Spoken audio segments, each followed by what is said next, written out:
Well, hello. Good Sunday evening, everybody. Lee, how are you, my friend? Good to see you. I'm doing well, Ruben. How are you?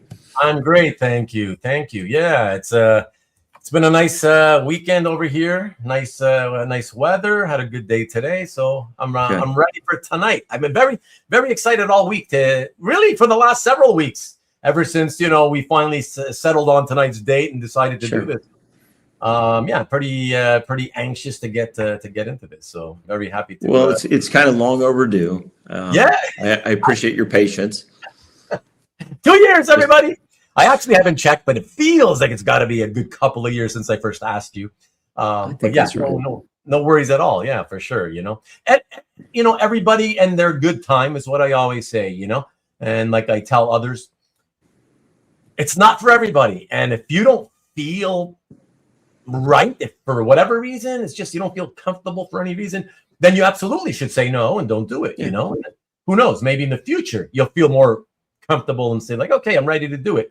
And plenty of people have actually done that, where they said, nah, maybe in the future, no, not right now, and then they reached out later on and said, okay, yeah, I think I'd be ready to do it. So yeah, all's well in internet land.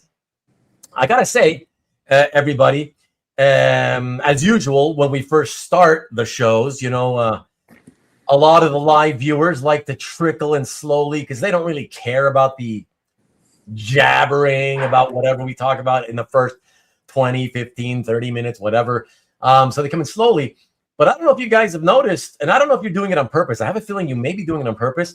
I'm only seeing right now 21 people, which is actually pretty decent for only 4 minutes in. But the comments are going nuts. So unless there's some weird kind of auto commenting thing going on, 130 now, 130 comments, and it just keeps climbing. So I don't know what you guys are doing, but I'm going to tell you one thing. If you are doing this on purpose because you think you want to, see, this is the thing, Lee. A lot of the regulars, they always want me. They love for me to extend the length of the shows. They love the 5-hour shows and the 6-hour shows. I thought that was just Stanley. I thought it was just Stanley that wanted the shows long. He definitely was like kind of the guy who, he cheers it on. But no, there's a lot of people that kind of like it. And what they'll do is they know that I have a tendency to kind of like, I don't want to skip. If I can avoid it, I don't want to skip people's comments. And so then from time to time, they'll start commenting just to get me to, because they know I'll probably comment on it or whatever, and it'll extend the show. But I'm telling you, okay, so what is it? Less than a minute ago, I said 130 comments. It's 155 now. So I'm going to jump into the comments. Wait a minute. In full disclosure, though, I'm not looking at the chat. Okay, right. I've elected not to. Yeah. Yeah. And you see, Lee, better, all the more reason not. 160. So every few seconds, 10 more comments come in. So better that you don't. Let me jump into the chat room and just see what people. I'm assuming you guys are all just saying hi to each other, and that's all well and good. So I will not be repeating all that, but I'm going to start from the top, and I'm just going to call you guys out. Just say hello. Mike Asbill, I know you were here early, which I already answered your comment 15, 20 minutes ago. But David Barr is here. Good day to see you. Good to see you. Of course, Marcus, you got CJ, Jason Ladwig, hello. And we have Tom in the house, the #1 Marvel fan, self-proclaimed. So we won't give you the title, Tom, but you got to prove it somehow. Who else do we have? We got Iger in the house. How are you, Iger? And Dwayne's a pain as always. Good to see you. And let me see. The Rickster, Rick Welch in the house. Howdy, Rick. And we have, okay, so we got CJ, Iger, Tom. Yeah, it's mainly you guys all saying hello to each other. There's our mutual friend, Lee. There's Peter Rowe. Good evening, fellow sane art addicts. Hello, Peter. Not sure about the sane comment there, Peter. But yes, indeed, Lee. Oops, that was quick. Lee is on deck. He's at the plate, actually. We can say he's at the plate. My lovely wife, thank you, Vivian. Thanks very much. Always supporting. Let me see. Peter saying hello to everybody. And then we got hellos to Vivian. And we got, okay, more back and forth to Vivian. And hi, Peters. Yep, I was right. It's everybody saying hello to everybody. Posing is part of the cost of doing business. I like that pun. Good one, man. There we go. There's another new guy. John, not that he's new, but new for me to call out. How you doing, John? Good to see you. And let's see. Who else is in the room with us? It's a pretty wide room, which is why, of course, I have to look around to find you all. You got Jeff in Las Vegas. Greetings. Good to see you, Jeff. And yeah, you see, even Vivian says, wow, a lot of conversation already. And that was at 8:01 when we went live. It's pretty crazy. Alberto. What's up, Alberto? And let me see. If I skip you, because I am trying to go pretty fast here, guys. If I skip you, I apologize. And let me see. So we got David, Vivian, yeah. So there we go. NSN, Mike. Hello, hello. And of course, good to see you, CJ. Yes, the official hello, Lee and Ruben. Thank you, thank you. And of course, from Rick. And let's see who else. Mickey, another mutual. There we go. What's up? Hey, Lee. Chopped liver as always. Hi, Lee. Let me see. We've got David, Peter. Yep. Same. Alberto. We are up to 32, so they continue to trickle in. So that's good. Close to 3 dozen now. Getting close to the kind of average of people who tend to stick around for most of the show. And oh my gosh, Hart! Hey, all coming out of my mouse hole to support Lee and Ruben. Thank you, Hart. Wow, that's so nice. Yeah, thank you, Hart. Good to see you, man. Good to see you. It's always more fun when you're here with us, man. And let's see, Peter, Pumpkin Eater. We have 45 minutes. Did I say something about 45 minutes, Mike?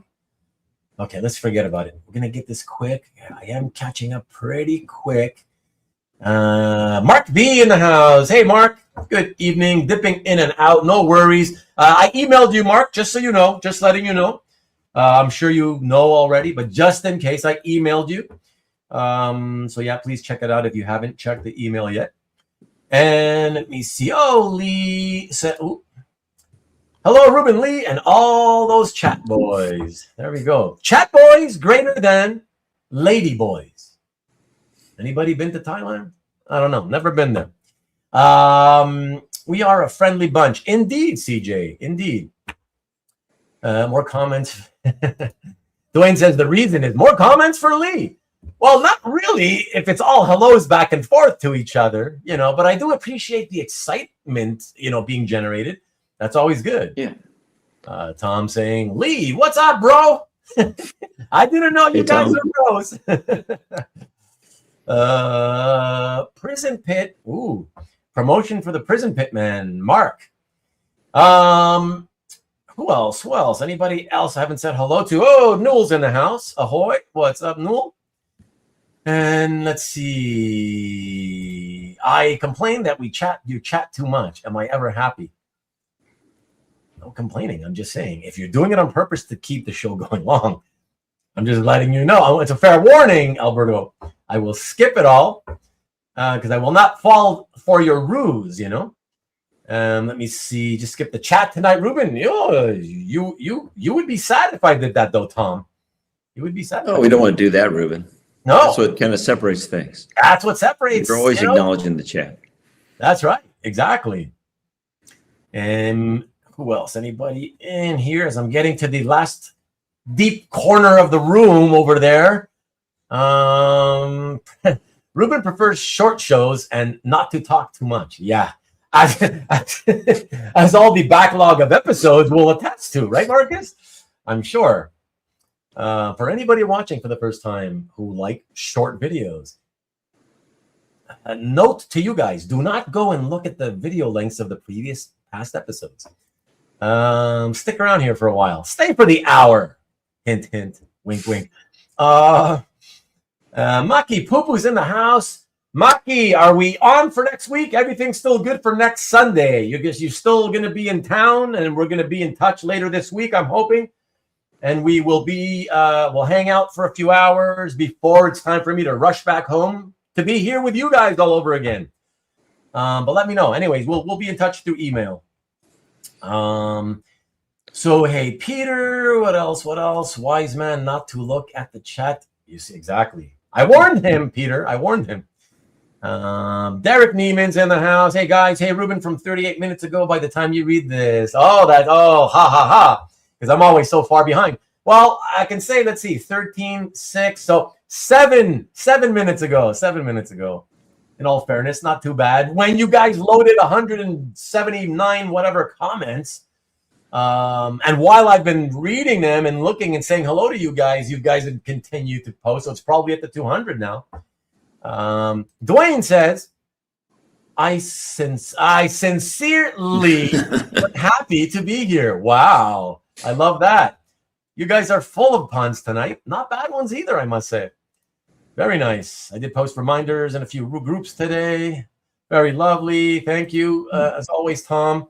Mark says, Ruben is the only YouTuber I know who actually actively discourages subscribers.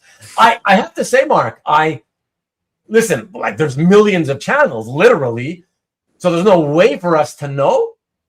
But I have to guess. I've always guessed that I probably am.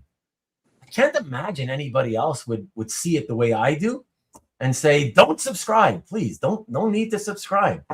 Yeah. Hey, listen, you guys remember last week when we did the segment for Dampier with Robert? It turned out that one of the artists ended up subscribing, and when I saw that, I was like, "Oh no!" Because he's not gonna. He doesn't speak that much. He's not a North American comic art mainstream art fan or whatever, or collector or anything of original art. He's not going to watch my long form content from now on. I know this, So I was kind of like, no, unsubscribe.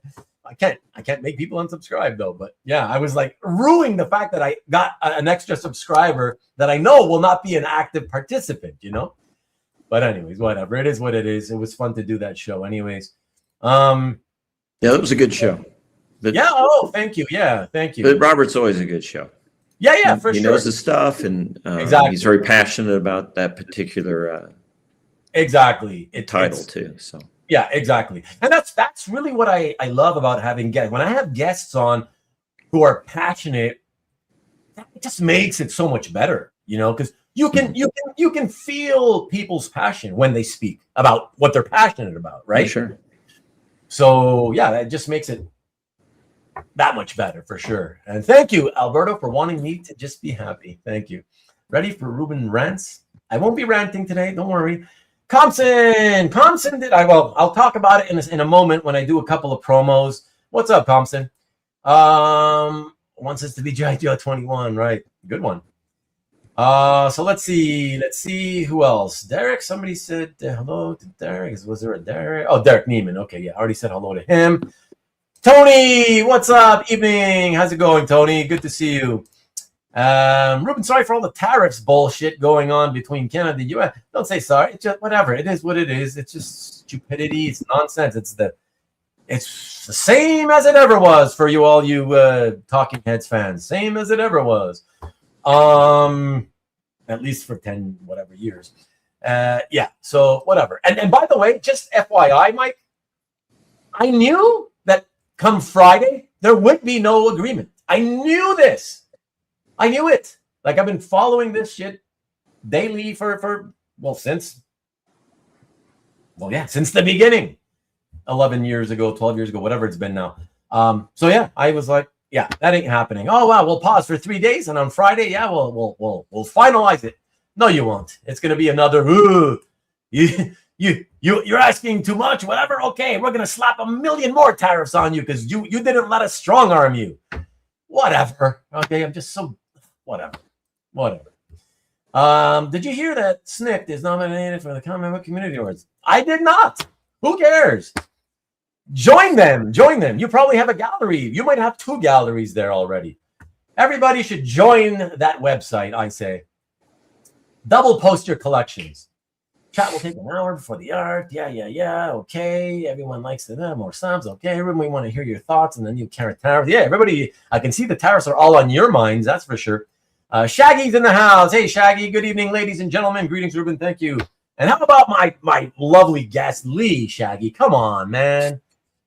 Come on. I like Lee. As you can see, I love calling people out. Yes. I'm not sure that I've met Shaggy before. No? I don't think so. Not in person, no. Yeah. Oh, okay. Yeah. Well, he's also not a regular. He's not like a weekly guy, but he'll be here a few weeks, then he'll be gone for a little while, then he'll come back, Yeah. So a little bit like myself. Yeah, exactly. That's what I call like a semi-regular, comes in and out from time to time, but always fun to have Shaggy with us. Tony, thank you for the hellos, of course. Peter, I wonder if mass pages are subject to 50% tariffs.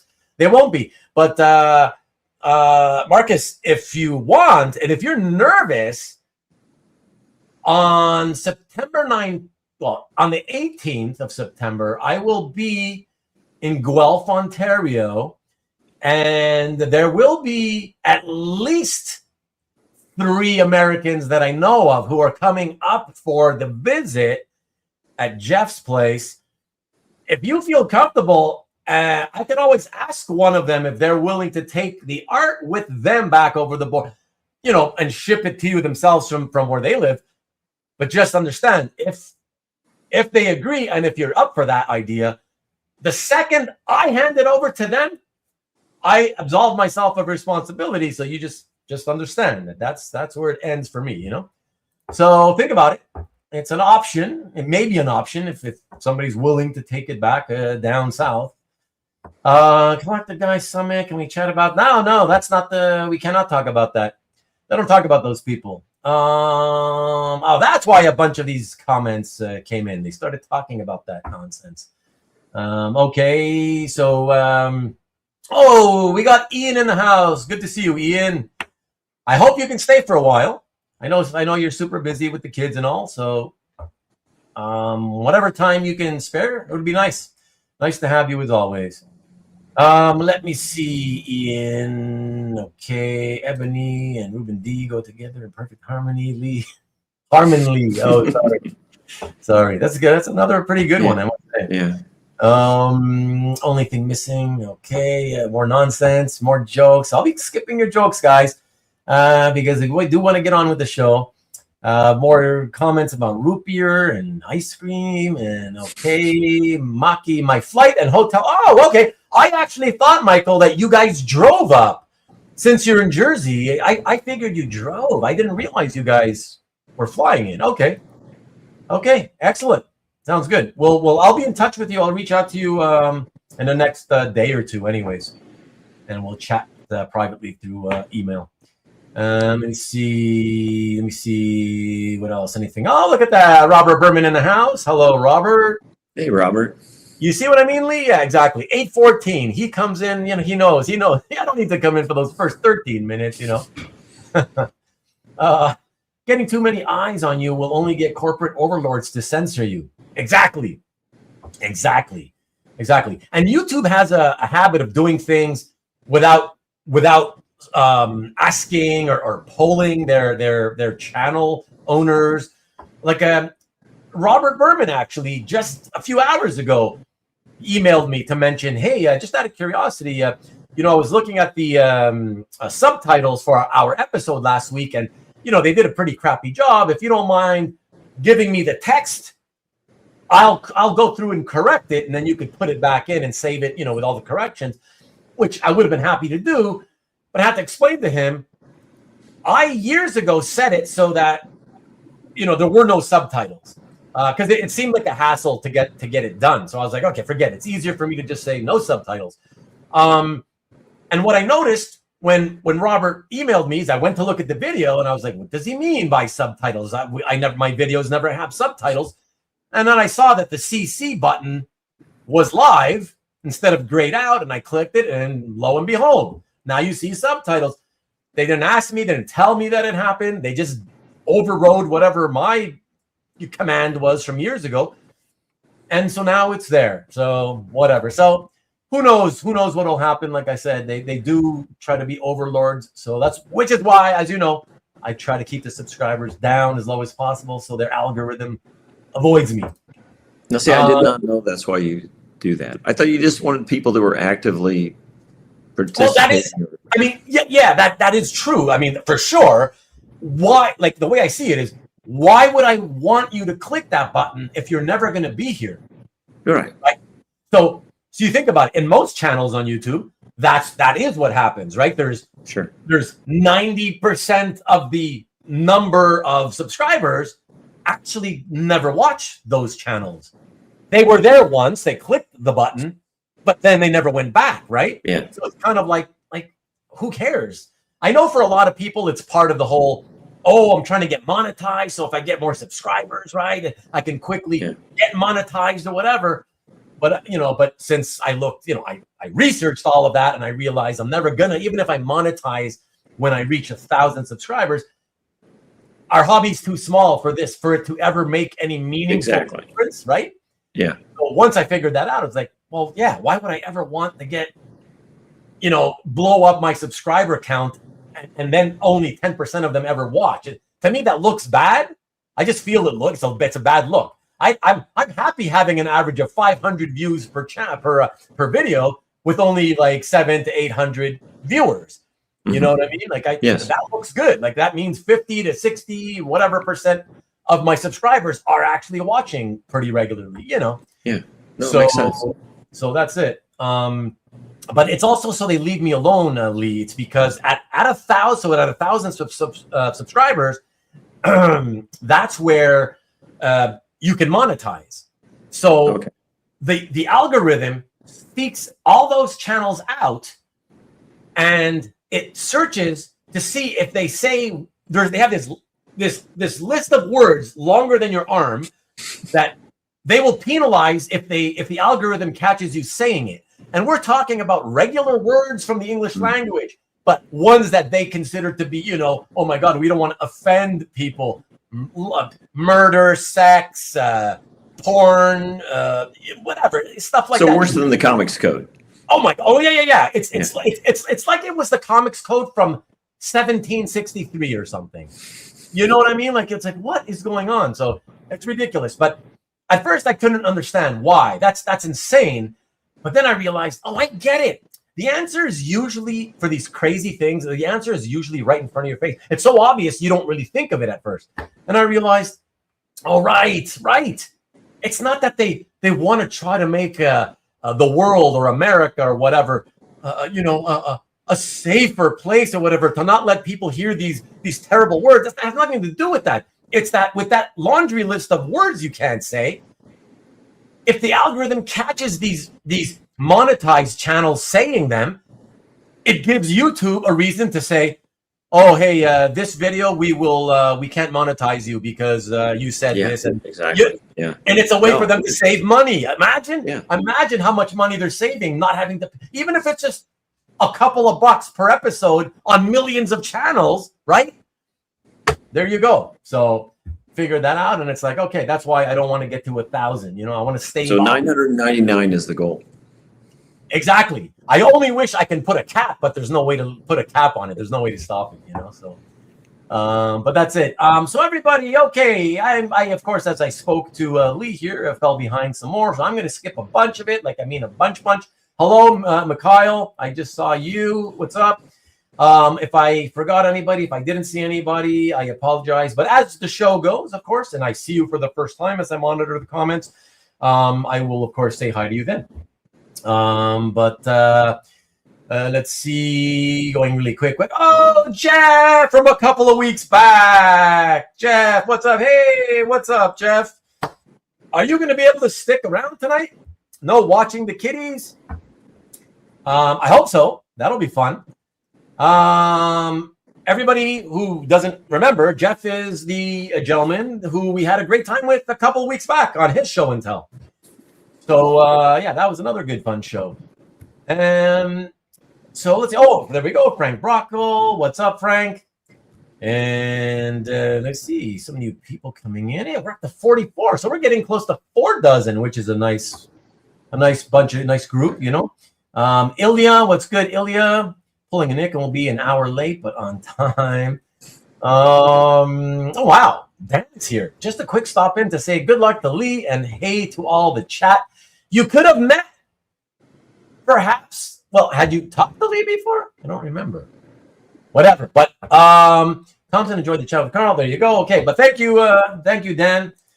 No, Dan. I met Dan at OAX last year. Oh, that's right. You did meet. Yeah, that's right. There you go. Oh, yes, exactly. Okay, thank you. Yeah, thanks for the reminder. Family vacay and back to school shenanigans. Wow. All right. Hey, you got to do what you got to do. We all got the back to school shenanigans and family stuff. You know, it's that time of year, end of summer. You know, end of August. Yeah, so but yeah, good to see everybody here. Everybody's good. Skip. Sorry, everybody, but way too many things to have to deal with. Fuck the algorithm. Exactly. See, under 1,000, they've always left me alone. And I've allowed people to be who they are. Just speak your mind, you know, swear if you want, whatever. You know, don't come here to swear on purpose. But like, just be free and don't, you know, speak your mind, like I say. And they've never, ever, they've always left me alone. So that's what made me think, I'm pretty certain, almost guaranteed, I think, that the algorithm only bothers with people with channels at 1,000 subscribers and above, because they know that that's where they can get monetized, and that's how they can stiff them on the monetization, should they say any of these bad words, you know. Cue the recorded segment. Subscriber explanation. Harrison Ford dislike frames and matters. Oh boy, you know it, Peter. Let's see. Who else? I'm a mensch. Look at that. I call Ruben a mensch, but I'm biased. Yes. Well, I appreciate that. At least I get it from you, Hart. Ian, look at that. Another Ian's in the house. Hey, hi, Ian. Good to see you, Ian. And what's up, man? What's up? We're up. I'm cooking dinner at the moment. Nice. You're watching while cooking dinner. I like that. Wow. That's nice of you. Don't feel the need. I don't want you to burn the food or anything, you know. Let me see. Anybody else? Just pop in. Gru. Okay. Said hello to you. Oh, MLB. I don't know if this was your first comment, MLB, but first one I've seen anyway. So what's up? What's good? Good to see you. Oops. And there we go. And then it must be literally up to getting close to 300 comments. I don't know. It's wild. You guys are just nuts. Christopher Lutz, what's up? Hi, Lee. Is that a Caniff behind you? Does that mean there will be some strips on display tonight? Ooh, look at that, Christopher Lutz. So you want to answer him? Well, unfortunately, it's not a Caniff. Although I don't know what Ruben has selected. No. But I can't imagine there's not going to be at least a couple of strips tonight. Exactly. Don't forget, Chris. I'm always the selector of the pieces, and I don't tell the collectors what I've chosen. So it's all a surprise all throughout the show. But I can answer you. I don't mind answering you. Yes, you will see some strips on display tonight. And in fact, the one that Lee has behind him is one of the strips that we will focus on tonight. I don't mind telling you, it's towards the end of the show. And when we get to that one, then I'll change the screen view and we'll let you see right behind Lee's shoulder, just so you can see the actual strip. All right. So you're gonna make him wait. You're gonna make him wait all those hours to figure out what he said. I am. It's worth it. I think it's worth sticking around. These show and tells are very fun. It's always worth it. But listen, remember one thing, Lee. The beauty about the YouTube thing is, even if you can't or don't want to stay, it's recorded for posterity, and then they can go back and check it out on their own and only see the segment they want. It's true. Now, Ruben, I hate to say this, okay? Yeah. I'm with you at the first part of the show, sometimes a little bit longer through the show. Yeah. always catching up at the end, the next Yeah. day. So I definitely take advantage of that same thing. Trust me, Lee. When you do the segments, it's wonderful because it's easier to find out where you left. Yeah, exactly. Yeah. And that's why I do it, and just some people, it's funny because most of the people try to come in and they check it out like really late after the show ended. So in those first several hours after we go off the air, and it's like, typically what happens, because I'm exhausted by the end of the show, and oftentimes I do chat with the guests privately, right? And so by the time we stop chatting, it's like, on the East Coast, it's really late, or early morning, if you will. And only then do I start the process, which takes me a couple of hours to make the chat. Right. And so sometimes I'm like tired and I'm like, oh God, it's 3 a.m. I still haven't gotten to it. I'm like, okay, I gotta get it done. And at 3 or something, I'll start the process of getting done. So everybody that's coming in from like midnight to 3, hoping to see the chapters, like there's no chapters, I think a lot of them don't realize it. You can't just snap your fingers and it happens, I guess we probably lose viewers because of that, because some people are just assuming, oh, I'll only watch if there's chapters. And if they come and they see no chapters, I believe that some of them think, oh, he decided not to bother chaptering this one, Yeah. It's just a question of you just have to be patient and wait a little longer, check in tomorrow. It'll be done for sure by the next day, Okay, so everybody, let's see. I just skipped a whole bunch more messages. Apologize, but okay, I've caught up. Lee, sorry, Alberto says, Lee is like, I have to stay in chat after all this crap. Nobody has to. It just organically happens. It tends to happen. Not with everybody. I will say Alberto read my mind though.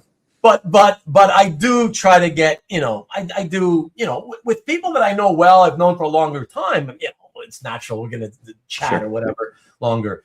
But no, like I said, I get tired too, guys. And I like to also have somewhat early nights as well, if possible. Only because I've got to get to work on chaptering the damn episode, Yeah. So hopefully I can do that tonight.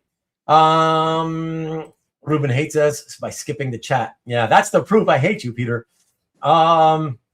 Missed some good questions in the chat tonight. Oh well.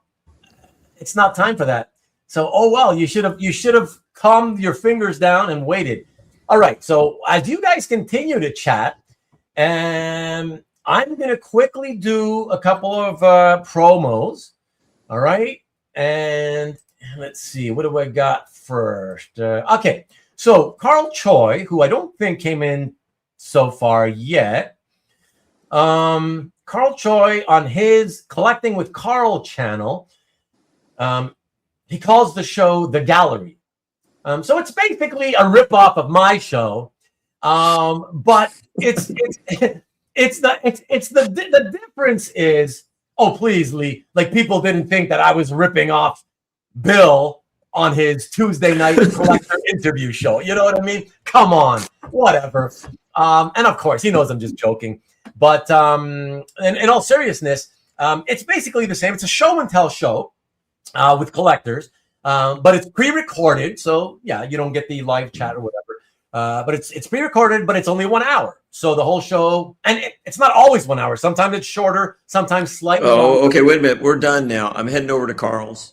Go to see you later. We're just going to do it for an hour. It's pre-recorded.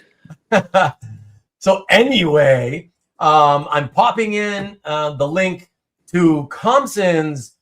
I'll say it. It's not called Show and Tell, but it is effectively. It's a Show and Tell episode.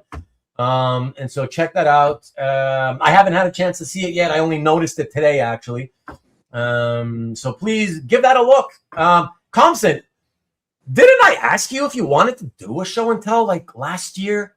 I think you said you weren't ready, or because I know you were so new to the hobby. You're still effectively really new.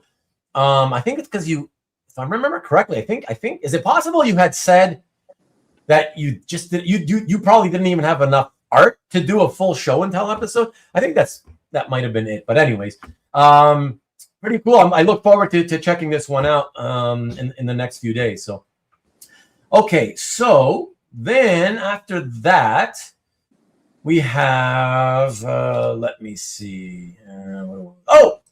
So Newell is in the house. He has a new video. It's an unboxing, just under 11 minutes, if I remember correctly.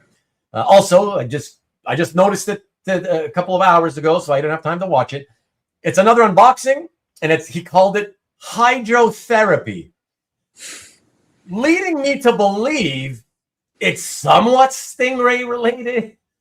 I'm going to go out on a limb and say that. So yeah, another unboxing, like I said, 11 minutes long. Check that out. His videos are always fun.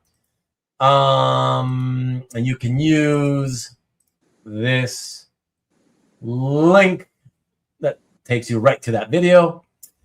And last but certainly not least, we have Nick Barucci, who will have his usual claim show on the EXP this coming Friday.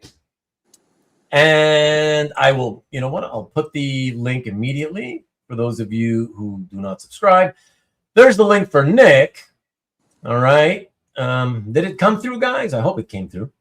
And yeah, just to quickly show you, that is, as always, this Friday and every Friday at 7 p.m. Eastern, 4 o'clock Pacific, right here on YouTube. And here is the thing, the thumbnail that you'd be looking for on his channel in brightest art.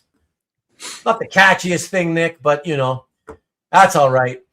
I'm assuming you're going to have a lot of Green Lantern art to offer up. I don't know. We'll see. But as I say, everybody, check it out this Friday right here on YouTube on the Original Art Experience. Okay. And I do believe that those are all the promos. Let me just check quickly. And just hello. Officially, just to say a shout out to my newest sub, Arturo Luzzi, one of the artists of the Dampier series, okay. I referred to earlier, who subscribed last week when he tuned in. Thank you, Arturo. Grazie. All right. So, with that in mind, everybody, all you crazy people, hey, Carl's Collection. What's up, Carl Sodergren? Good to see you. And 2 Carls, 1 collection. Yes, okay. So with that being said, everybody, let us move into the actual show and tell portion of tonight's episode. Okay, we're ready. Of course, Lee, you may forget that before we actually get to the art, we need you to give us the, for lack of a better term, origin story, your origin story, right? I'd like to know, as always, how you actually discovered comics, right? Comic books. Sure. Mm-hmm. You know, what age, you know, a little bit about that. Yeah. And then skip over to, you know, how it ultimately led to you discovering what age you discovered original art and started collecting original art. And that's what we'll start with right here. Okay. Well, unlike several people that I've heard do this origin story, I really didn't come into being exposed to comics until much later. Really? A lot of people say 5, 6 years old. Yeah. Mine was 11. I was 12. I was 12. So you still beat me, you know? Well, a lot of people are that, and the reading thing is part of it. But, you know, by then I was still, you know, I was obviously a reader. You know, I had read other things, but had not really been exposed to comic books until picking one off a spin rack. And I have right here the exact comic book that I bought. Still have it because I keep all my comics. So it's kind of hard to see in the bag, but it's awful. Can I just tell you, Lee? I used to own the original to that cover. Well, I've seen it. Oh, okay. I mean, no, I've just seen it on calf by different things, but you actually had the cover to 140. Yeah, I put it into the market. Had it from the late 90s, and I put it onto the market, I don't know, late 2000s or thereabouts, something like that. Yeah. Okay. Well, if I were to open this up, it's got my name under the indicia. Oh, really? It's got a circle on it because I didn't want to forget the first one and that kind of thing. So I, that was comics and was kind of my introduction to all that. Not really, a lot of times they'll say older kids or that kind of a thing, but it really wasn't for me. I was the only comic collector that I knew, did more exposing other friends to comics than any of them exposing it to me. And I liked comics, but pretty much stayed with Captain America. I don't know that I'm really a kind of a costume hero kind of thing. I was definitely a Marvel guy. Did not follow anything from DC at all. Kind of the opposite. They just seem kind of like silly stories, which of course now I think they're kind of endearing. As I'm older looking back. But at the time they were like for kids or something. I just thought that the wackiness was a little bit too far. I was already getting enough. It's not like today. I was getting enough grief over reading comic books that there were at 11 years old and 12 and on, that no way in the world I was going to be doing it with some of the crazy storylines that they had at DC. Right. So I'm a Marvel guy. So that was, that's 1971. Went to my first comic book convention in 1976. Got another prop here. Got to meet Stan Lee. Oh, cool.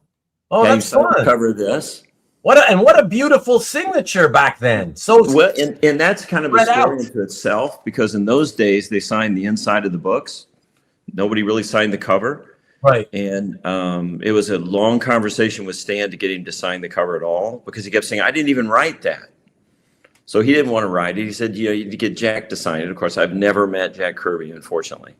But Stan was there in Chicago at the first Comic-Con I went to in 76. And you would think that at that point I would have come across original art. But I didn't. That didn't happen until a few years later, also at a Chicago Comic-Con, probably like 1979. Okay. And I bought 2 pieces of art that I distinctly remember because I still have them. And I bought one Captain America page that was, it's either $25 or $35. And then I remember distinctly, this is the part I remember distinctly, is I balanced out the purchase with a John Buscema Thor end page that I paid $5 for. Can you remind me what year abouts would this have been? 79. 79. Wow, nice. Hey, what a coincidence that your friend Mickey also started collecting art around that time. He had just finished college himself at that time. Yes. Just finished, or he was in college. Yeah. It was college years, Yeah, mine was just starting. So Okay. I'm just starting college. Yeah. But unlike my friend Mickey, who is in all things smarter than me, it seems, I thought it was just not smarter than me, Mickey. Anyway, I just felt like it was one of these things. It almost didn't seem right. I had such a reverence for the artists growing up that it really wasn't the stories for me. It was always the art. So the artists to me were the stars. Yeah, they were the stars. Yeah, me too. Very much so. Yeah. And as I always say, by the way, Lee, as I always say, because that's exactly what it was for me. And I always want to sort of also add to that it's not that I didn't care about the stories. I still read them. And I wanted of course. All right, I wanted to like them. I always hoped they would be fun and good. But it always came down to the art. It was the storytelling and the art form itself, Yeah, to me, they were the stars. I mean, that's what drove me to the titles. It really wasn't based on, I loved Cap, but I don't know if I would have loved Cap if it wasn't Romita Sr. And then I loved Sal Buscema. And, and then you go back to the older issues and you've got the old Kirby stuff, which is as good as it gets. And then you had Steranko. So, I mean, just all those artists that I really liked were all in the Cap title. So it was an easy one to become a favorite. Right. Wow. Alberto, super Captain America collector. Alberto is here with us, and he's over the moon about all this Cap talk and the fact that you showed Captain America comics, Captain America comics just to start the show off and start he's thrilled. Yeah. It's his favorite show ever. Yeah.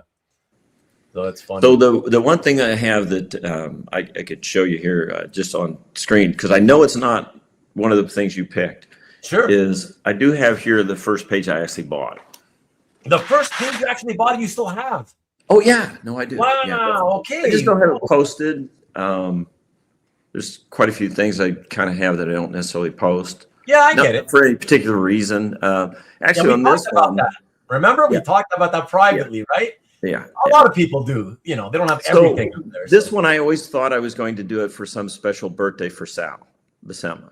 I just felt like, you know, when we get to, you know, a special birthday, something, I would post it. And then when he passed, it didn't seem like the right thing to do, you know, just because of that kind of thing. But yeah, so this is the first page that I bought. Oh, wow. A Sal Cap page. Oh, from the issue with that alien with the big head, whatever. Yeah, I think it's like Animus, I think is his name. Okay, I don't remember, but I just remember because I was a big Hulk fan and it crossed over with the Hulk issue. But this thing was only about a year or two old when I bought it, so I'm not sure exactly, you know, as far as like where it's been before me, but I've had it ever since. Yeah. And so I buy these 2 pages, and you know, there's a certain part of me that's thinking, are they even like real because they're so cheap? I mean, I can't imagine that somebody would sell a page of art that they had spent obviously hours on. For like $5. And you knew they were getting the $5 because it was through a dealer, which I don't remember which one. Yeah. But it was back in the day, Ruben, where they had stacks of these things sitting on tables. Yeah, just sure. Loose. That's how everybody has described it back in it was wonderful. And why I didn't make the connection, I don't know. Yeah. So I really didn't. So past those 2 pages, I didn't really buy a whole lot of art for a long period of time. When I say a long period of time, probably till like the 90s, because, you know, life gets in the way, you know, we're sure, of course, always does. We're doing all kinds of things. And so in the 90s, I bought a page for my youngest son, who was a big Wolverine fan, but I bought it with the understanding that I was going to hang on to it, knowing that I was going to give it to him when he was older. Okay. But it was a Buscema Williamson Wolverine page from the patch one. It's really nice, and you know, he currently has it displayed at his home, and all that kind of thing. Yeah, you acquired that one when? 1991, maybe. Oh wow! So like when it was pretty much a brand new. Yeah, no, it was a year old when I bought it. Yeah, brand new art basically, right? Like wow. And it's still affordable, so at that point, I mean, ridiculously so. Rich, I just want to say sorry, Lee, because you addressed it not long ago. Rich was asking, does Lee remember where he bought his first page? And as he just mentioned, at the con, he doesn't remember who the dealer was. So I don't, and I really wish I did know, just because it'd just be interesting. It wasn't out of curiosity though, Lee, are you saying that like it's one of those situations where your memory is such that you have no even clear vision or even a vague vision of what the person looked like at all? I don't. Isn't that terrible? Okay. Yeah. It was at Chicago Comic-Con, and I know the year. Yeah. It was that far back, but I do not know who it was. And it wasn't like there was a ton of art dealers. It's true. I don't recall that. It's true. And let me also add one more thing to that. You know, and I get why people would like to know, even me, of course. I always, if he doesn't ask it, and if you hadn't already answered that question, I would have asked you eventually, do you remember who it was? It's always fun to know because some of the guys that have, you know, still survived to this day started way back then. But for the most part, the thing to keep in mind, everybody, is back then, there were a few dealers who aren't in this hobby anymore, right? And so most people watching this show right now would not even know who it was. Probably there's a good chance they would not know who it was, even if you could remember the person. You know what I mean? Yeah. Because they came and went. But it was one of those things, you know, before the internet. You know. Well, I buy the thing in a, you know, I wasn't going to put it on the wall in a frame. I mean, I kept it. But it was, you know, it's odd size. It kind of fell outside of things. I was still buying books at that time.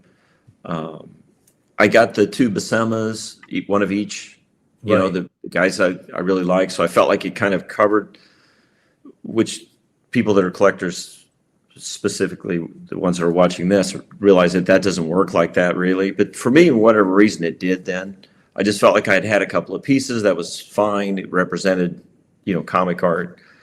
And that seemed good enough for me at that time. Yeah.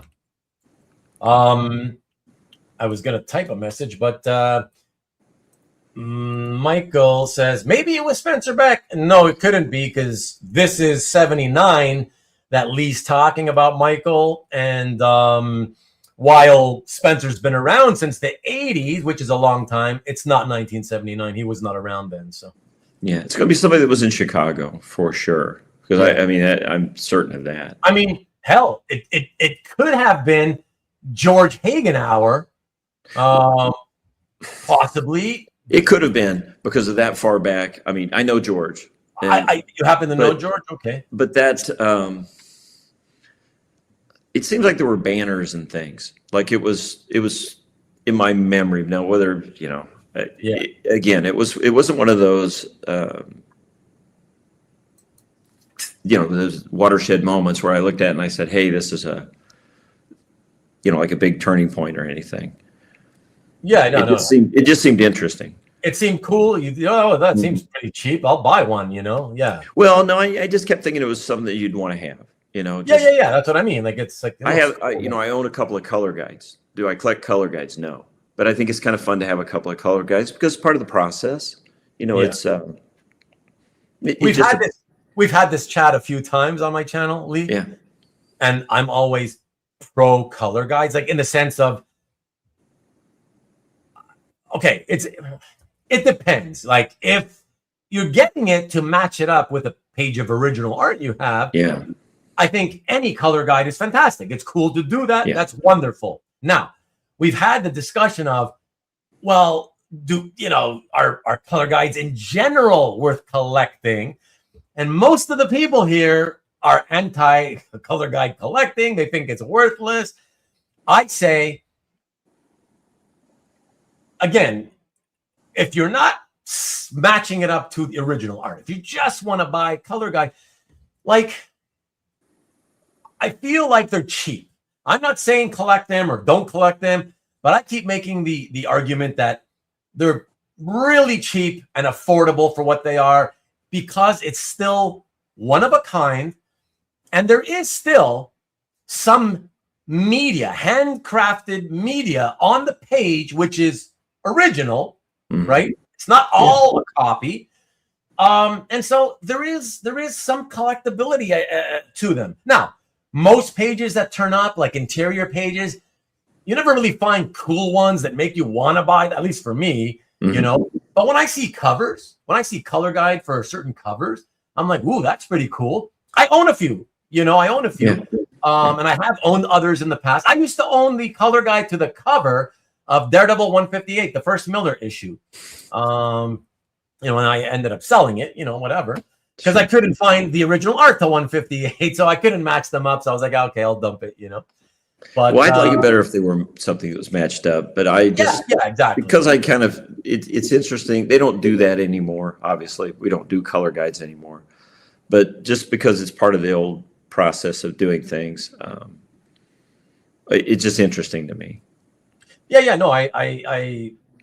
but probably no more than what, like, say, a printing plate would be, or it's funny because I've got Marcus's comment highlighted.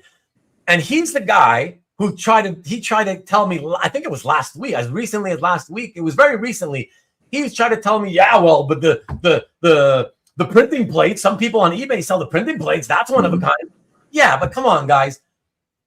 Having a thin sheet of 8.5 by 11 paper with the original colors on it, knowing that it's one of a kind, that you could easily slip into a portfolio, is a lot more collectible than a heavy piece of metal, right? Which is, with the carving of the cover backwards. Let's not forget it's backwards, sure. Backwards, right? Like what are you going to do with that? Come on, you can't compare one to the other. Yes, that's also one of a kind, but you can't stick that into a portfolio. Where are you going to put that thing?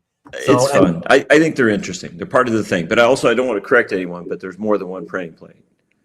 Because you run for the balance of the run. each is it, what? Oh, okay. I thought you were going to say, is it possible they have one for each of the colors because of the? But it is, and it is. Is that what it is? That is exactly what they do.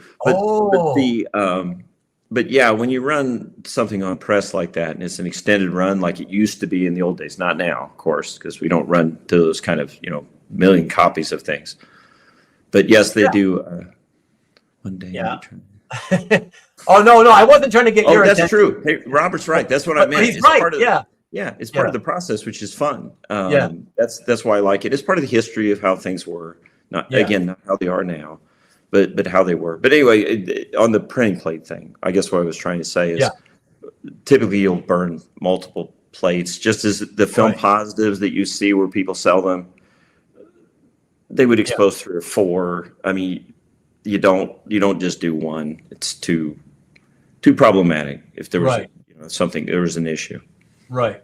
Yeah, look, I will say, as far as the printing plates goes, like I wouldn't want to collect them, but I wouldn't be opposed if it was one of my all-time favorite pages or covers or whatever, right? And if it was a reasonable price, I wouldn't be opposed to buying one. You know what I mean? Oh, not at all. Yeah. Yeah, but I wouldn't. I'm just saying, for me, I would not collect them. In other words, keep looking for them. Every time they come up, I'll buy another one. I'll buy another one just because it's available. You know what I mean? Hard to argue they'd be collectible. Yeah, exactly.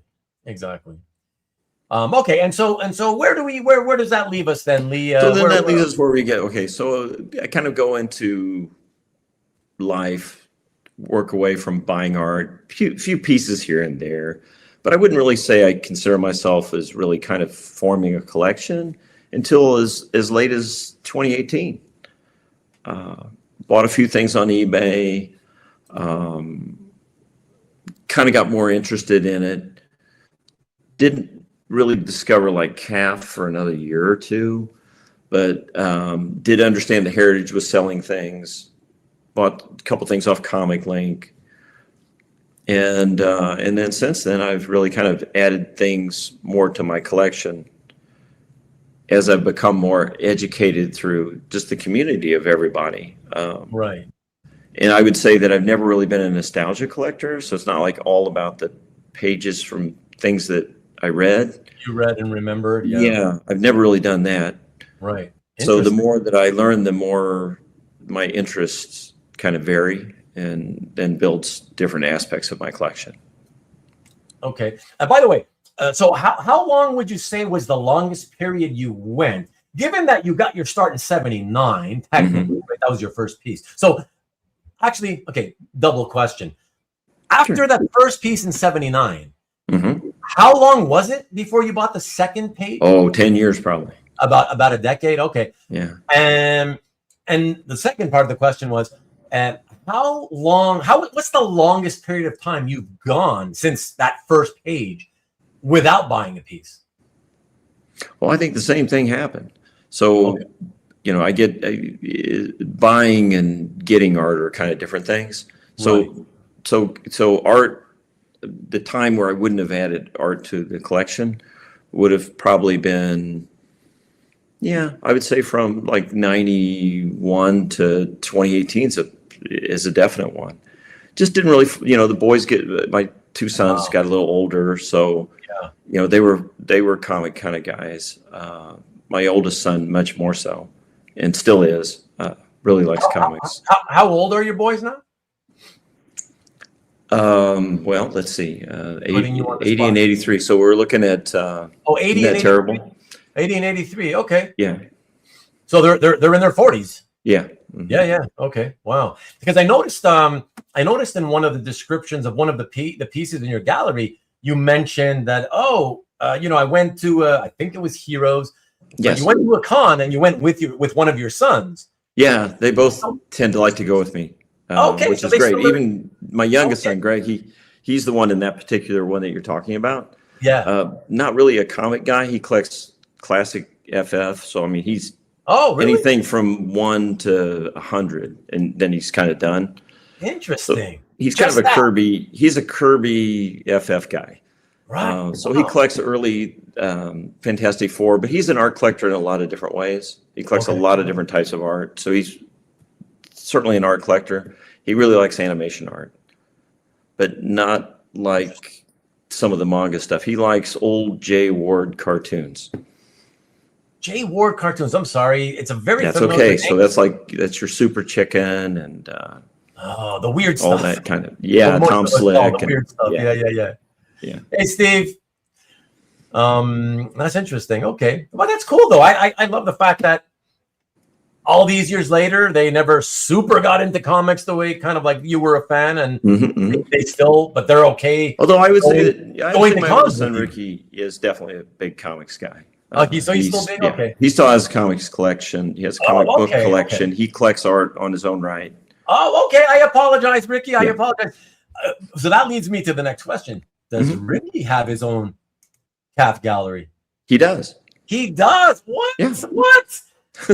Wow. Wow. I'm gonna guess, I could be wrong, but I'm gonna guess Ricky is not socially active like in the hobby. Right? Like, that would be correct.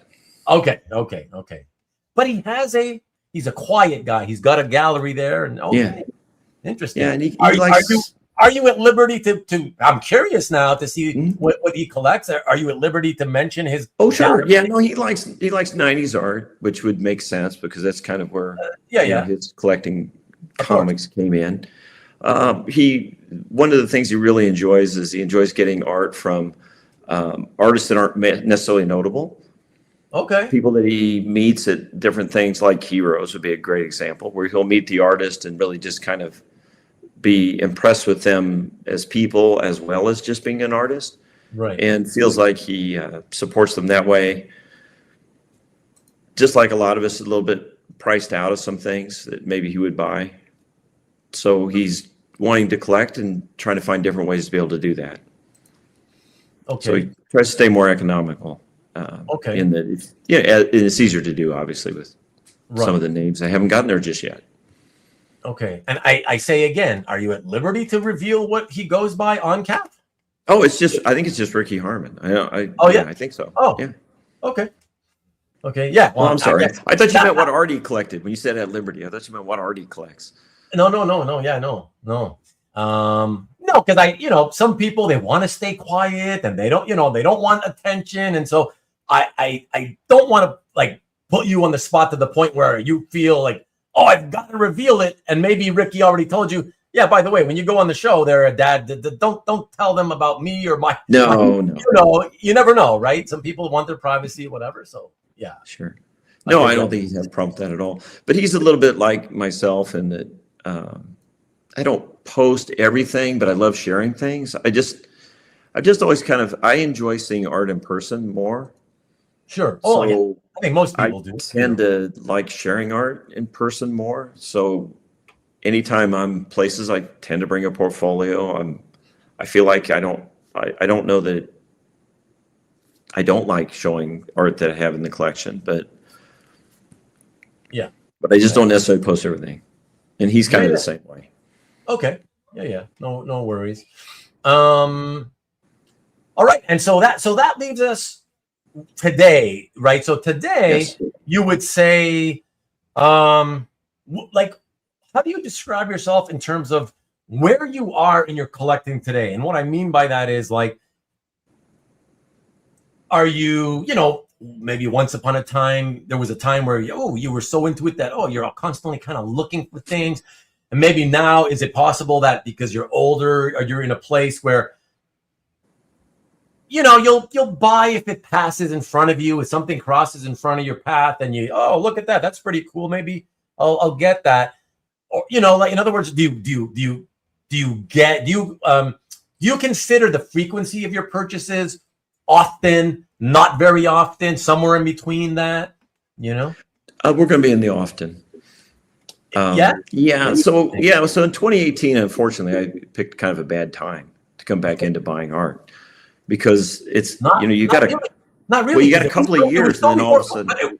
I know, but at least it was before COVID. Imagine the people who came in during COVID and after COVID, I know. But trust me, everybody complains and says the same thing. I wish I would have started buying a lot more early. Everybody says it. Believe me. I'm just, No, and I'm sure it's all true. Even if you're talking about somebody that was buying in the 80s, they felt the same way. Yeah, exactly. Yeah. It's all relative, right? To the time and whatever, But I would say that the thing I've been trying to do is knowing that the time is where it is, and I don't want to say the clock is ticking, but it kind of is, and fear of being priced out of certain things that I enjoyed.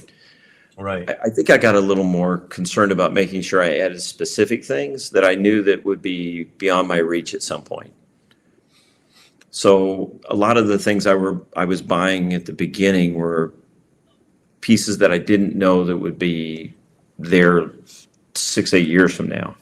Sure. And I think I'm still kind of that way, to where I'm looking for things that I know that I can still afford.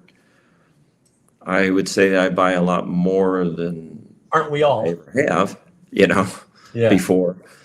So I would say it would be often, definitely involved a lot more than I ever was before. But I got a little more time. I'm sort of semi-retired. It's, I feel like I got a little more of my life back to myself. Okay. And so there's more time to do things like that. Yeah. Oh, that's wonderful. Because, that's what I think everybody probably at least hopes to strive for, which is, once you get to, close to retirement age, that even whether you retire or you don't, or you maybe at least slow down, you hope that, okay, you get more time to yourself and you can do the things that you really enjoy doing in life a little bit more than you were able to do just years earlier, Exactly. Yeah. So, okay. I don't know why you're calling me Ruben the Stalker, but Rich, because I was asking about his son. Is that why? Ricky's got nothing to worry about from me. I'll say that, well, he'll be glad to get those comments from Marcus. Well, look at that. Ricky's going to get 1,000 comments from Marcus now. Hey, all the better. And that's kind of partially also why I asked Lee, because I thought, you never know, if go check it out. A few guys go to check out it, and they'll leave him some comments too. Why not? Because I'll tell you one thing, as a collector who isn't social online, I haven't seen his gallery, and I can already guarantee he doesn't get many views just because of that. You know what I mean? Because think about it. It's a website with supposedly 200,000 plus galleries that are opened. And how many are constantly being updated, if you will, you know what I mean? And also, how much can you actually look at? Oh, and there's just no way that you can. How do you find? Right. Nobody's got the time to kind of look through everything. So, people tend to get viewed more when they are social, because people say, "Oh, you might be on a website somewhere or one of these YouTube shows, and you see somebody talking, and oh, that guy, he's interesting. Let me go check out his gallery later." Right? Like, it makes sense. But when you're not on social media, it's like, well, no, nobody knows you exist. So how are they going to find your gallery? You know what I mean? Exactly. Yeah. So hopefully this sends people his way a little bit, and at least. Sure. Now, to answer Alberto, you only called me old because I am old. It's okay. I don't mind. I said older. And by the way, Alberto, as you know, I always say I'm old now. I mean, like, I'm only a few years away from 60. Look, when I was a kid, I used to call 60 was in my head as a little kid was granny and grandpa. Like, that was the age where you viewed people like, old and kind of shriveled up. Now, people in our generation tend to look younger for longer periods of time. But I still feel like, with my body aches and everything, all my whatever issues I've got physically, I'm like, okay, I'm almost 60 and I've got all these issues. I'm old. So if I'm old, anybody above me, I have to consider them old. But you know what I mean? Older in terms of, we're not like 30s anymore. We're not in our 20s and 30s, That's when you still feel like you're young or whatever, And Steve was right, though. He said that I could pass things on to the next generation. And yes, you're exactly right, Steve. It's helpful in knowing where treasures can go when the time becomes that. Well, there you go. That's nice. That's your plan of succession for your collection, Lee? I assume so. I mean, I don't know that. I mean, at least they have an interest. And I know there's so many people I've talked with that are other collectors that don't necessarily have that. For sure. And of course, you obviously you don't, it's not a decision that needs to be made now, but yeah, you're right. I agree with the fact that it's nice to have somebody who is, who's one of your children, who's also into it. Because wow, like if you wanted to, even if, let's say hypothetically you wanted to cash out for yourself, let's say I just want to get the money out so I can use that money in my retirement, whatever, even if that's your plan, who knows, as we get older, the way we think changes, maybe even thinking that way, you might at some point still say, you know what, hey guys, do you like this stuff? Like, do you care about this stuff? Would you want it? And if it looks like they really would appreciate it, it's an option to just say, all right, it's yours. And I'm never, I don't have to worry about selling it and getting rid of it in any way. You know what I mean? Like, yeah, I do. I don't believe Ian is telling the truth here. Oh, that's to me, that sounds very facetious. That's all I'll say, Ian. And there you go. You see Newell's calling him out immediately. The big fibber. To quit collecting art would be like getting a divorce, says Tom. Yeah, well. To some guys, it really is, MLB says, how many of those gallery owners signed in the past year? MySpace probably has a lot of members. No, listen, of course, MLB, I'm sure the majority, right, a large percentage of the 200,000+ are not active galleries, of course. But that's not what we're talking about. I'm just saying the fact that they exist, it just makes it that much harder for you to come across the gallery of any particular person who isn't on social media. Most of us, if we look at people's galleries, it's the galleries of people who we happen to meet and know online or at conventions. It makes total sense, right? So, yeah. But it is nice to have them there because as you meet people, you kind of go in and see the different things that they have, and it's interesting. Yeah, exactly. And Rich also says, usually we stumble across a new gallery if we collect similar artists, right? And you do searches of those artists. Exactly. So yeah, that's the other way as well. Exactly. Somebody else who doesn't believe Ian, as I say, I'm pretty sure he was facetious. Let me see. I just got cut the hedges today. My body is shot. You see what I mean, Rich? I mean, you're also just a few years older than myself as well, but you know what I mean. Exactly. You're just doing simple things that when we were, in our 20s and 30s, we could do those things like, okay, no big deal. It's just a pain in the ass. No, you don't want to cut the hedges, but you have to. So you go out, you do it, and that's it. It's over. But now it's like, oh God, you come home, you come inside, and go, oh, this is hurting, Yeah. So, Alfredo got the super soldier serum. Which I did mine the other day. Use a cordless cutter, makes it much easier. Cutting the hedges has different meaning these days. Manscaped, oh boy. So Ian says, I have a strict one in, one. Oh, I have a strict 1 in, 1 out policy. One page goes in a portfolio. One page goes out. Oh, one goes out to another portfolio. For a second, he had me, Leah. He really had me. I was surprised though. I was like, oh my gosh. Has he really got to that place where he says, from now on, if I add a piece to my collection, I have to get rid of one? Wow. Okay, you got me, Ian. You got me. That is so funny.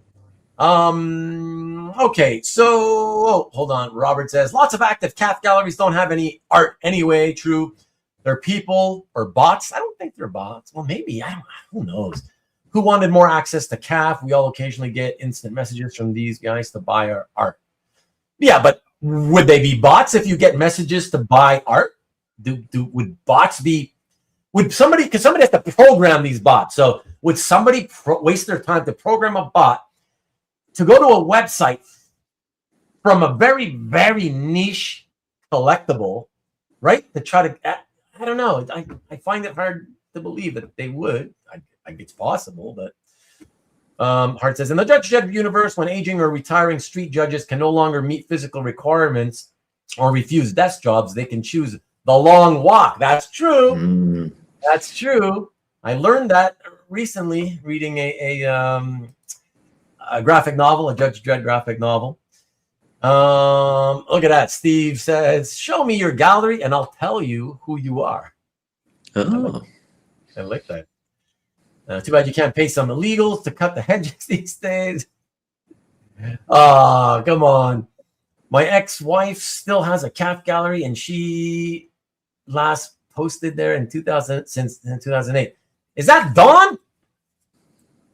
By the way, speaking of Dawn, Rich, I think that's who it was. I was watching a what's her name again? Frazetta. That's not Stephanie. Anyways, Frazetta Girls is the channel name. For the Frazetta Girls. Yeah, Sarah, right? Sarah, that's it. Yeah, thank you. Yeah. I was watching a video, not the most recent one, but it was. I went back and saw an older one, and I saw you. So I don't know if you were aware of it, but she was talking about the museum and the history of the family, and they had the museum. And all of a sudden, I see a picture of you that looked from around 20-ish years ago with your then wife. I was like, holy crap. And by the way, you look like 50 pounds lighter. And it's funny because I don't remember. It's funny how our perception of time changes things. When I saw the picture, I was like, wow, I don't remember Rich looking that thin. What? Yeah, it's really wild, man. So in case you want to see yourself, you start watching the Frazetta Girls videos. I can't remember which one it was. But anyway, that was pretty funny. I thought it was cool to see, though. Having a heart-to-heart conversation. Nice.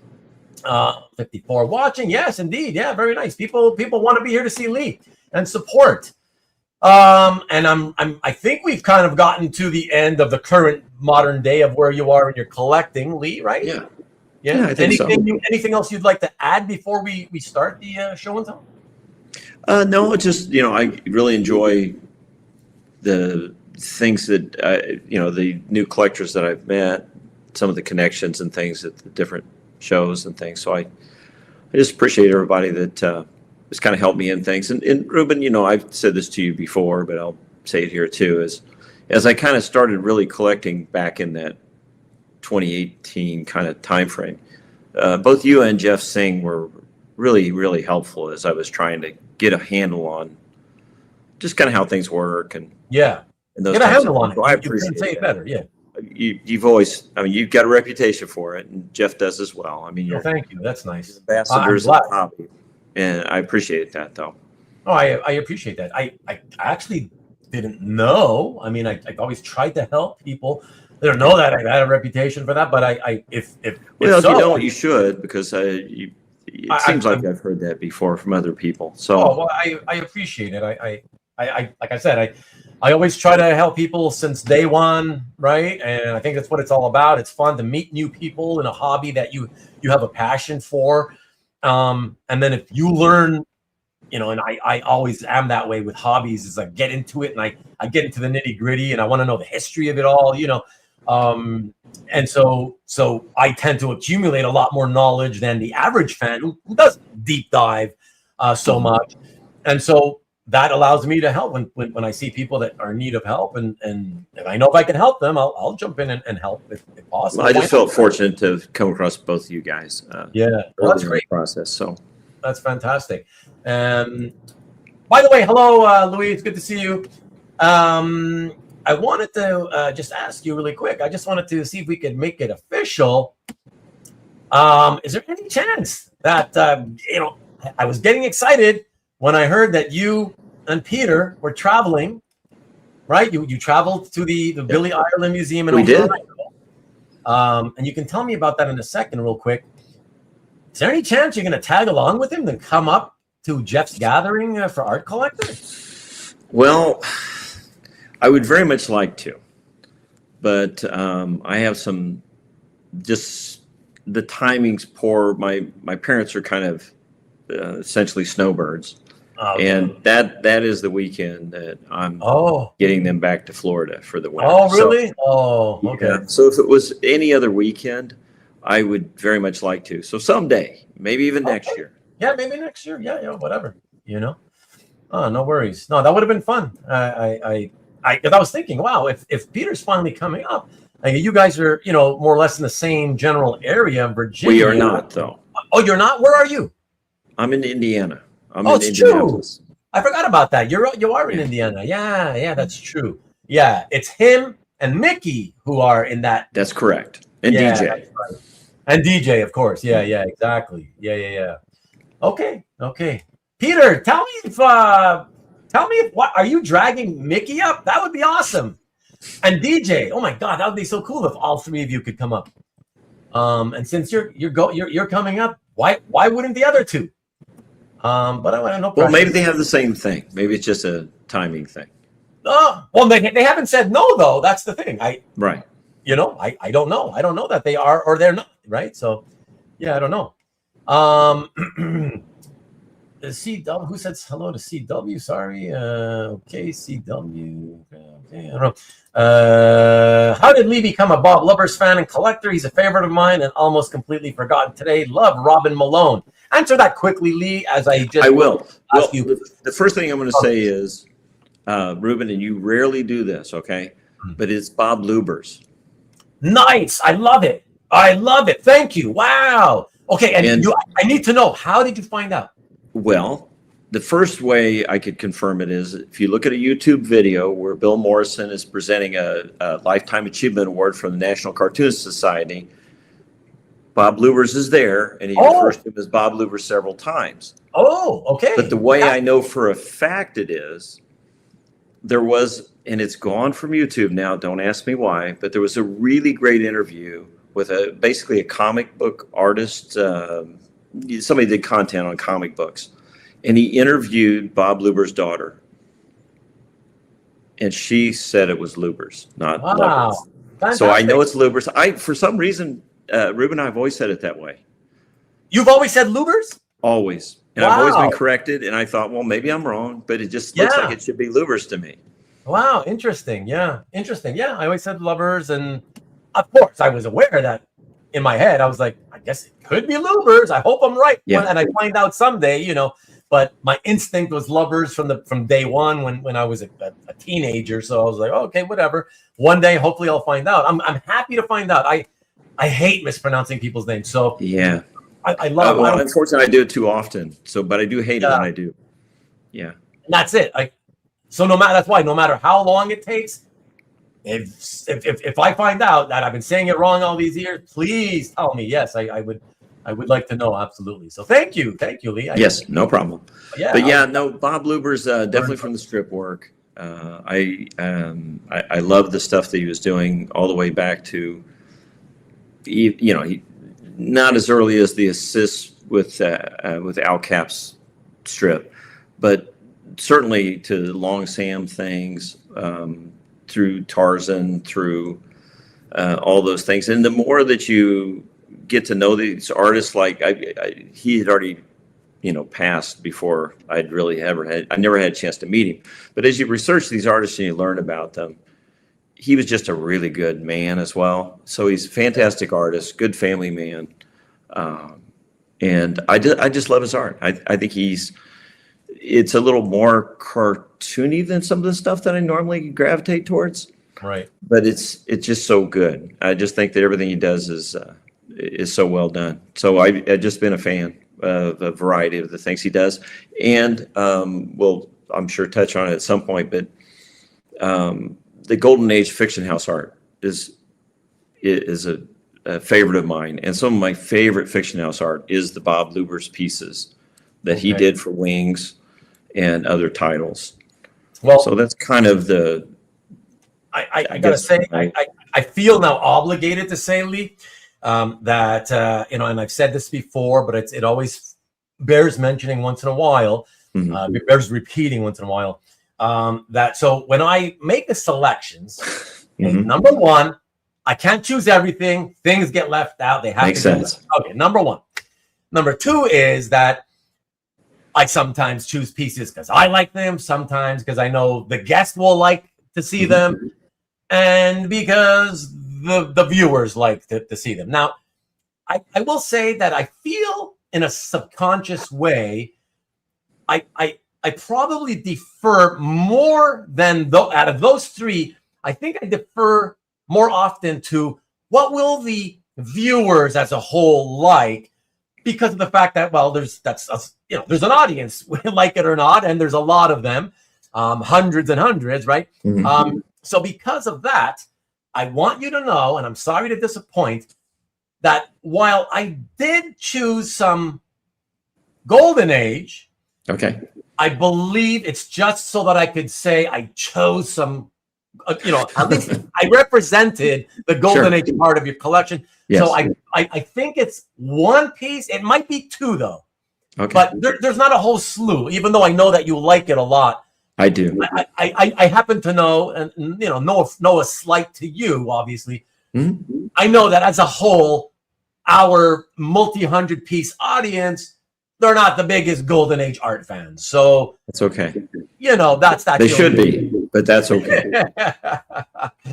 But there you go. So this way, at least we go into it, and you're not going to be waiting piece after piece. Where's the Golden Age art? Is he going to show any Golden Age art? At least now you. Well, I'm not going to do that with anything, so it's okay.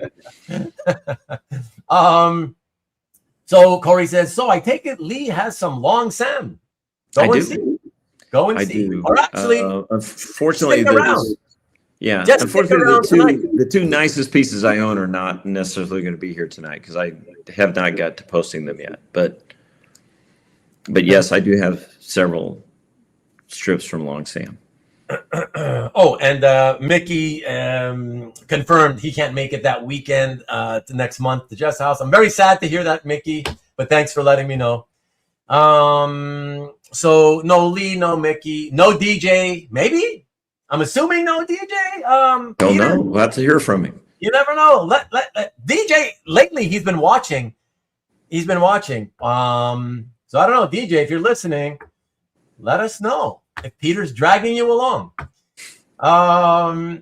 So Lee will correct me if I'm wrong, says, speaking of Peter, he knows much more than I do about Lubbers. Wrong about what? Sorry, I must have missed the other. I don't know. I think he means general knowledge. Sorry there, Peter. And by the way, Tom, also, you saw that I caught your comment about maybe going up one day. Is North Carolina drivable distance to Toronto? How far south how many hours would that be? And I think for Peter, I don't know, for Peter, it's less, I don't know, it's within 5 or 6, Peter. I don't know. Am I wrong? Maybe I'm crazy. I don't know. I feel like maybe it's because I'm thinking that George Hagenauer and Sean Watkins are coming up from Michigan. And That's Michigan. For them, it's only 4.5. Yeah. Which is shorter than for me, So I don't know. Maybe Virginia is longer. Yeah. I don't know. I'm sure you'll let me know, Peter, but. And hi, by the way, didn't say hi to you, Sonny. What's up, Sonny? Good to see you. Sonny's a big comic strip fan, so Sonny has an amazing collection. You know Sonny? Oh, okay, that's cool. He has some fantastic pieces. Yeah, sure. I think it's an overused term, but he has a great eye for good art and of a variety of types. Yeah. Oh, for sure, absolutely. He definitely does. Christopher Lutz is saying, thanks for answering, Lee. Cool to hear from another Lubbers fan. There you go. That Lubbers is a World War II vet pilot. Is that right? He is, or was. Yeah, wow, Or he is a vet. His son, his father before him was a World War I pilot. Oh, really? So wow. Yes. Mm-hmm. Wow. 2 generations of war pilots. Wow. Yeah, that's crazy. So, yeah, sorry to hear that Virginia is way longer, but I'm happy to know that Peter's still coming. As long as there's no ocean, everything's drivable given enough time and Mountain Dew. Are you planning on coming up this year, Jeff, from Las Vegas with your car? I can't wait to see you with that after that 7 to 9 or 10 day drive. That'll be fun. Ian checking it out. North Carolina to Toronto is about 12 hours. Okay. Well, I would personally, because I hate having to, I just want to get to my destination by car.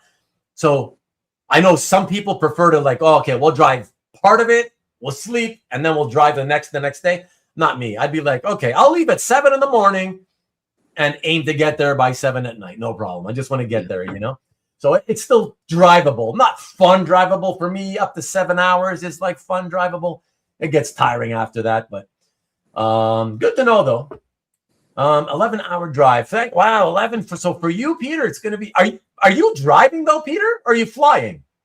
Because I was assuming you were driving, but that's only because I thought it was a quicker drive. That's interesting. Sonny says, as are you, Lee. There you go. 2 gentlemen, of course. 13-hour drive for you, Tom. Okay. And okay, excellent. All right. So yeah, man, let's get into this. Later than usual, but it was a great, fantastic talk. I really enjoyed that, Lee. So thank you so much. You're welcome. That was very fun. And last few comments. Only only a 33-hour drive from Vegas. Enjoy. I hope to see you there next month. Oh wow, you are. Look at that, Peter. You are driving. Let's look at Lee's art. We will. We're getting into it now. Hey all. Hey, what's up, Matt? Leopold. Lee Elias was not a military veteran, but he studied judo and posed in the mirror to capture realistic action. That's fun. That's interesting. I thought he was a military guy. I don't know about that, but I can definitely see this other because all the Black Cat stuff was all judo based. Yeah, and he did the diagrams throughout the comics that showed the moves and things. I did not know that, but it makes total sense. That's interesting. Okay, thanks for the little knowledge drop there, Matt. Wish you had a Green Lantern ring, or how about just bamfing like Nightcrawler, Tom? That'd be even faster. Thanks for the skinny Matt. Okay, so yeah, let us get into this, everybody. The beginning of Lee Harmon's Show and Tell episode number 89, and let me cue this up. And all right, we'll get right into this. So the first one we're going to show, I rarely do this, everybody. I rarely do this, but the first one, actually, I almost never show the piece of art that I used to crop into the thumbnail for my episode. But that's what I did do it for this one. And so that's what we're going to see because it's got a nice, interesting story behind it. And we just last week, with Dan, when he was in the studio with me, talked about the topic of unpublished art. And so I thought this makes for a good one. So check it out, everybody. It is the cover to Wonder Woman, unknown number, but I can tell for those of you interested, because it's Don Kramer, I know that it would have been an issue somewhere in between his run, which lasted somewhere from 600, number 600, to around 614. So one of the issues in there, Lee will take it away and he'll let us know the backstory and you'll see what I'm talking about here. Sure. Well, this particular piece was back in the days when we were all watching Dueling Dealers. And it was Anthony and Mike Berkey. And it was also at the time where everybody was populating their claims before they actually happened, and shooting things in because I think prices were good and the art was good and interesting. But in this particular one, Anthony showed it, and I'm not familiar with it. Don't collect Wonder Woman comic. I do like the aesthetic of Wonder Woman. I mean, I think it's a great character. Right. But this particular piece I thought was exceptional. And although I call it a Dueling Dealers win, it was really set up with Anthony after the show. So people kind of passed on this thing. All he had, because Anthony sometimes doesn't always know where everything came from, or he knows where it came from, but he doesn't really know, like where it was used. He just only said it was unpublished. And I kind of wanted to go into it a little deeper. So brought it to Heroes a couple years later, talked to Don Kramer, and he said that this was for a story that was called The Phoenix Egg. And it was completely penciled. He didn't do the interiors. He just did the he just did the cover, but the interiors were completely done by an artist, and I don't remember, but it's in the description this with my post.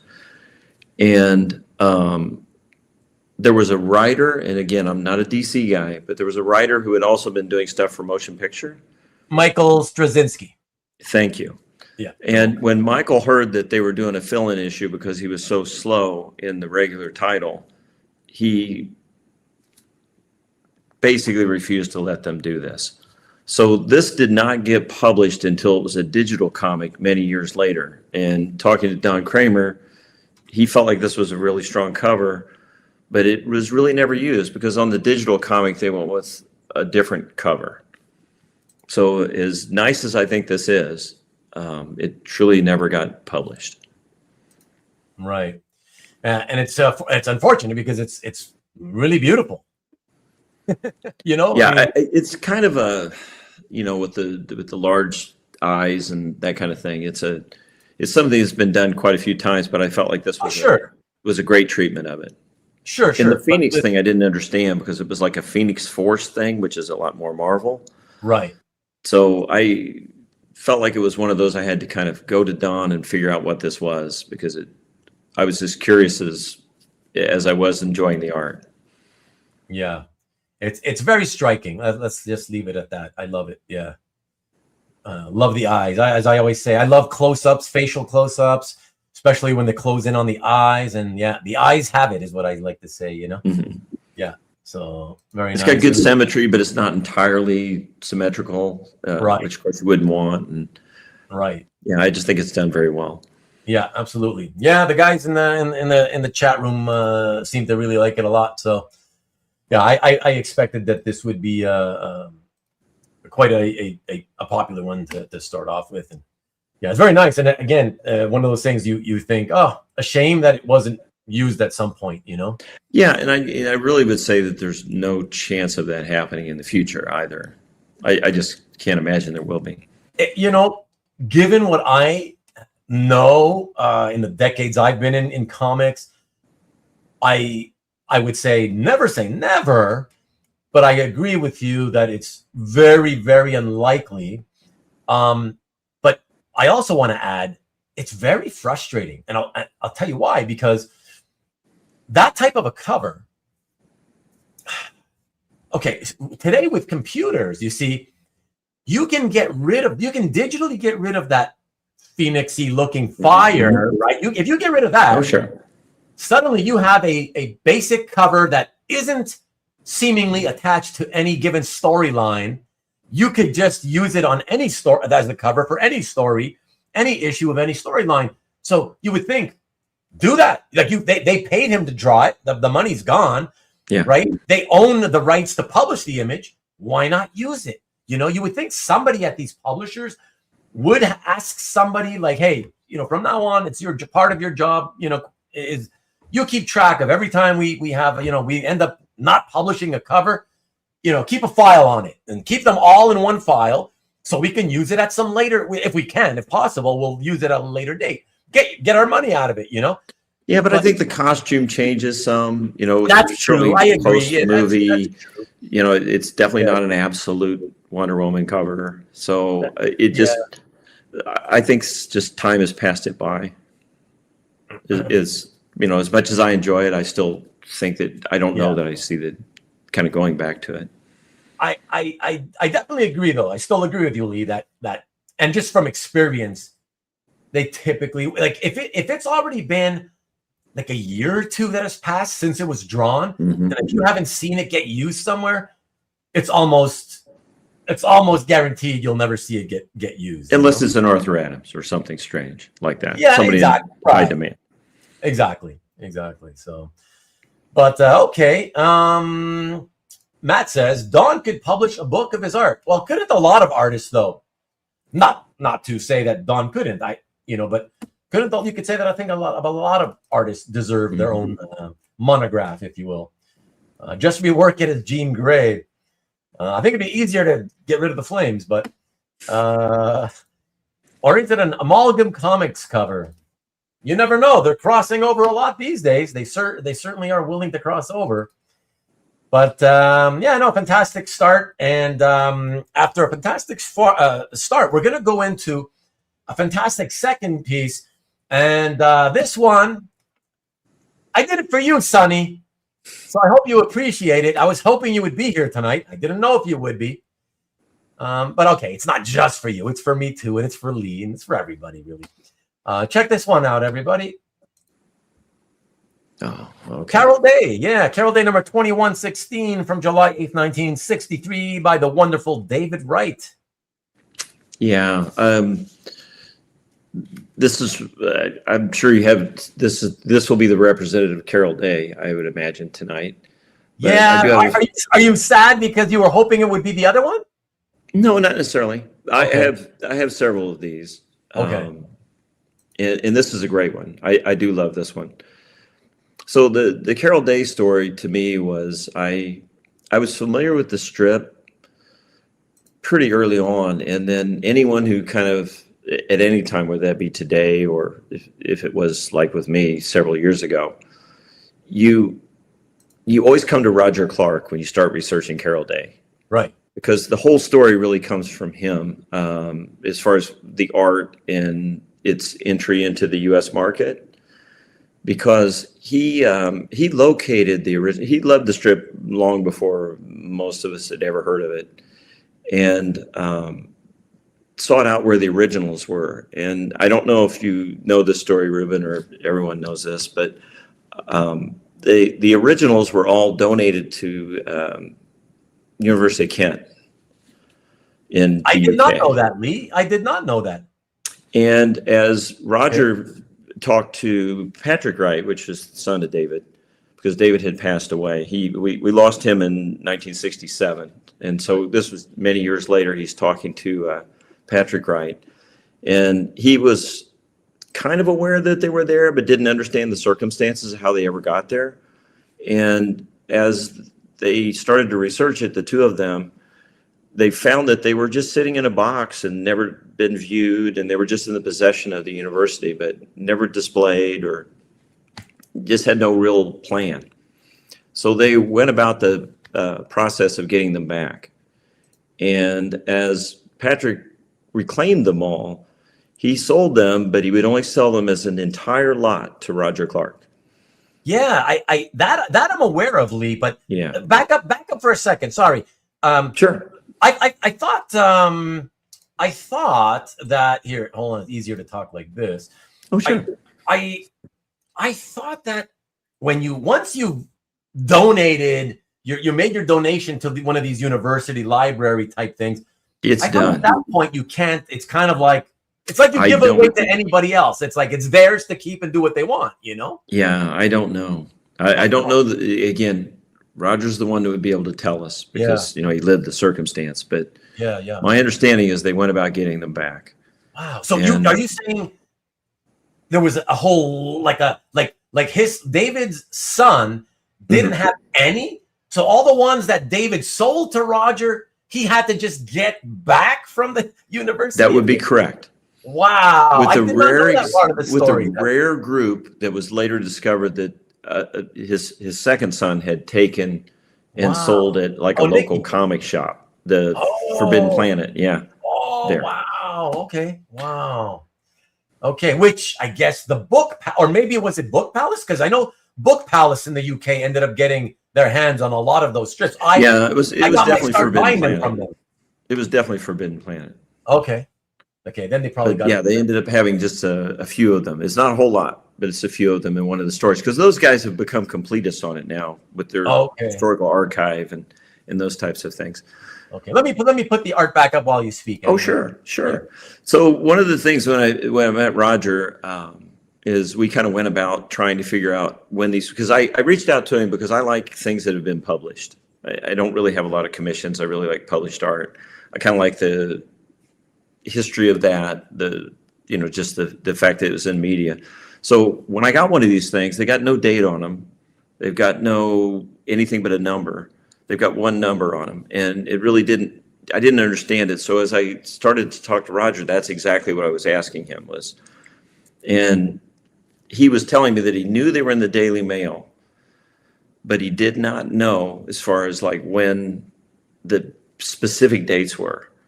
So It was during the pandemic that we kind of came up with this idea that we were going to go back to the physical archives of stuff for the Daily Mail and just look at every edition and date these things, like figure out where they appeared and when. It's complicated in that, you find that they didn't have a Sunday, which we knew that, but they also didn't print on a lot of holidays, and they were things like Easter and just kind of unusual holidays that we wouldn't necessarily think a paper wouldn't come out. So there were also, it's complicated by a lot of newspaper strikes to where they didn't show the strip. Okay. So the dates we just literally had to go through each paper, find them, pull it out, and record the date. And we did get that done. And because of that, I've just kind of gotten to know Roger a little better, talked an awful lot about Carol Day with him, and then of course with his partners in the Slingley Brothers publishing. And this particular strip, I'd like to say, I got this from Roger, and it was kind of nice to get it directly from him, because I wasn't around in the time when he was, selling so many of them online, where I know people were, getting a lot of them there. I was not. So I've had the good fortune of getting a few of them from him directly. And it's kind of makes me happy, because there were pieces that he felt like he wanted to keep, even though he was getting rid of other ones. Right. So I think this is a great example. It's nice how you've got the environment in the first panel and a great Carol in the last one. I actually have, and I didn't buy these all at the same time, but I have the two strips prior to this too, in this sequence. But it's really nice to see them all together. Yeah, I got to say that the first and last panel are quite stunning. Yes, I agree. But David Wright is just an amazing artist. He truly is. Yeah, or was, but yeah. Or was, I'm sorry. Yeah. Or was. Yeah, but no, absolutely fantastic. And it's great. I think I can add, since you dropped a little bit of that Carol Day knowledge on me, Lee. Mm-hmm. Oh no. Okay. What do you call it? My mind went I was gonna drop some knowledge on you. Sorry. What were you just talking about? What were you just saying about the? I don't know, Ruben. I'm sorry. No, that's okay. Something that. Oh, sorry. Yeah. I remember. Thank you. So remember when you said that? Roger had been interested and known the strip, long before anybody else, whatever. Oh, true. Uh-huh. So that's not quite exactly true. Oh, so okay. When it's kind of true. So let me just tell you what happened was, he discovered it at the same time I discovered it, and a few other people discovered it, and we all discovered it because we were readers of this magazine from Tomorrow's Publications, and the fantastic British from Wales, the UK artist, I guess, David Roach. Yes, he had done an article in one of the issues of this magazine on Carol Day. Okay. Us who bought that, who were reading that magazine every month, saw that article. It's just that Roger was so enthused about it that he was like, oh my God, like I got to try to hunt this stuff down and see if it's available and try to, and so he was really proactive about it. But several people in the hobby, as I said, because of that article, we all became aware of it. And I remember reading the article and thinking, I guess the same thing that Roger was thinking, was like, oh my God, this is fantastic. I cannot believe this thing has existed and has been completely forgotten, even by people in the UK, because the strip has not been in publication for since most of us were born, Exactly. And it's never a nostalgia pick for any of us, because none of us read it. Right. Exactly. So that was the thing. The only difference is that, unlike myself and the others, Roger he felt that need. Oh, I want to try to get some of this stuff, in terms of the originals, and that's how he got started with all that. So it's pretty fun. Well, when I first bought my first original and sought them out, the only ones I'd ever seen and the only ones I ever saw sold were through Russ Cochran, which had to be reselling them. And so the first ones I got were from him. and then later found out that there was a website and Roger and all these things, and that he had been selling them for years. But I didn't know that. I saw them first through Russ Cochran. Oh, interesting. Okay. Yeah. So Russ Cochran, after Roger had already been selling them for a long time. Correct. Ah. Wow. Yeah, you came late to it. Yeah. Mm-hmm.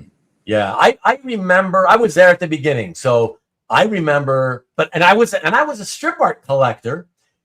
But I focused on, like affordable level strips where, less than $300 a piece, that kind of thing. Sure. And what happened was for me was when he started offering them, okay, the first thing he did was he offered them as complete stories. Yes.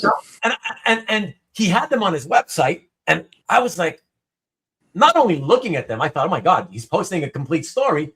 Let me read it just to see how it is. Tell everybody it was a phenomenal read. I cannot believe this was from 1950s or even 60s. Like it was so far ahead of its time in writing. The things they covered, like, yeah, it's not only is it mind-bogglingly beautiful, aesthetically speaking, but even it's a great read. So it's got both writing, drawing. I mean, great combination. But in my head, I couldn't get out of that thinking that you get, a lot of us get stuck in, where it's like, well, I've never heard of this. I've never heard of this strip before, and it's beautiful as it is. I may love it, yeah, but I've never heard of it. Like nobody knows what it is. What do you mean I have to spend $25,000 to buy a complete story, right? So I was like, are you nuts? And that still comes out to if I remember correctly, $277 and change per piece. And like I said, most of the strips I was buying was less than 300. So I was like, yeah, it's like a lot, Roger, come on. And then I thought, okay, I'd make an exception if you broke it up. If you let me choose some, I'll buy a few. He's like, no, whatever. I'm like, okay, but yeah, I can't, I don't have 25 grand lying around just to get a story, And ultimately, that's kind of what he did, though, was he broke it up and sold them. Yeah. Right. Well, that's right. Eventually he did. Some were sold complete, sure. But I think eventually he realized, okay, there's not going to be that much of a market to be able to buy these things complete at that time. And started breaking them up, and, all the great stuff went right away, whatever. And but yeah, it's been fun. I'm glad that it's been like 18 years since that whole thing began. And it's been almost two decades now of a lot of fun. It's so much attention on this side of the Atlantic has been given to Carol Day, and it's like a lot of people know about it now. It's really it's interesting. Now the last thing I would say on that too, or last comment is, he starts this strip in 1956, and he we lose him in 1967. So he's doing it all through this time. And the thing that I think is so great about it is, because he was such a admirer of fashion and pop culture and those things, it's really modern all the way through. Unlike, say, other strips where the character never changes, like Blondie, looks just like Blondie for 40 years. It just never really changes. And this strip adapted all the way through and stayed current and relevant. And I think that's really neat. And then the second thing that's interesting is, so he dies in 1967, but the strip continues till 1971 with Kenneth Innes as the artist. Yeah. Right. And when you look at the Kenneth Innes ones, you realize how great David Wright was. Oh, sure. Because they're just okay. I mean, it's a strip. Right. But it does give you that nice comparison over a long period of time to see just how beautiful the other ones are. Yeah, like if you didn't already appreciate just by seeing them in the first time, once you get to see everything as a whole, then you really you would know what it would have been had another artist done it. Exactly. Yeah. So fantastic. Shall we move on to the next piece, my friend? I think we should. All right. And what do we got? Okay, so for the next one, I really dig this one. Like, I don't know if you're probably going to think, oh, this was just some fun little thing I picked up. And maybe it is. I don't know. Tell me, but I really liked it. And I have one thing to say that I want to add. Let me tell you really, really fast. This next one, the reason I like it visually, But what I'm more impressed about is I love when, because it's not the first time it's happened to me, when I see somebody who started their career, say as an inker back in the 90s, let's say, and I didn't like their art, right? I didn't like their inks, right? I didn't like to look at the books they inked. I was like, this is just not, it's not that good. But then I see all these decades later, 30, 35 years later, suddenly I see them putting out, they're getting work on their own, penciling, not just inking, penciling and inking their own stuff.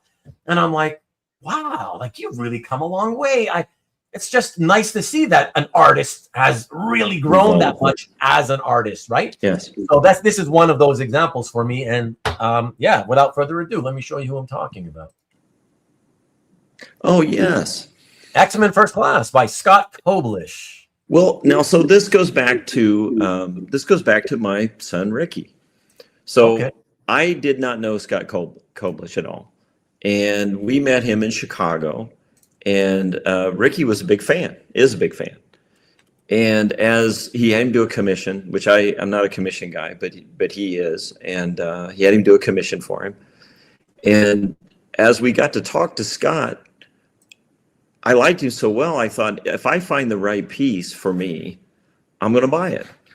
And this thing came available, and it looked exactly like what I needed. It has a great background to it. It's more of the type of art that I collect than some of the other things that Scott has done. And I love the fact that it was pencils and inks by the same artist. I just, along the lines of what you're saying, I did like that. So I would say that when your comment on how they look better when they do the whole thing, right? The level of inspiration and dedication is different when it's your art than when you're inking someone else's. So I don't know if that's present in this.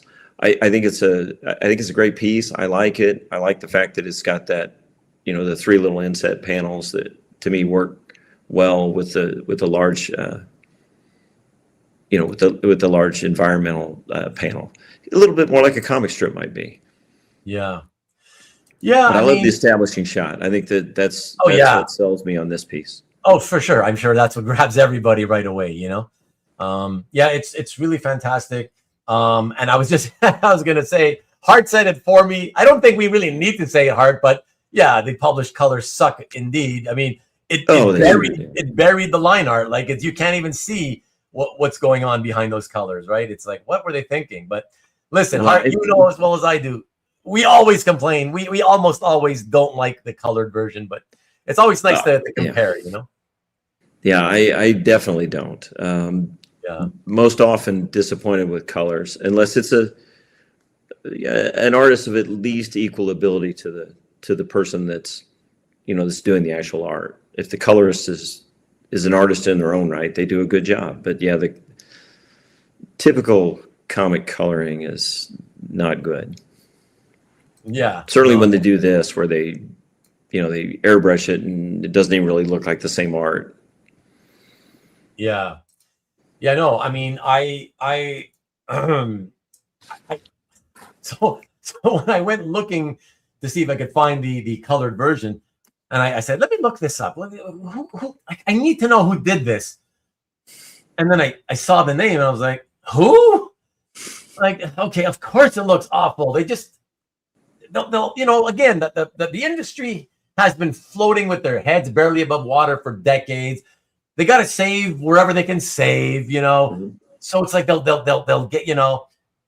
they'll just get people to do the work, willing to do the work for as cheaply as possible at times. And it's like, okay, that's what you get. You get somebody who doesn't really know how to use the computer coloring program they're using or whatever. It's like, come on, man. Oh God, it's frustrating, but whatever. That's why it's such a wonderful thing, Lee, for us to be fans of original artwork, right? The line. Correct, because if all you ever saw was that book, you would never know that page was that strong. Exactly. And we can be fans of the art and love the art and appreciate it without even ever having seen a copy of that comic it came from. That's the other beautiful thing about it. And that's my thing too, is that I have the book now, but it certainly came after the art. Because I do kind of go out and find the published version of it once I get the art. But It's colored by that mother and son duo in China. Are you being facetious? Sometimes because he's always a jokester, Marcus. But well, the problem with Marcus is he knows so much that you don't know if he's telling you the right. truth. You never know if he's being serious or not. So it's like that's kind of an odd thing to say as a joke. So I'm like, I'm inclined to believe he knows something truthful about that. I've never heard of a mother and son coloring duo out of China. But if you're being serious, let us know, Marcus, because I'd like to know. And what are they known as? Since they're a duo, how are they usually credited? Because I can't remember the credited name that I saw for it, but it didn't sound like it would be anything related to a Chinese mother-son. Okay, of course. I was hoping it was. I was hoping it would be true. Okay, there we go. All right. Well, thank you. Colored all Wong. Yeah, nice. Oh, there you go. Oh boy. Okay. All right, everybody. With that, let's move on to the next one. So let me see. What do we got queued up here? Oh yes. Oh my gosh. One of my all-time favorite embellishers, artists, but to cheat, you guys know what I mean when I say cheating. I'm going to cheat a few times tonight. This is one of these cheating slides where it's my way of being able to see more than one piece of art. We're going to get two pieces by the Filipino greats. And this way, Lee, you can, handle the left one first, and then we handle the right one, say whatever you want to say about them. And sure. Yeah, but both just fantastic pieces of comic book art. Shocking. Again, every time I show something like this, I'm like, I can't help but think, what would the Marvel or DC universe have looked like if the Filipino invasion had come 10 years earlier and they took over and created the majority of Marvel and DC books, like it's so illustrative. I'm like, wow. Anyways, well, let's check this out, everybody. Yes. Okay. So it's interesting that you're displaying them like this because I pair things up in portfolios with a purpose, and these are displayed in a portfolio exactly as you're representing them. Okay. Wow. Exactly. I mean, right and left and the whole thing. Fantastic. So yes, so you've got two different people here. You got Nestor Redondo, who is a genius, and somebody that I can't get enough of his art. And then you've got, my hero, Alfredo Alcala. And these are both great examples of work that was being done in the 60s by them. Both of them in the Philippines, obviously. But yeah, just I look at the Redondo piece that's over on the left, and the choices for kimono that she's wearing, the pattern that's on there. I mean, who would do that to themselves? To have to put that through because it's a character within the story. This is one page. I've seen other pages from the story, and right, it's just such a beautiful piece. The faces on the little inset panel, I think are just so classic. You know what, Lee? Like for me, when I looked at this particular page, and I know it's kind of it looks like, I don't know, from like an adventure type story, but what really stood out to me is, I guess particularly because of the last three panels, but it felt like classic romance to me. It is. It's two Philippine characters that are during the Japanese occupation of the Philippines, and he's kind of rescuing her. That's where the first soldier is, and he's kind of rescuing her. And of course, I'm sure they fall in love. Actually, I know that they do through later in the story, but he's injured, but he's carrying her to safety. Yeah, it's wonderful, and I just think. But you look at the foliage and just the fact, the choice that he makes on the panel where he's carrying her and it's tilted like that. It's so great, and in his case more than Alcala's even. It kind of goes back to Francisco Coching, who is the dean of the Filipino comics, and it's just that traditional style that it perplexes me that none of the current Filipino artists are doing it. Because they did for years. I mean, when you look at it, it was kind of started in the 40s with Coching, and then it's kind of picked up and embraced by people in the 50s and certainly in the 60s by these guys, and it's just a shame that we don't have that. Yeah. But it's great. And then you got Alcala, and again, he's kind of my hero. He's my all-time favorite, Lee. Yeah, I love him. Again, can't get enough pieces from Alcala. Yeah. This particular one is, and Peter could tell you, it's from the Battle of Midway. He can tell you the ships. It's a Battle of Midway story. Yeah, that's what it is. Oh, nice. And it, I love the fact in the small panel that's in, on the lower left, everybody's an individual face. It's not like it's, no offense to John Byrne, but I'm going to say it's not like a John Byrne kind of thing where everybody looks the same. I mean, they all have very unique faces, as people would.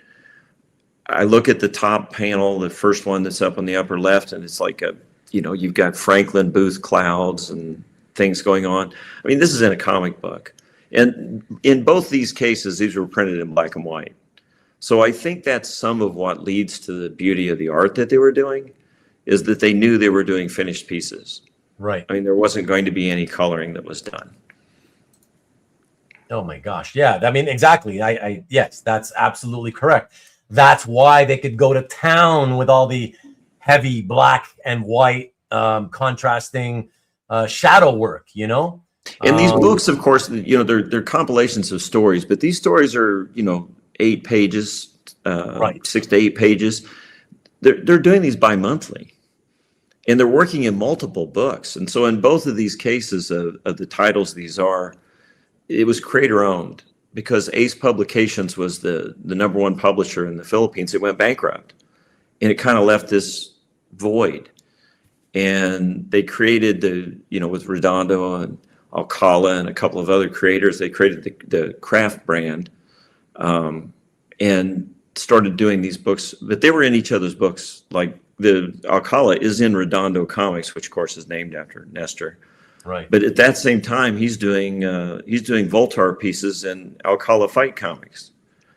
So they are doing full titles twice a month. Yeah. They're just doing 6 and 8 page stories in multiple titles bi-monthly. So the output of these guys was incredible, which DC took advantage of when they could, once they got back over to the, coming over and doing stuff for here in the United States. But, and I don't know that the work was ever stellar like this, but to me, it's just fascinating that they could do this level of illustration, this level of finished work. And certainly Alcala's never had assistants. Everything he did was on his own. And whereas Redondo did, he would have assistants at time, but most of the stuff he was doing in this time period is all completely him. Wow. Yeah. But I'm glad you chose these. They're two pieces I really love. For sure. I mean, I to be fair, Lee, I will tell you that while I'm very, very aware that you're a big fan, mm-hmm. In this case of these pieces, I wanted to show them because I'm also a huge fan, and I've always been a lifelong Filipino school fan. Alcala, I probably might always been my all-time favorite. So yeah, it's more like selfishly for me, but I was happy knowing that you are the same, in terms of how much your love for it. Yeah. So I was like, okay, this is going to be great. So yeah, I'm very happy to show that stuff. And I'll tell you how much I love that stuff, and how much, what I said earlier, guys, everybody, what I said earlier, and I've said this before on many past episodes when I've shown art by these Filipino artists. That thing I said about how, wow, like 1963. Oh my gosh, imagine like seeing that type of illustration in most Marvel or DC books, right? And I often have thought about that, so often, in fact, that I even in my head toyed with the idea that I would one day maybe take the risk of doing an episode on a Sunday night where that would be the theme, and let's see if we could get some kind of conversation going to see, because I'm sure people are thinking every time I say that, I'm sure a lot of the people are like, I mean, yeah, but I love Buscema and Kirby and whoever. Oh, and I do too. Yeah. But but that's why I think I've always, when I toy with the idea, I'm like, I think it might make for really good conversation, because even though you may think that way, like you just said, Lee, I do too. It's not. I'm not saying it would have been necessarily like better. It's not the word. It's just what happened at Marvel and DC was still, for the most part, apart from Neil Adams, it was comic booky, right? Yes, traditional comic booky. Yeah. Whereas the Filipinos were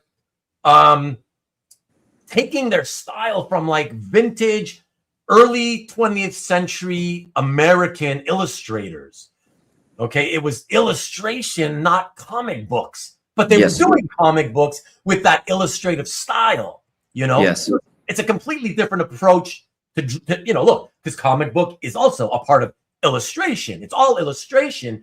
It's just that comic books is its own thing, and because of the characters, cartoonier, more comic booky styles seem to be more appropriate for them, But again, I always thought, wow, I asked myself certain questions, like all those people that scoffed at comics when we were like kids, or even when we became adults, and they continued to scoff at comics, would their minds have been changed at all if they would have seen more realistic illustrative stuff like this in a random superhero comic, as opposed to big blocky Jack Kirby or you know what I mean, Don Heck, or whatever. So anyways, I've never done an episode like that, because I thought in the end I was like, I don't know, it might only last a 10 or 15 minute conversation, so I never did it. But the only thing I would say, Ruben, is that this going back to that golden age art that some people don't see the merit in, but Alcala, with the possible exception of Lou Fine, all of his references or people that were inspiration to him, they were traditional illustrators. They weren't necessarily comic book people. Yes, exactly. But when you look at, if you look at Lou Fine, he's got a lot of what you're saying. I mean, he has that illustrated look in comic book characters. So it really is a way to kind of see what that could have looked like as it is. Yeah. But then again, Lou Fine didn't live long enough to go into the era of, let's face it, the Marvel universe. Oh, certainly, he was not part of in Marvel at all. Right. So, yes. Right. Yes. So still, to have seen that universe be building during the 60s and into the 70s, I don't know. I just wonder, Mm-hmm. And the EC stuff might be similar. It's most similar to that, where it was some of gorgeous illustration. Some of it, yeah. Mm-hmm. Yeah.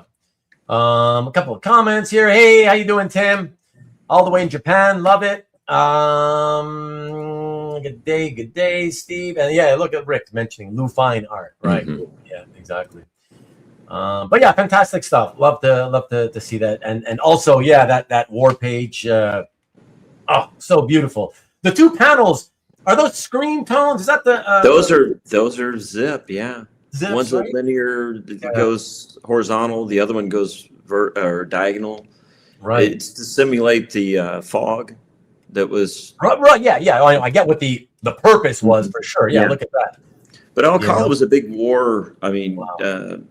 He was. I don't want to say fan, because fan's the wrong word, but historian, and painstakingly wanted to make sure he had accuracy in all the equipment and battles and those things. Yeah. I apparently. Oh, here we go.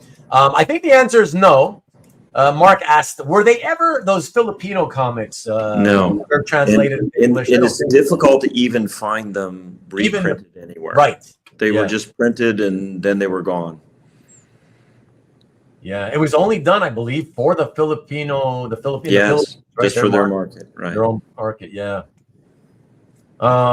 Rick mentions, and he's right, the Redondo on Rima and Swamp Thing was gorgeous stuff. It absolutely beautiful stuff. Yeah, absolutely beautiful. Oh yeah, that's the one, the reminder. And they turned back the clock with the demise of EC. It had to be more kid-friendly for superheroes. It's true, because of the fact that the publishers, Marvel, DC, they did, well, because DC was already existing for a long time, and they were catering to still 6 to 10-year-olds or whatever. And then Marvel came along, although Stan felt right from the get-go in 61 that, I'm not going to cater, like, because you can see right away with Fantastic Four #1, this is not DC Comics, what you're reading at DC in 61. This is immediately at least for a 17-year-old or you know what I mean, 15 to 17-year-old and older. Like it's later it's college audience. Yeah. Yeah, right. Yeah. It's mature enough, right? So yeah, but anyways.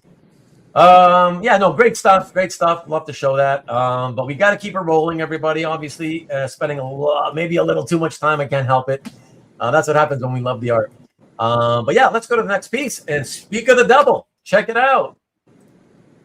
We have a Long Sam, an example of Long Sam from 1960, Bob Lubbers. Yeah, good girl art too. Good girl art. A great example of affordable good girl art. Absolutely, yeah. No, it is extremely affordable and still is. Long Sam, of course, comes out of what he was doing with what's the other Al Cap one? Darn, Little Abner. Oh, Little Abner. So Bob Lubbers meets Al Cap. He's assisting on doing most of the ladies. The face is not necessarily, but then eventually all of it for Little Abner. And Al Cap has this idea. He wants to do this Long Sam character, and he basically gives it to Bob Lubbers to kind of provide for him and his family. So it becomes a pretty popular strip. This is a little later than the ones I like the most. The 54 to 57s are my favorites. Okay. But I still think it's a really nice example, and it does show a lot of the things that Bob Lubbers does very well. Yeah. Oh, it's very, very lovely. Like I said, I mean, look, there was a time, because with strip art, the reason I myself started collecting strip art is because, imagine, I started in 2001, Lee, and it was because in 2001, I was already, believe it or not, sick and tired of the ever-increasing price of mainstream comic art. Okay. Wow. Okay. Yeah. And so I was like, okay, I want to collect, I want to be able to, go back to like just a few years earlier when I first started and be able to buy things that are maybe $50 or $100, somewhere in that range. Unfortunately, what I was attracted to in strip art didn't cost that cheap in 2001.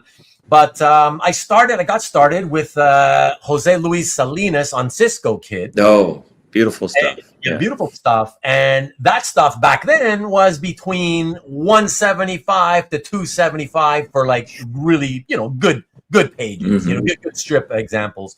And of course, obviously, as you know, over time, like everything else, even the strip art, really went up a lot. But at a certain point, about, 12 years ago or so, I decided, okay, I got to find something else in strips that is still affordable. And so I decided, okay, you know what I'm going to do? I'm going to try to collect. I'm going to collect a subset of strip art that are examples of good girl art, but by lesser name artists. So, second or third tier type artists in the strips, the people that, obviously weren't as good as the greats of the medium, and for several years, that's what I just tried to hunt down. Like, this would have been a perfect example of what I would have picked up, a strip by an artist who isn't really well collected, who isn't thought of as, one of the greats, but occasionally will do some really nice good girl art like this. And that's the kind of thing I have. So yeah, I don't know. I probably got up to like well, more than occasionally, Ruben. I mean that's Bob Lubbers. I mean, he's good. He's always good with that. Yeah. But the thing with the strip art you get too is the pacing is so great. They don't have the extended canvas that you have in a comic book or comic book pages, so they have to take you where you've been, or if you hadn't seen the strip the day before, they introduce something new, and then they kind of give you a teaser. It's really concise. I think it's clever. Most of the layouts are so good, and if you really look at people that knew how to draw comic strips, and Bob Lubbers was one, they're consistently good. I mean, even the ones that are the lesser strips are really good. Whereas you've got some throwaway pages in comics that's not the case. In fairness, I will say, I never, Lubbers is not an artist who, in strips, that I ever really looked in depth. You know what I mean? Like, I didn't take a long, deep look into. But I certainly always felt it was pretty nice stuff for what it costs, you know. But there's a lot of artists like that in the strip field, you know. Just there certainly are. The lack if you get past the Alex Raymonds and the right. Caniffs and the, like you're saying, top tier. But wasn't it true that in like the 70s and then the early 80s that the strip art was more valuable from a cost standpoint? I'm sorry, it was more expensive than any of the comic book pages. And the really, really like deep pocketed collectors, that's what they collected, right? Yeah, that's right. It was a kind of a, you know, it wasn't a long-lived period of time, though. You have to understand, right? But it was one of these things where I guess these fans figured, oh, you know, look how, because this is where comic books come from, right? It's the precursor to comic books, is the comic strip from the newspaper, right? So let's go back. You know, comic book fans always want to go back. Oftentimes, let's say what came before this, you know. And I think it was just this period of time where people were realizing, like, oh, wow, look at that Flash Gordon stuff with Alex Raymond. Oh, my gosh, that's amazing. Like, it's so much more beautiful than most random superhero art, you know, ever done.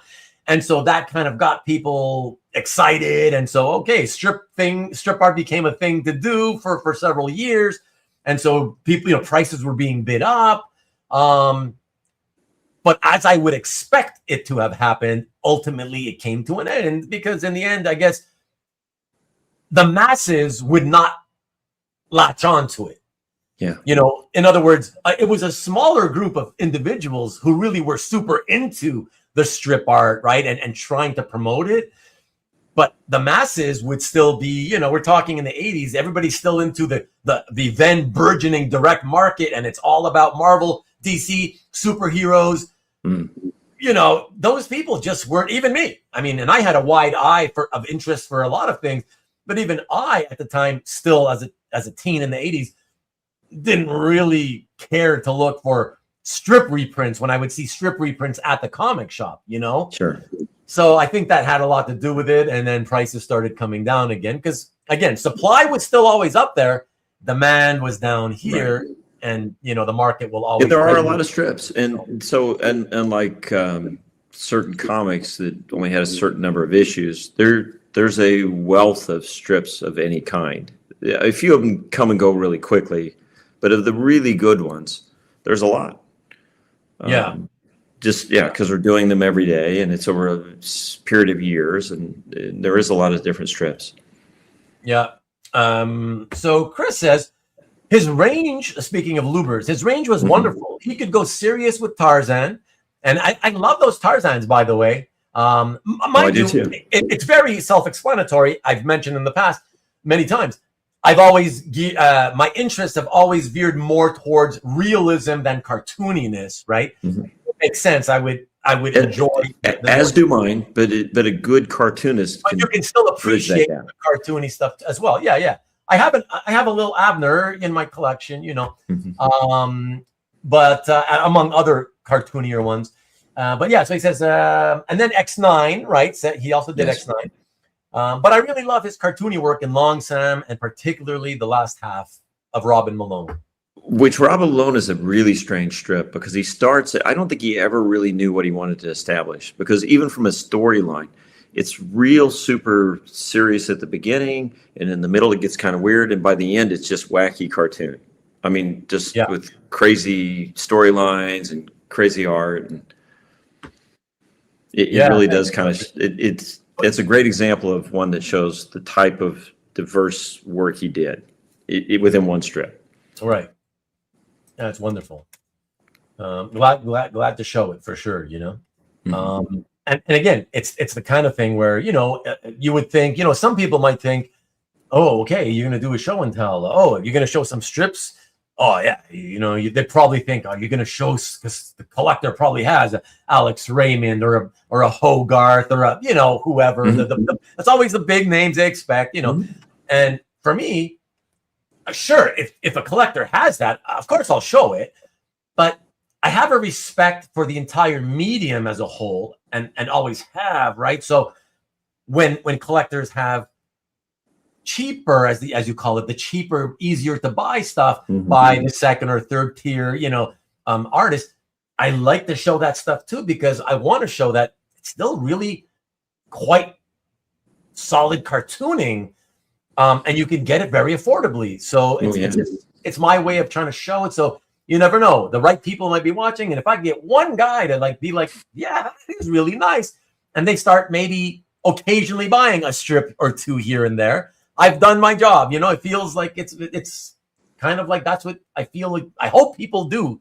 Well, yeah, I can just say from my collector friend group, the more that people get exposed to strips, the more they get in their collection. Because usually if they haven't bought any of them, it's because they really haven't seen many of them. But once you start seeing the originals, I think it just changes your idea. They're right. Just really nice, and some of them are so large. So they're not as small as one might think physically. Yeah. And the Sundays are something else. Like the first time I ever picked a Sunday up, held it in your hands. The thing's enormous. Yeah, for sure. Interestingly enough, I don't know what you think about this, Lee, but myself, I actually don't like Sundays. Let me tell you the reason. Yeah. Okay, well, actually, let me see what were you going to say? I think I know. What I was going to say is because they're designed to have the color added. No. So like a Rusty Riley, you don't want a Sunday, you want a daily, because the dailies are finished art and the Sundays are open. They have open spaces and they're waiting for the color. But that's not it for me, actually, believe it or not. Actually, it's funny. So I think I can say, I can put it better this way. It's maybe not so much that I don't like Sundays. That's not, because it's not altogether true. What I'd rather say is I much prefer dailies. And the reason I do is, having been a comic book art collector, well, the vast majority of everything I've ever purchased is vertical orientation, right? Mm-hmm. So most Sundays still have that sort of vertical orientation. I guess I know some of them are more wide, but they're also kind of tall, making them, I don't know, square-ish. More conducive to what a page would be. Yes, you're right. It's like a daily feels like only one tier of 3 tiers of a comic book page. So I love the fact that it's only a few inches tall and really long sideways, It's just, I don't know, it's just the opposite, I guess, of a comic book orientation. And I get that difference. Yeah, it attracts me. And they also stand on their own more often. You think? Like a Sunday usually is part of a continuing thing. It ties in, but it seems like the dailies were made to be viewed better as a single piece. Just the way the story's composed. Got you. Good night, Corey. Have a good one. Well, look at Jeff. Jeff here in Las Vegas. He was never a strip collector himself. He's primarily, by the way, a Star Wars art collector. Oh, okay.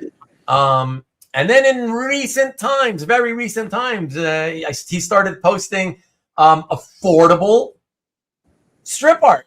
And I was like, that's cool, man. I'm so glad. He just kind of like me, where he gets to the point of being like, well, you know what? I want something different and something that doesn't cost me as much as I usually have to pay for my art. Mm-hmm. And so he's been picking up, modern, more kind of slightly modern, but some more vintage strips but very affordable, right? And it's fun. It's what, I always say, it's good fun. Stuff you can easily pick up, and it doesn't cost you an arm and a leg. And it's just so, it gives you so much value for your money, I agree. So good night by everybody to Corey. Bloom County. What about Bloom County? Tom wants Bloom County. Okay.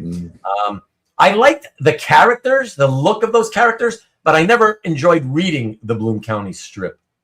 No offense. Bill the Cat. I loved Bill the Cat. And when I was a teenager in the 80s, I used to like drawing him all the time. He's certainly been bitten by the bug, Jeff. Yes, he has. I like Sundays because of the Rugrats Sunday I sent you. No, I love that one. That's an exception, Marcus. Big Sundays are a pain to store, but man, are they glorious. Yeah, I like it. I like those giant older, you know, Tarzan and you know, those are quite amazing. Jeff has gone full strip. Sundays have to go on the wall, but that's the thing. It's not much place to put them. Those large ones, especially. Sundays look great frame. They do indeed. Tell me why I don't like Sundays. Okay, everybody's singing tonight. So Sonny says the Sundays for Moon Mullins, Gasoline Alley, and the Bungle family. Is that? Hopefully it's Bungle and not Bungle. Not to mention Little Nemo, are fantastic. Hard to store though. Well, that's always the case. Exactly. Strips are music to Ruben's ears. You know, they're music, but yeah, it's always happy to show strips for sure. Sunday Bloody Sundays. Sundays look great if they are large, like a whole newspaper page. I agree. Yeah, absolutely. The Silicon Chip. Okay, here we go with the singing. I want a nice, great song, by the way. I love Boomtown Rats just for that song. I want a nice Spider-Man Sunday. Yeah, but that's not really strip collecting. That's cheating. There's so many mainstream comic art collectors who say, yeah, I've been getting into strip art lately too. And I'm like, oh, really? Oh, let me see what you got. And it's superheroes. You know, it's the Marvel superheroes they buy in their comic art, except it's newspaper. That's not, to me, that's not, you know, you're not getting into the depth of you know, what came before the superheroes, you know? But whatever, it's cool if you want to buy it, Tom, of course. You know, I'm just saying there's just more to it than superheroes. That's the whole point for me originally, Lee, you know, when I decided I just wanted something else. Yeah, something affordable, but also something that wasn't always superhero, you know? Yeah. And that's it. So I was a Western fan. So I was like, oh, wow, look at this beautiful Salinas art. You know, I can't believe this stuff is going so cheap. And that's exactly, Marcus. Good, cheap fun, man. Excuse me, GCF. Exactly. Hey, Rich Danny's in the house. What's up, Rich? Let me see. Night. I'm a silent. How could you, Rich? I'm a silent hermit. Tom, I had a Romita and the Kidda. Oh, you're talking about the Spideys. Okay. Looking forward to seeing you at Jeff's. Yes, me too. Moment of silence for the skill set of producing 3 self-contained panels daily. Moment of silence. Indeed, Matt. Indeed. And not to just quickly, if I may, everybody, because thank you, because you reminded me, Matt. Speaking of moment of silence, we will not be doing a moment of silence, but I don't know how to say it, but I believe today is the official day that Dan T, who many of you remember on social media as bootlegging is a habit. I had met him, never in person, but I had met him before the CAF Plus channel even existed, when Kavi was already doing his channel, and he would do some comics content, some comic original art content. And yeah, bootlegging is a habit. What a great name. He was one of the guys I would always see in the chat on Kavi's channel, and that's how I got to know him a little bit. I never really got to know him very well. But I believe today's the anniversary, first year anniversary of his passing. So just wanted to put that out there for those of you who were friends of his and may not have remembered. So there you go. Rest in peace, Dan T. Okay. So getting back to this, Mile High Catalog was all over Bloom County back in the mid 80s. Really? You mean original art strips? Let's see, Ruben, my comment was because you like, oh, I see. So Peter, is that because you're not aware that I also have other actual older type strip art? I wonder. Yeah, because the music strip, you know, I mean, I first bought my first 3, you know, I don't know, 7, 8 years ago. and then everything else only in the last year or so. But like I said, I've been collecting strip art since 2001. Easy like Sunday morning. First time, okay. You can get too many jokes. I gotta skip over everything. Ruben is never silent anyways. Rest in peace, Dan. Indeed. Dan was here also. Yes, indeed, he was. Yes. Rest in peace, rest in peace. And Mike in love with their collected books. Who's Mike and what collected books? Anyways, you mean of strip art? I'm assuming is what you're saying, Marcus. Oh, Peter says, Ruben, I know you have other strips besides music. Oh, but didn't realize you've been collecting them since 2001. Yeah, yeah. But I never went like crazy with it, Peter. You know, I thought, well, at the time, I was voracious with the comic art. So I said to myself, I'm only going to collect what I feel was the best of the best examples. And this way I don't go crazy and I don't have to keep collecting because they were plentiful, right? So I didn't want to ultimately end up with like 500 Cisco Kid strips, whatever. And so I ultimately, all these years later, only got, I think I only own like, I don't know, 15 to 18 examples, you know? I can think of a worse fate than having that many. I was going to say, these days, it would have been nice to have had that many, of course. And I would have cashed out happily, no problem. Kept some of the best, but, you know, yeah, then cashed out of the rest, you know, whatever. But life is you can't have money for everything, you know? No. Oh, Mile High always featured the Bloom County books. Oh, I see. You know, it's funny because I used to see those ads for Mile High all the time, Marcus. I don't really associate them with advertising Bloom County, though. That's funny. That's interesting. Peter says, what's Lee's favorite strip? Hard question. Is he being facetious, Lee, first of all? He would know. No, I don't think so. I don't think so because I like a lot of different ones. Okay. I mean, I don't own any of the originals, but, you know, the Flash Gordon strips, right? The classic ones are fantastic. I mean, he knows I like Prince Valiant strips too. Don't have any of those. Right. So I think I don't know what I would say. It's hard to say. Wow, Peter, imagine that he can't even give you an answer. But I'm not shocked because he may tell you the answer. I may have told him. I may have told him answers. something, and I don't remember what it was. Yeah. But so now you're like kind of double think. Like, wait a second, what's he getting? Is he getting at something here? Yeah, because even I feel like he's getting at something. Like that's why I thought he knows something. I love the Carol Day strip. Obviously, yeah. That's a big one. But look, he says he's not shocked by the answer. Okay, good. Yeah, because I love the Sky Road strip. The Russell Keaton Sky Road strip. I love that one too. So I mean, there's just so many strips I love that it's hard to say which ones. Right. Excellent. Let us move on then, everybody. And what do we got? So we go from Bob Lubbers. We're gonna go jump. Oh, okay. Check this out, everybody. Check this out. We have. Oh, yeah. Golden Age Comics again by Bob Lubbers. Look what I did for you here, Lee. I may not have shown a lot. I'm not going to have a lot tonight, but at least it was a Golden Age of Lubbers, right? I'm loving this. Yeah, this is one of my favorite Fiction House pages I have. It came to me in a really nice way, which I love the art, but whenever things come to you in a nice way, it kind of just helps the whole process of things. So, yeah, I love this page. I love the fact that it breaks the panel. I don't know. It's all one piece of art. I don't know who trimmed it that way, if it was always that way or somebody that owned it prior to me did. But I like that she breaks the panel there. Just overall, I think it's just a great page. Again, I like that they've tilted the first panel. Fiction House was really big on their panel design and all this like sideways kind of panels and interesting panels that they have. But this particular one, because I do love Bob Lubbers, and going back to some of the stuff I was doing with Roger Clark and the guys, which would be, Chris and Guy as well. They wanted to do something nice for me. So they found this page that George Hagenauer had owned for like 30 years. And he agreed to let it come to me. So this was actually a gift.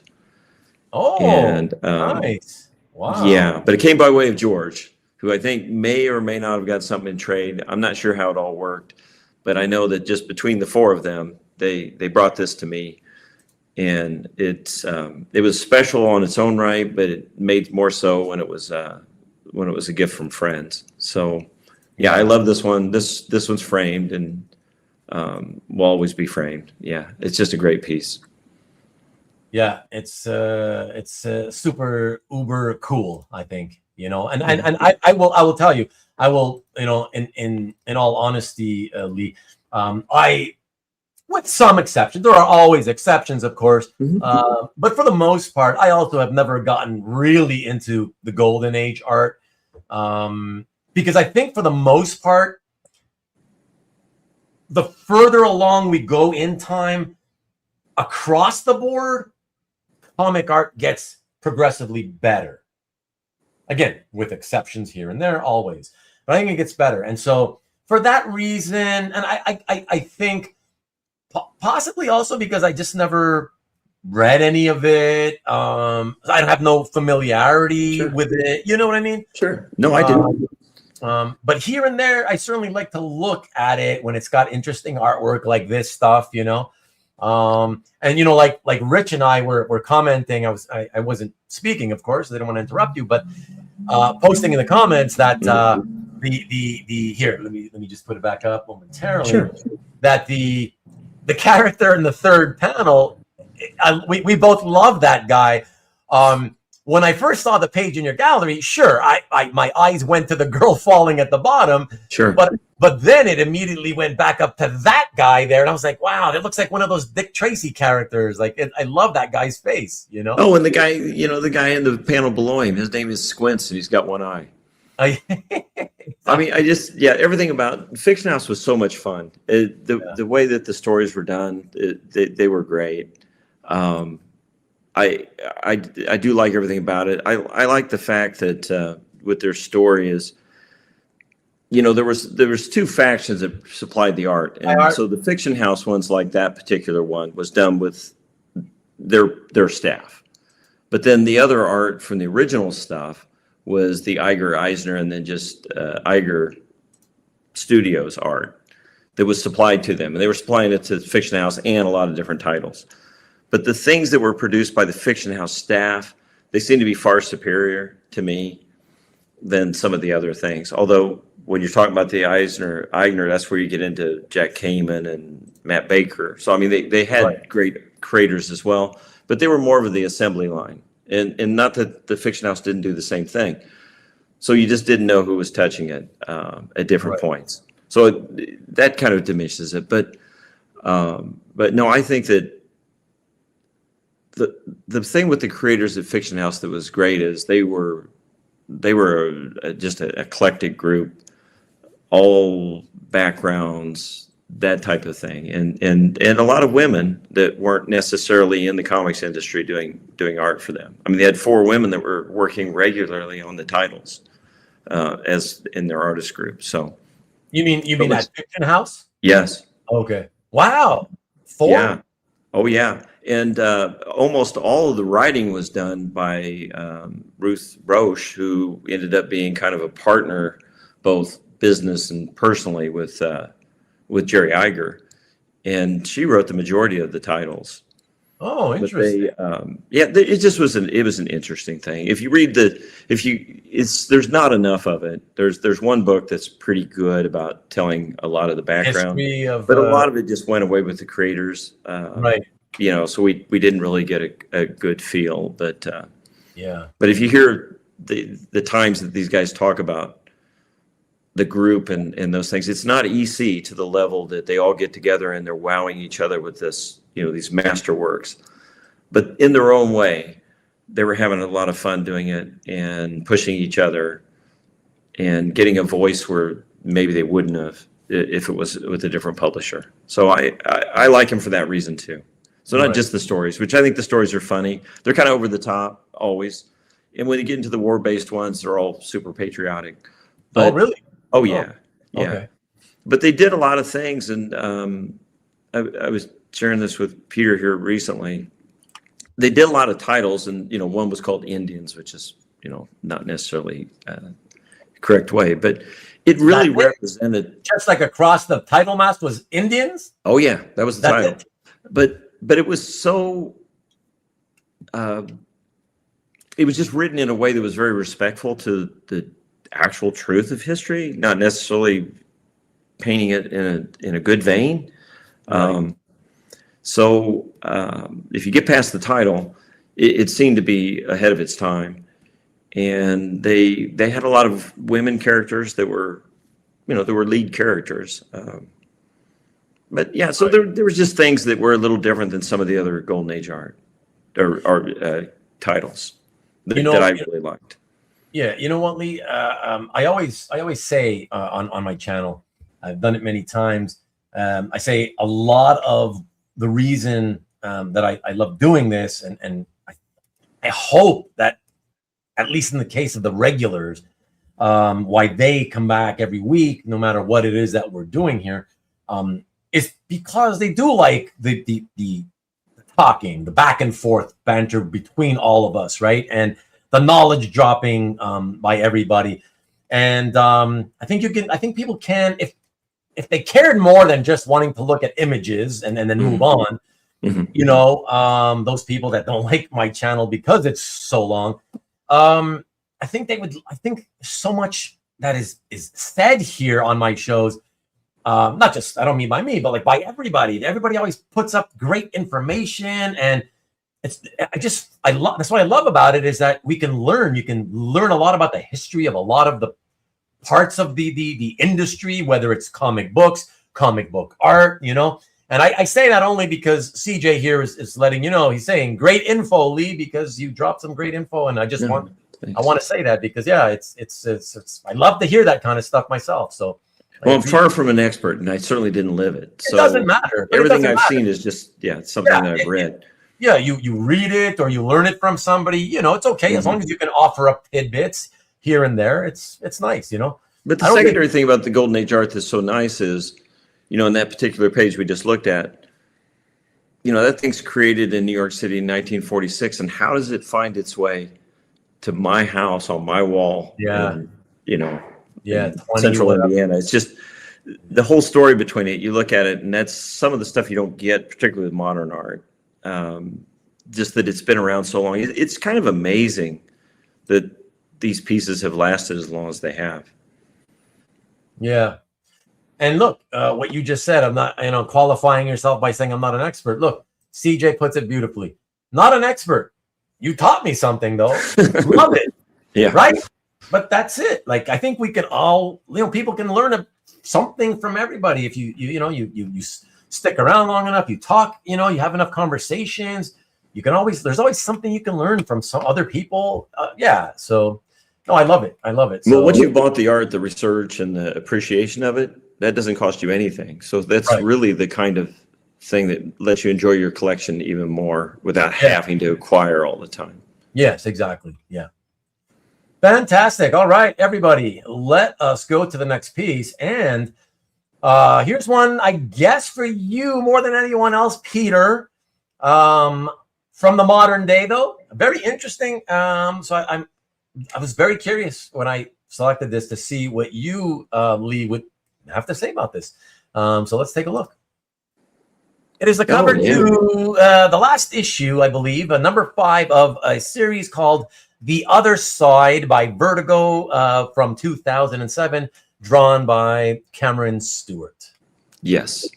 I bought this a while back. It's unfortunately it's kind of a blue line layout. So it's it's got that kind of surprised me a little bit when I reached out to Cameron Stewart at the time. Lee, hold on. Yeah. I want you to be straight here before you go too far with that. Sure. Do you mean he used the blue pencil? Because to me it looked printed blue line layout. It was printed? Okay. But it's a rough layout. And did you know? Did you know that? Oh. So when I reached back out to him about it, he told me that there was no original art past what was there, that he had done the base layout, which is somewhat rough, On computer? Yes. Oh, printed hold it on. onto a board. Printed it That's onto okay. a board. Oh, Did finished pencils. right. And then inked it. Okay. See, I'm. That doesn't bother me because there never was original pencils to begin with. Correct. So that doesn't bother me. That you have all the original hand-drawn artwork on that board. Yeah, just wanted to clarify. Yeah. Okay. Because I thought you were going to say, "Oh, I was disappointed because I found out, it was blue line printed, but there was pencils elsewhere." And that's what upset you. Yeah, okay. Oh, let me put it back. No, it just upset me because I wasn't expecting that. So yeah. I don't know how familiar you are with Cameron Stewart, but the things of his that I like are more of the illustration work that he does. It looks more like fashion work. Okay. And really? I wanted to get something from him. And most of the stuff that he did really didn't excite me, but I loved this particular cover. No, not any of the others of the series, just this particular cover. I thought it was really well done. I think the expression on the soldier is great. The charging soldiers are great. Yeah, I just like everything about it. So I like the art, so that's why I bought this. Not necessarily that I collect anything along these lines. I just thought it was really good art, and he was a creator that I wanted to have an example from. And of most everything else he does that's more of the fashion-based illustration things are all completely digital. Oh, I see. Okay. Got you. Rich Danny's mentioned that he thinks he had got caught up in the Me Too movement. He's correct. I was going to say this is prior to a lot of the things that came out later about. Right, it was 2007. So So I had this purchased long before then. Yeah. I guess you look at it just like you do other people in history, where you can appreciate their talent and not necessarily be a fan of them. Right. And that's kind of how I look at this. I get it. And I wouldn't, don't feel bad about it. My view on that, Lee, is, and, people could say, oh, but, that doesn't seem right. Or some people could agree with me, whatever. Everybody always has opinions. And all of them, I guess, are valid because you can argue it. But for me, the way it's been over the years is that I have tended with these people who have been canceled or who have had, bad reputations for being pricks or whatever, the way I've kind of seen it and vis-a-vis me owning their art is basically that I have essentially been willing to own the art as long as what they didn't it wasn't done towards me personally. So if they did something to me, right, they treated me like dirt or whatever, where they were pricks to me personally, then it does affect me. And I, and that has happened. And I had their art and I got rid of their art eventually because every time I looked at it, it reminded me of the bad, And I think if the subject was different on this, it would be more, like it was in line with some of the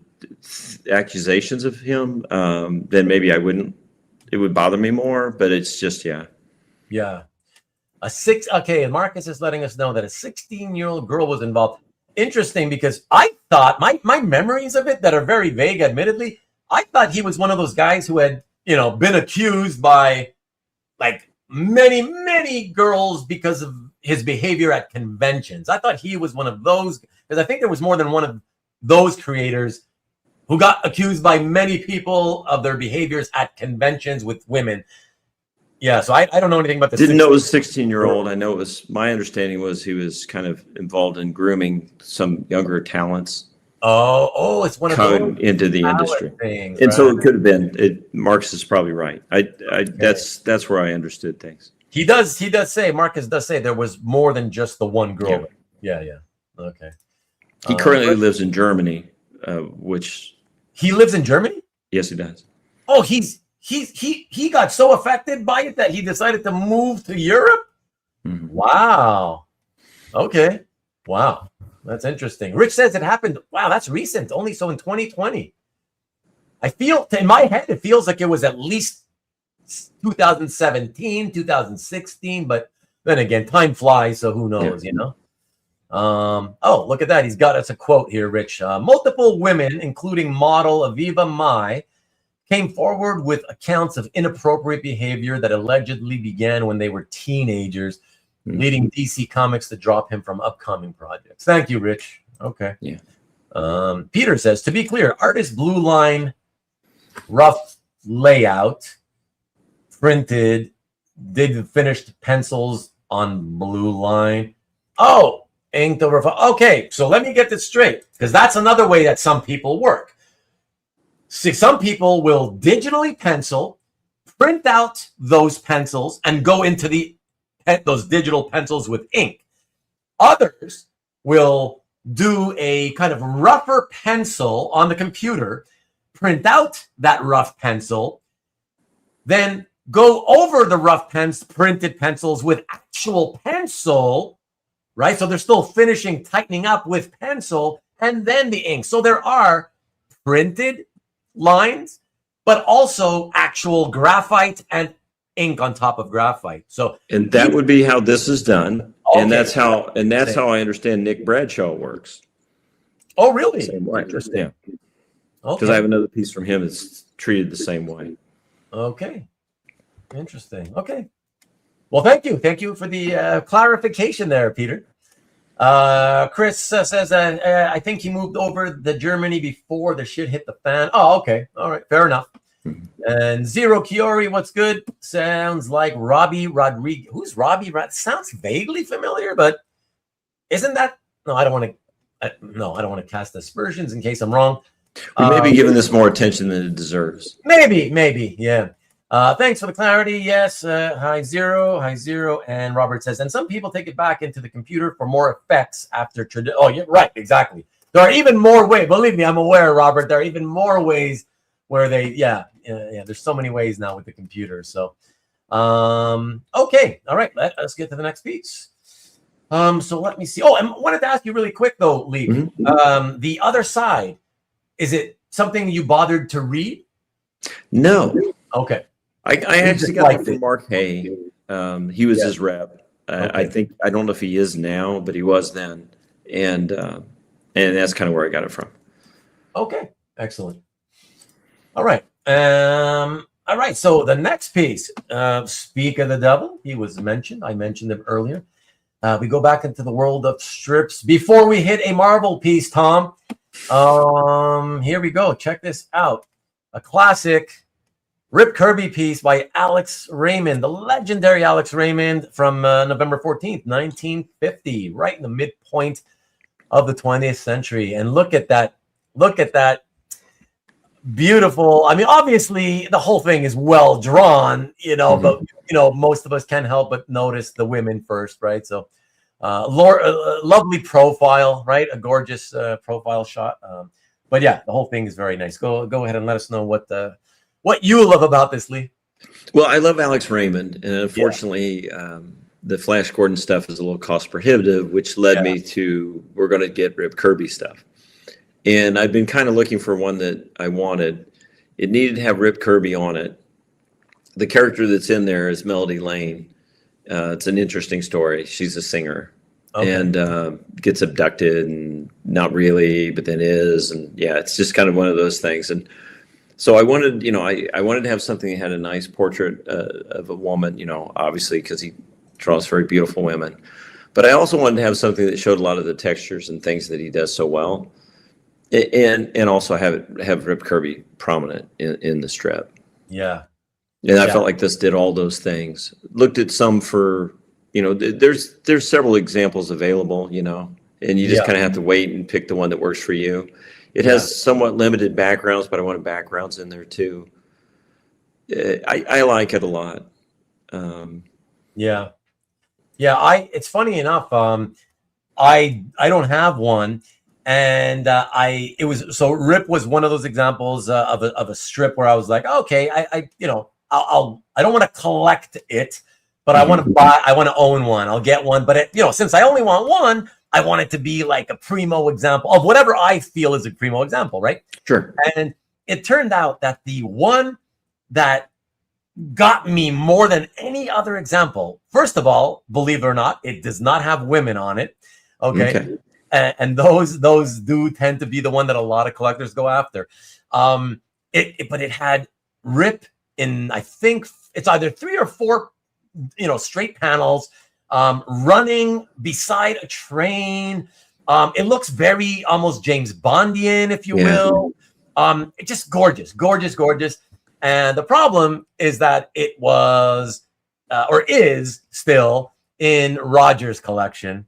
And he had no interest in parting with it. And in the end, many years passed. I never got one. And I ultimately was like, okay, yeah, I'm pretty much done with strips anyways or whatever. So I never did get one. But so this is important that, of course, even though I mentioned the lovely girl or woman, you're right. Obviously, 3 panels with Rip. That's important because it is his strip, right? So you definitely, you definitely want to have him in the strip prominently. And it's just the way I see it. It's just a nice bonus if you can get a lovely lady with it. I would agree with that, and I like the cross hatching on the suit. And sure, look at the tie. I love that. The tie is wonderful because it's just kind of formed out of the negative space forms there's no holding line around the outside of that tie, which is so great. It's clever, which is what you want from, it's going to be if Alex Raymond did it, but you like them when they come out, and it's an example where it shows showing some of his abilities through it. And I like that. Absolutely. Great textures. And like Rich just mentioned, look at the older gentleman's suit. Look at the hatch. Look at the cross hatching on that. Like, the cross hatching is insane. Look how thin those lines are. So beautiful. It is beautiful. God. Yeah. Incredible. Just, it's really, really fabulous. And I didn't ever see this. Okay. But our friend Dan, Duke Fleet, he was telling me that he always thought Rip Kirby looked like Clark Kent, but he was certain of it on that last panel. And I thought, he's right. I mean, I guess you're kind of right there with that. The only thing is the curly hair, dropping into the edge. Oh, sure. Yeah. I thought that was funny because he looks more like Clark Kent in that panel than I'm used to him looking. Yeah, exactly. That's funny. Fantastic. Great example. All right. Well, like I told you guys, we're going to head into a Marvel piece now. Or because I'm cheating, Marvel pieces, because of course they go well together. Let us take a look at these two. Oh, yes. Okay. Yes. So it's called, for those of you who listen the next day and do not watch and listen while you work, Ultimate X, 2 pages by the great Arthur Adams. One is issue 3, page 7. The other issue 4, page 22 from back in 2011. And they look wonderful side by side, I must say. Yeah, I agree. And that's, again, how they're presented in the portfolio that they live in. Yeah. But, I love Arthur Adams. He's one of my absolute favorite creators. And again, the color just does what it does, right? But he's just one of my absolute favorite, more modern creators. The thing I miss, and I understand why, because it takes so long, but the sequential work that he did, I thought was so good. It really is so good. But he's, I understand it takes so long for him to get things done. But if you look at the page that's on the left, the lines that he does for the perspective of the buildings and things are just crazy. I know why it is he takes so long to get things done. Oh, for sure. But also, I like that page for that reason, and so I'm glad I have it for that. It's not as character intensive as the one on the right, which I like for that reason. So having the two of them pretty much satisfied what I needed from an example of a sequential page from him. These are pencil and blue pencil and then graphite, but they were digitally inked in that they really were just scanned and used as inked. So there is no inked pages. I saw one that was, and Mark Morales had sold it, but it's because he bought one of these and inked it. Oh, he just wanted to like practice inking Arthur Adams. He said I saw it and it's like I had to ink it. Yeah. So I'm kind of glad I have these that are representative of the ones that were actually published. Yeah. Are these? Can I assume these are also from a series you did not read? You just wanted. No, I definitely read this series. Oh, you did? Oh, it's like an alternate. Yeah, I did. Oh. I liked it a lot, actually. Yeah. Oh, really? Yeah, I did. I know a lot of people don't, but I really did like this series. It was kind of an alternate version of the X-Men, like an alternate reality. You know, because Wolverine is Jimmy Hudson, which is the name of Guardian from Alpha Flight. Yeah. Yeah, right. So I think he's supposed to be the son of him. I'm not sure.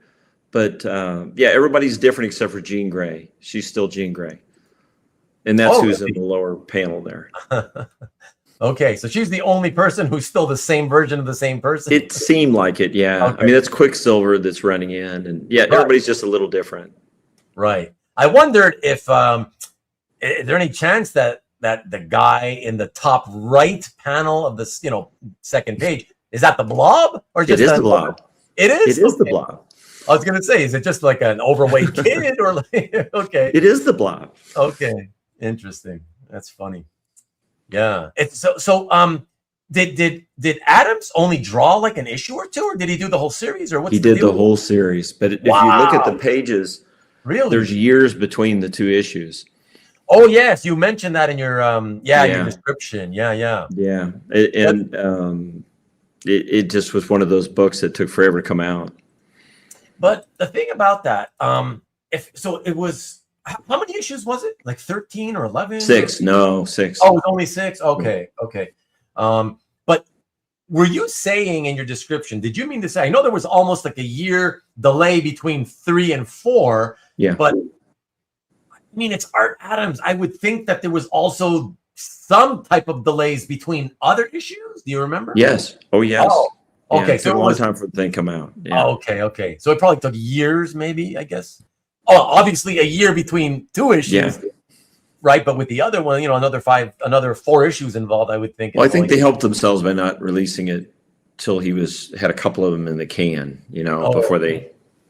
Well, sure, but they technically. My memory wasn't. It wasn't like a movie franchise or something where there was a year between each one, but there was months between them. Rich is curious. Do you know if there was ever a TPB collect? I don't believe so. I just have the individual books. Okay. It could have, but I don't recall. Okay. I mean, I don't recall seeing one. Right. Okay. Beautiful. Well, let's move on to the next piece, and everybody. And it is, I believe, my second Golden Age piece. Let's see what did I get here. Its thumbnails are tiny. Hard to tell. But yeah, let's take a look. Okay. Yes. Wow. Yes. The Iger Studios. I kind of wanted to show it because of that. And I like old romance comics, so I thought, why not? So I thought maybe you picked it because I think this has the least views of anything I have on CAF. Oh, really? Okay. It could be. Yeah, I bought this. Because it was an Iger, it's an Iger Studios. It's not a Fiction House title. It's I'm trying to remember who does it. It's not Quality, but it's another publisher. So Iger did produce art and stories for a variety of publishers, like many. But Fiction House was their main client at one point. This is later than that. So I bought this thing. I hate to say it, Ruben, because of one panel, and it's the third panel where he's like scolding her for falling in love with this guy, and she says, "That's just it, Daddy. He's not a businessman. He's an artist." And I like that because, quite honestly, I was going to put that like on a business card. I know. I read what you said about it, so I had to. Oh, did I say that? I didn't remember. See, it's been a while, so I didn't. Yeah, you did. So I was like, okay, I'll make a second slide just to show the. Yeah, there you go. The panel that you bought it for, Yeah, that's what I bought it for. I just thought that was a great panel, and these things, much like your earlier assessment of strip art. Yeah. At this point, I don't know about now, but at this point, they were quite affordable. So you would have no problem paying for one panel. Yeah, exactly. It's one of those things where like, I got nothing to lose, at that price. I'll take it for that one panel, Mm-hmm. But I do like it overall. I think it's comical through the rest of it too. I mean, we've got a painter, and of course he's wearing a beret. Just all kinds of just crazy stuff. And in all honesty, though, that's also, I have to admit, that's also the reason I wanted to show this one as an example of Golden Age art, because the story had something to do with an artist, Yes. I thought that was pretty fun. So I was like, okay, this is a good, fun example to show, CJ's asking, fine page, but why no color notes on the page? Because it's the 1950s? No, it's because it wasn't a fiction house. That was a fiction house thing with the color notes. Okay. It was the same person because the handwriting is always the same. And it was somebody that's in their, it was in like their production staff that wrote those color notations in blue pencil on there. And they're not, I mean, they obviously didn't care about what the art looked like when they did it, because they don't bother me as much, but some people just hate it that they've marked on them so much. Yeah. Well, very fun page either way. But there are a lot of fiction house pages, and if you'll note, the Lubbers page doesn't have those notes on it, does not have call outs. Okay. So there are fiction house pages that never had those color call outs on them, but the majority do. Okay. Excellent. Good fun on that one. Is that one that you own for quite some time, Lee? Yes. Yeah. Okay. Yeah. Okay. All right.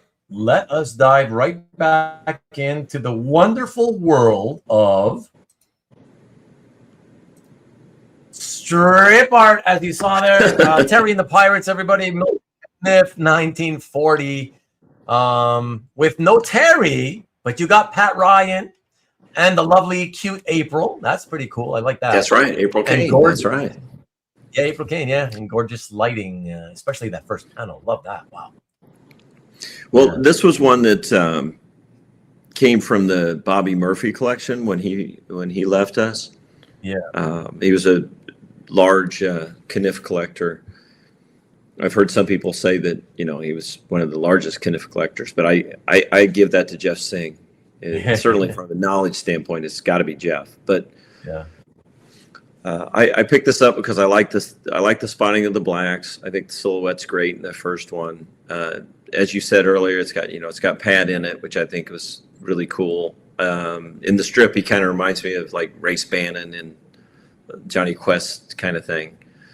And I love the fact it had April on it. But they were when Bobby Murphy passed. The family must have consigned things, because these were a series of weeks on Heritage where there were 1, 2, 3 of them. Yeah. And I was kind of looking for one that fit me for both cost and content. And this was in my opinion, a clear winner. And and that's when I picked it up. Yeah. So I have to ask you, on a strip like this, I absolutely have to ask, how much weight did you put on your desire for your Terry example to have to or not have to have Terry in it? Well, because I don't feel this is the only Terry example I'll have. Oh, I see. Okay. This is my Pat Ryan example. Yeah. Okay. So, that explains it. Yeah. Yeah, he's front and center, and I will get one that's got more of the, has more content where Terry's in it at some point. But but then I want to have a plain too. So I mean, so in the next one that I would get, I would want it to have Terry, and I'd want to have some sort of a plain aircraft in it. Okay. So we're still looking. Yeah. That's okay. There's time to look. Yeah. I mean, mm-hmm. That's wonderful. Yeah, and like you say, when you're willing to buy more, then it doesn't matter that so and so might be missing from this example. Yeah, because I'll eventually get one with that person, or exactly. Yeah, exactly. Yeah. So that way, you can get different ones with different elements that you like about the strip, and and you cover all your bases that way, you know. Fantastic, yeah. A lot of the I don't know if you noticed when I popped them up on the screen, but a lot of the guys mentioned that we've shown a lot of nice strip art tonight. So yeah, I'm glad they enjoyed the strip art, because I like to show it, like I said, and it's nice also when they appreciate the examples that we show from collectors' collections, you know. So yeah, fantastic. It's also nice, Ruben, because anytime I do bring things to share at like shows or those types of things, the strip art is not part of it because it's so large. I mean, that's in a very large portfolio that I don't travel with. Right. So it's kind of nice to share some of it here. Oh, fantastic. Yeah. I get that too. Yeah. You know, it's not fun to travel with weird sized, you know, things that are. They're all in the 18 by 24. Yeah, so right. More of a. Yeah, it's the pain in the ass factor is kind of like, you know. Yeah, I get it. Totally. So that's nice. Even more reason. So fantastic. I'm even happier then, you know. And Peter says, wonderful Caniffs in the Billy Ireland Museum. Of course, they got the best collection of all. Really quick, since we were just looking at that, because I meant to ask you earlier, how was that little trip? I know you and Peter took a little trip out there to the Billy Ireland Museum. How was that? Anything to? Well, you know, I knew it was going to be kind of an amazing museum just in itself, but I also felt like it was not going to be. I just felt like it was going to be like an afternoon kind of a thing. But if you actually explore the museum and you enjoy the secondary, the exhibit that's the traveling one or the limited time, the rotating one, not the permanent one. Yeah, so like right now it's Chris Ware. Oh, okay, I didn't realize I love so much, except for seeing all the different examples. Right. And it's a couple of days, and it's full if you explore it. There's just certain aspects of things that they do. If you kind of read through it and you look through everything that's there. Peter and I decided that we were going to reach out to them to see some examples in their collection that weren't necessarily on display. And they're quite open to doing that. You just have to look through their online archive and specify those things, and they pull them for it. So like one of the treats for me was they have the original art from the 1974 San Diego Comic Con. Okay. And it was done by Alcala. And there's this little self-portrait of him in it. Oh. And I've only ever seen their little like postage stamp thing of the original art, but it was kind of fun to get to see that and just different things. So when we incorporated all those things, it was a nice full 2 days to view it. There's some things that they have, like Peter was saying, their Caniffs are insane. You were saying earlier about a strip that you liked the way it looked, but you didn't necessarily read it well, or didn't like, you didn't love reading it. So Pogo's that way with me. But they had a Pogo example. Well, I think it's just beautiful, but it's just the stories just don't really fall on me well. Yeah. But there was one that was published on Earth Day, and it's just absolutely, it's 2 large panels. It's absolutely perfect. It's just perfect. And there were things like that where there were examples from artists that I didn't know I loved so much. But when you saw the right examples, you certainly did. And then they had the Winsor McKays that are just like breathtaking. Right. When you see them in person. So there were things I expected to be overwhelmed with, but then there was this whole secondary part of it of things that I didn't know that I would be. They had really, really nice examples of technique and kind of like a glossary of terms, but they would use physical examples to represent those. Oh, okay. So cool. It just was good way to learn. Go through it, it was definitely quite interesting. Yeah. And I would suggest it to people to go see. Right. It's a free museum that's there on the, accept donations. And so how long did you and Peter actually take? We spent 2 days. We spent 2 days. It's only two full days? Yeah, but it's only like, it's a partial day. I want to tell you, it's like, yeah. You mean because of their hours? Is that yes, like noon to 5 or 11 to 5, I think it is, or something like that. So would you end up going leaving to get some lunch and going back, or how? No. We stayed for the time it was open, and then came back the next day. Yeah. Okay. Wow. Oh no, I meant eating. Like, did you take time to eat lunch, or did you? We ate before we got there, and then you ate before dinner after we left. But and that way you don't have to worry about it. Yeah. That's smart. Yeah, that's good. Oh, fantastic. Oh, I'm glad you guys had a good time there. I think we had a good time. Yeah. I don't want to speak for Peter, but I think he had a good time too. I hope so. We were both very impressed. Peter, you tell me more in depth about what you thought when we see each other next month, okay?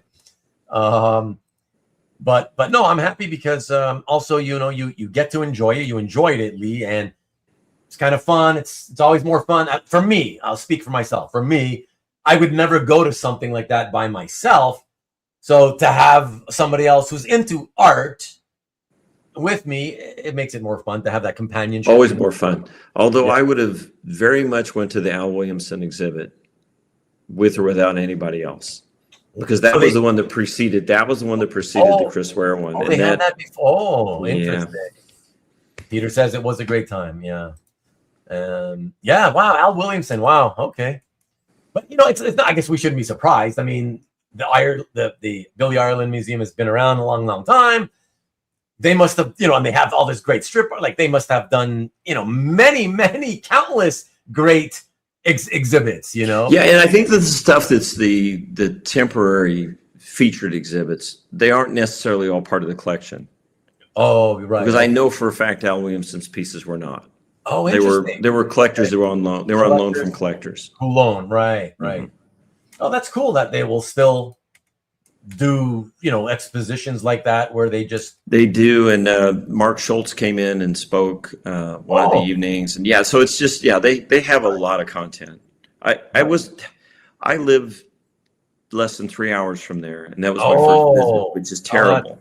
Indiana, that's true, right? That's nice, actually. Wow. So it won't happen that way anymore. I'll be keeping an eye on what's available there. Yeah, it's worth it for 3 hours each way. That's definitely worth it. Excellent. All right.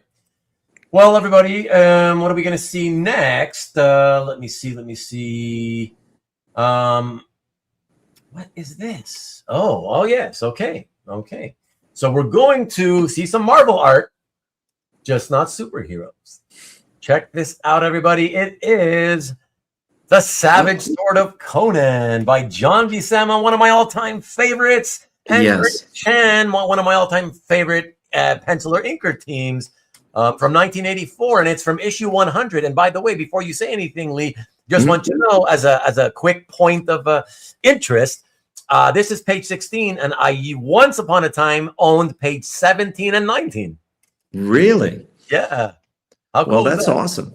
Yeah, I love John Buscema, and I didn't realize how much I appreciated Ernie Chan until much later, more recently, because as I see other people inking Buscema, certainly Alfredo Alcala was standing. He's fabulous, but some of the other inkers, they just don't do what I remember as Conan like Ernie Chan does or did. Yeah. Savage Sword really saved comics for me because it came out when I was about 15. You know, I really was I've never really been a costume character kind of guy. Yeah. And I love Conan. I mean, it was basically Captain America and Conan were the two titles and the X-Men were the three titles, I guess, that I collected always. And about the time where, like I say, the storylines started getting to where I didn't feel like they were not mature enough isn't the right word, but they were, more formulated or whatever. Then Savage Sword came out and they had this like little edge to it. So it comes out in 75. I'm 15, 16 years old later, this time older than that. But it just, it was more in keeping with what I was interested in and what I wanted to actually read and see. So I love the Savage Sword title. And me too. I think this might have been, I've had this for some time, but I think this might be one of the first Savage Sword pages that I bought. If it's certainly among the first. Yeah, I think isn't this your only issue 100 page? Remind me. Yes, it is. I know that to be true. Yeah. I think you might be right. I do seem to remember your one of the descriptions saying about a Conan page that, oh, this was my first page. I'm pretty sure it was this one. Yeah, it could be my first Savage Sword page. And I love the art, the original art, because it was made to be presented in black and white, so it's finished art. Yeah. Exactly. And the transitions between the first and second panel is great, with the way the clouds are going to, from positive to negative, and it's just there's a lot of neat things on the page. Yeah, great background technique in that second panel. I love that. Yeah, beautiful. Yeah, I was like you. I was super hardcore, of course. When I was, I guess I probably bought my first Savage Sword as a 15-year-old. I had been buying Conan the Barbarian anyways, yes, because I love John Buscema. And then I was like, I waited. I didn't jump on Savage Sword right away because as a poor kid, I was like, oh, what? $2 for the magazine? Compared to 60-cent comics. Ooh, because there's multiple comics in comparison. Yeah. Right. So I was like, no, but then, like you start working, start earning a little money here and there as a teenager. Okay, I'll add Savage Sword. Oh yeah, I can finally afford Savage Sword. And my gosh, it was like, it was like Conan the Barbarian, but better. Because suddenly the stories just seemed a little more adult, I don't know. And of course I loved it. I was like, oh, wow, I can see the art and enjoy it in black and white, no color marring the line art, I was like we talked about at the beginning of the show. From the beginning, it was all about the art for me, so. Oh, yeah. Yeah. And the Savage Sword thing, you start getting into because I hadn't really read a lot of Warren stuff. Right. Eventually did. But I hadn't. Okay, I haven't. So you start seeing the Rudy Nebrises and the people like that I hadn't really seen in comics. I know they did comics work, but you started seeing some of the amazing things that these other creators could do that were in that Savage Sword title. Yes, indeed. Black and white for the win, indeed. Robert, $2 and no color. Yeah, that's funny that you say that, Marcus, because I remember, I still have memories of people in the store, a kid like around my age, other teenagers who would be like, yeah, so not only is it expensive, but it has no color. There were so many comic fans that hated non-colored black and white comics. I was like, what do you mean? We can finally see what the art really is supposed to look like, right? Without the color. What do you mean you're begging for the color? See, that's really kind of weird because at that same time, the Savage Sword is out and I'm buying that. I'm buying Star Reach. I'm buying First Kingdom by Jack Katz. Oh. And those don't have color. Right. So I really didn't think that that was never a problem for me. Yeah. Never a problem. Yeah, no, that's fantastic. Funny, I don't know if you noticed, but Tim, here we go. Tim said, issue 100 is actually the issue I stopped collecting. It was just time to move on. Hey, look, if you had already been reading it for years and you've found the stories to kind of be like, whatever, I don't know, I've read enough, then that's fine, whatever. Everybody has their time and it's time to stop, But he loved it. He says he loved it and the color comic for many years. So yeah, there you go, fabulous. Yeah, no. So that's great. Love to see that and show it. All right, let's go right into the next piece, which is just like the previous piece, another strip. I'm all about the strips tonight, everybody. Check this one out. It is Steve Canyon. So we get another Milton Caniff, but it's post Terry and the Pirates. And I got to tell you, Lee, and I'm looking forward to hearing what you have to say about this. I, especially on this example, oh my gosh, I adore simply for the quality of the brushwork. To me, this is even like a step or two even better than the Terry stuff. To me, it's so organic and looser. It's not as tight. I love the looseness. It's just, it's like he's free. Yeah, all the blacks you see here, I could see all the brushstrokes that just look so gorgeous and organic. Yeah, I just love it. I'm not saying I haven't read either strip, and I'd probably be interested reading Terry more, but artistically, I love this stuff more. But anyways, you were surprised at my comments. Obviously, you're not going to agree, but that's okay. Go ahead and let us know what you think, man. Well, the only thing that's bad with Steve Canyon is this is the point where Caniff's using assistants pretty heavily at times. Is he? Now, yeah. Okay. So some of the stuff I've seen from Steve Canyon, I wouldn't agree with that it looks so Milton Caniff.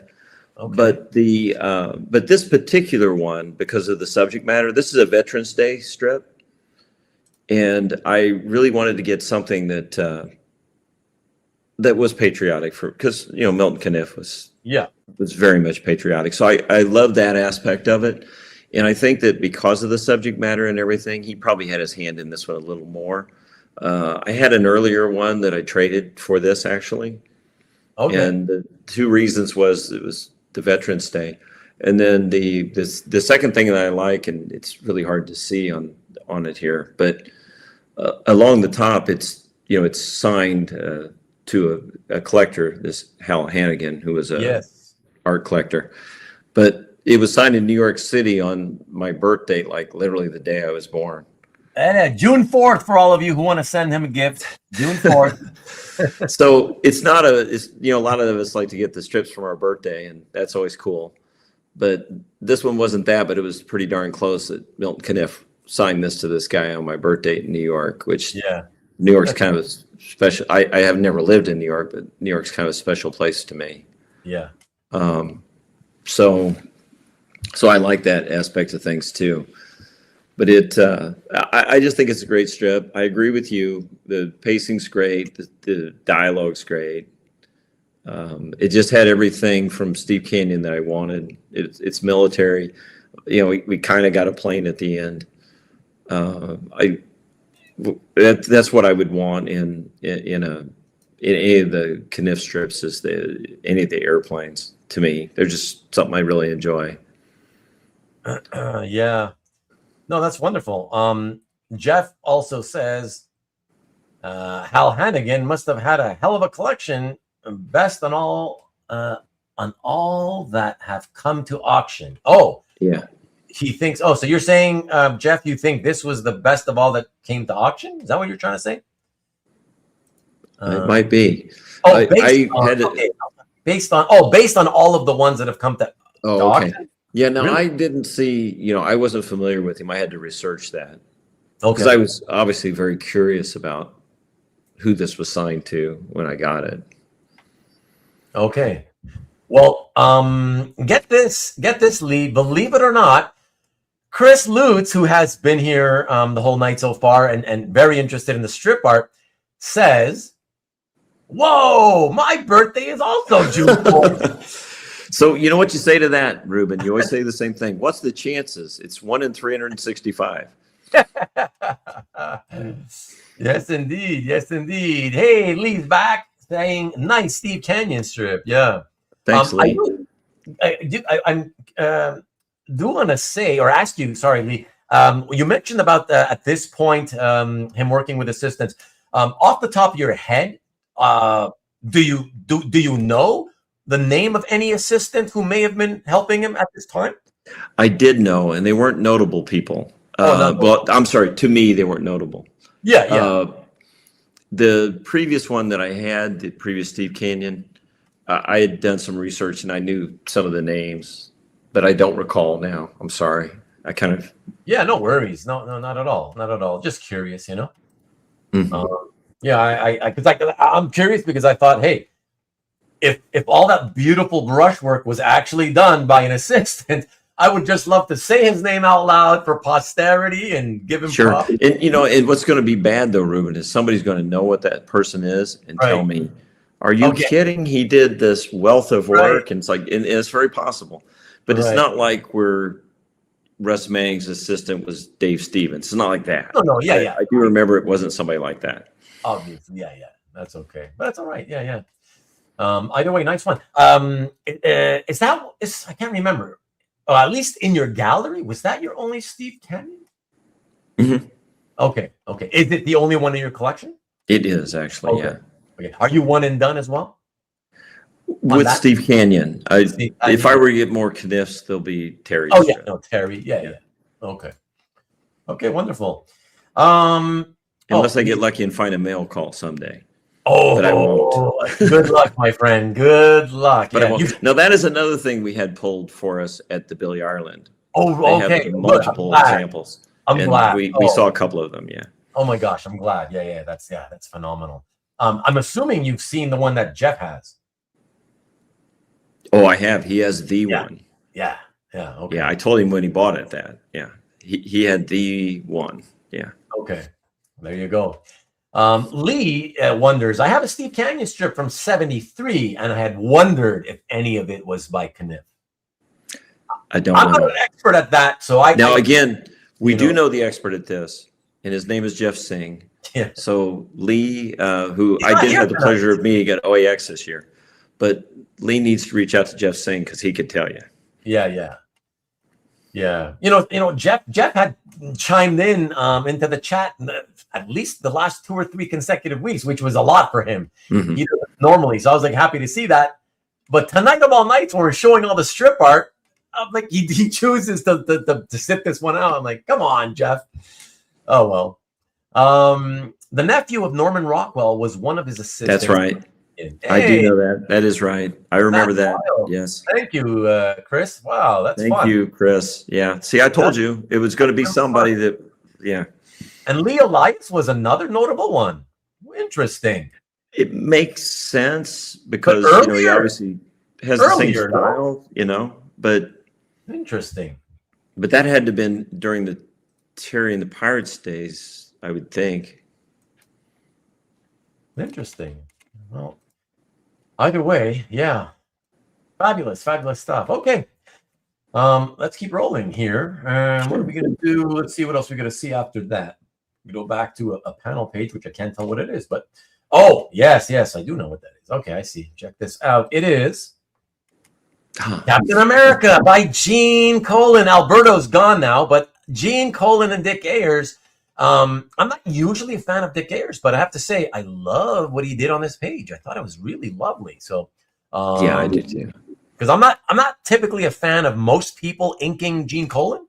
But wow, yeah, love this. Yeah. And I just love Gene Colan. Yeah. And I like MODOK too. But yeah, MODOK, great for sure. Yeah. So the MODOK thing was a big part of why I wanted this one. Oh, is it really? That was the main reason for getting it? It was a big part because I remember the story. This was kind of a nostalgia bug.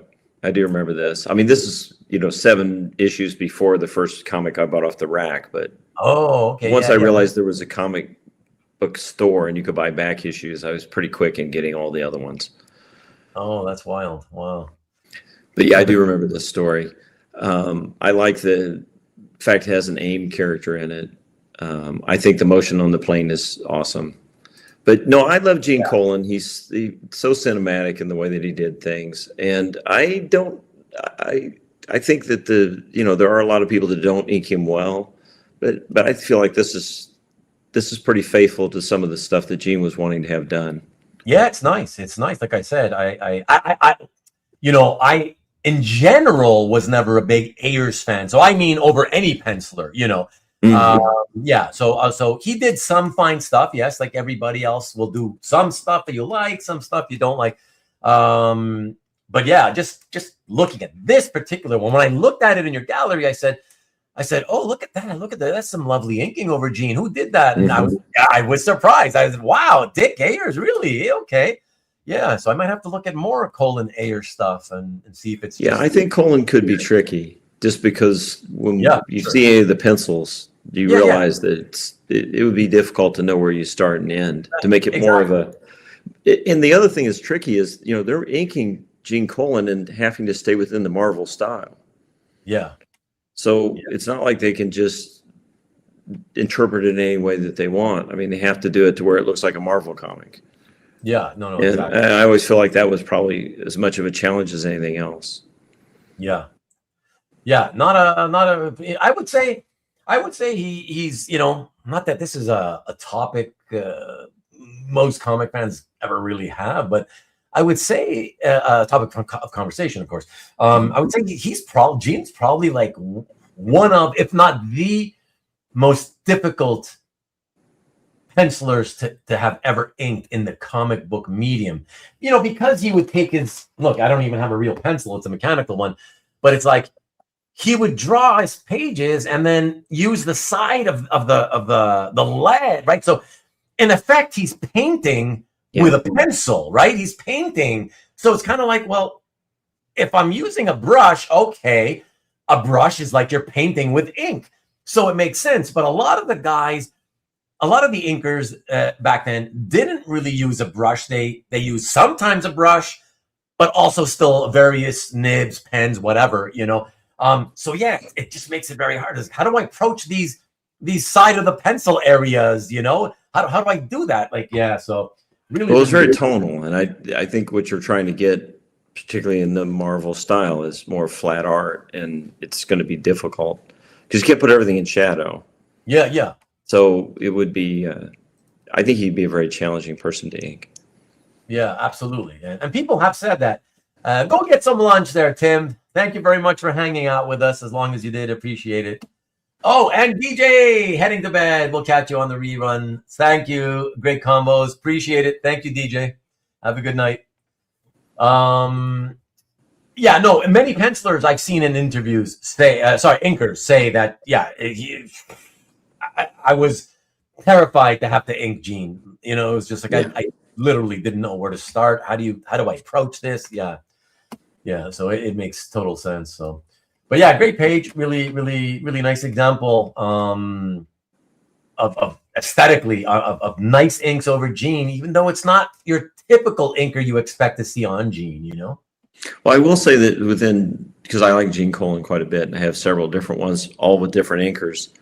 And when I'm talking to friends that are more comic book collectors than art collectors, he's the perfect one to use as an example of what an inker does to make a difference.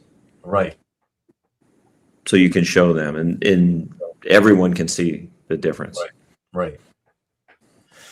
Fabulous. Well, from Gene the Dean Colan, we're going to go into the illustrative world, yet not the vintage early or mid 20th century illustration, but a guy whose work derives from that era and is really, really wonderful. And I have let me see if I can reach it really quick. Not that this shows you much, but yeah. I have this, which, as you guys can see, this is it's a deck of cards. I have one of those. You know what this is, right? I have one of those. You have it? Okay. Yes, I do. A beautiful deck of cards that this gentleman drew the art for, and they being he and Jeff Singh published together. And I guess you could, I imagine you can still get them, or maybe they're sold out. I don't know. You'd have to see this gentleman at a con and see if he has. Were they being sold? I think he was being. I think he, the artist, was selling them at conventions. Okay. I know why you're asking, because I know why you're asking. I know. Let's not get into that. I know why you're asking, but I do believe that the intent was, you figure some little table at a convention, who's gonna see anything or whatever, who's gonna complain. It's kind of like Marvel and DC. The artists aren't technically allowed to draw commissions of their characters and not kick back, right? But whatever, it's all good for the industry as a whole. So they turn a blind eye, whatever. But anyways, fellas, everybody, take a look at this. What a beautiful piece. And all of this gentleman's work is wonderful, but this one is particularly outstanding. Check it out. Yeah, I do like this. Joe Dragunas. Yeah. And Joe is an example of a great artist that is an even better person. And people say that a lot, but in this particular case, it's so applicable because Joe is like the best guy, but he made a very tragic mistake, and he sold me what I think is the best piece I've ever seen from him, on the first piece I ever bought from him, and that was this. We were, so going back again to my son Ricky and I were heading down to Heroes, and I'm driving and he's going through Instagram telling me who's going to be there. And I'm just not really a modern comic collector. And so what happens is with me is more times than not, those people that I love their art, they're not with us anymore. So they're not going to be at these shows. And he comes to this one and he kind of like flipped it over to me, and I glanced over at it, and I said, if that thing's available at the show, I'm buying it. So the first thing we did when we got into Heroes was walk over to this. I thought it was Joe Dragunas, and he said he wishes it was. But to Joe Dragunas's table and asked him if the piece was available, and I just bought it right there. So, oh wow, nice. Yeah, it's fabulous. It's really large. It's wonderfully inked. The detail is just astounding on it. And it's for a guy who likes sword and sorcery and Conan and those types of things and classic illustration. I mean, it's one of those rare modern pieces that's just perfect for me. Yeah, I just absolutely love this thing. Yeah, it's wonderful. Again, I the only thing I can say is it just, again, it to me, it just evokes, and I've always been a fan of illustration, non-comics illustration, vintage illustration, particularly from the mid 20th century and early part of the 20th century. And it just reminds me of art from that era, his approach to it. It's just wonderful. Yeah, it's really wonderful. And like you say, just to follow up on what you say, Lee, during one of Jeff's comic art collector get-togethers, Joe came up on one of those. Oh, great. I got to meet him, and it was one and only time. And well, like you said, wonderful guy. Had a great time with him, and it was lovely to meet him and get to look at his artwork. So because he's one of those people that just, once you meet him, you seek him out at every show he's at, because it's just always good to catch up with him, see what he's doing. He's been doing a lot of painting, which is interesting too. But oh, nice! Wow. Yeah, but this I wasn't aware of that. In a complete landscape painting in a completely different vein. Okay. Wow. But his inking ability to me is so impressive, and this piece really does show it off. It really does. Yeah. Look at Jewish Dragon. So Ian says, "Wow, amazing detail. This was at OAX. How did I miss this?" It was not, Ian, at OAX. This is really large. This isn't an 18 by 24 portfolio. Oh, is it? Yeah. But it's not 18 by 24, but it's close? 16 by 20 probably. Oh, wow, nice. It's really large. That makes it even more impressive. I mean, it really is beautiful. It makes it even more special, because this type of illustration, that's what you want. You want to be able to see it large. It makes it all the more impressive, Oh, it does. Wow. Yeah, this is really great. And then, just on a kind of a personal note, the cat skull in the bottom on the base. Yeah. His cat Pharaoh recently passed, and I always keep saying that's what he put in there. But just to have the cat skull in there too was really cool. Everything about it is cool. It's just cool on so many different levels. He made it into a poster. It was never really, I don't think it was ever published. He was going to put it as a frontispiece to a book that I don't know materialized. Then he used it as poster. May have put T-shirts. I'm not sure. Yeah. So it's been used for things, but not traditionally published. Yeah. And that's okay. Doesn't matter. I love it just the same. It's sort of like the Wonder Woman piece. It's like the one that published. Exactly. It's great, but I still love the art just the same. Wouldn't make a difference. Yeah, if you're buying art for art's sake, because you just really love the look of it, it doesn't matter if it's unpublished. And the beautiful thing about that is they tend to be less expensive or more affordable, if you will, than things when they're published, right? Yeah. So well, for me, it's a little unusual because probably about 80% of the things I own are published. Right. So that's why it's a little more. Sure. But in fairness, most people can say that. Most people's collections are published art. And I'm talking about, of course, obviously not people who focus on commissions, yes. right? But that's true. People who buy pages, yeah, it makes sense. Obviously, they would be. Yeah, they would be. Those would be 100% published. Yeah, yeah. Yeah. But yeah, wonderful stuff.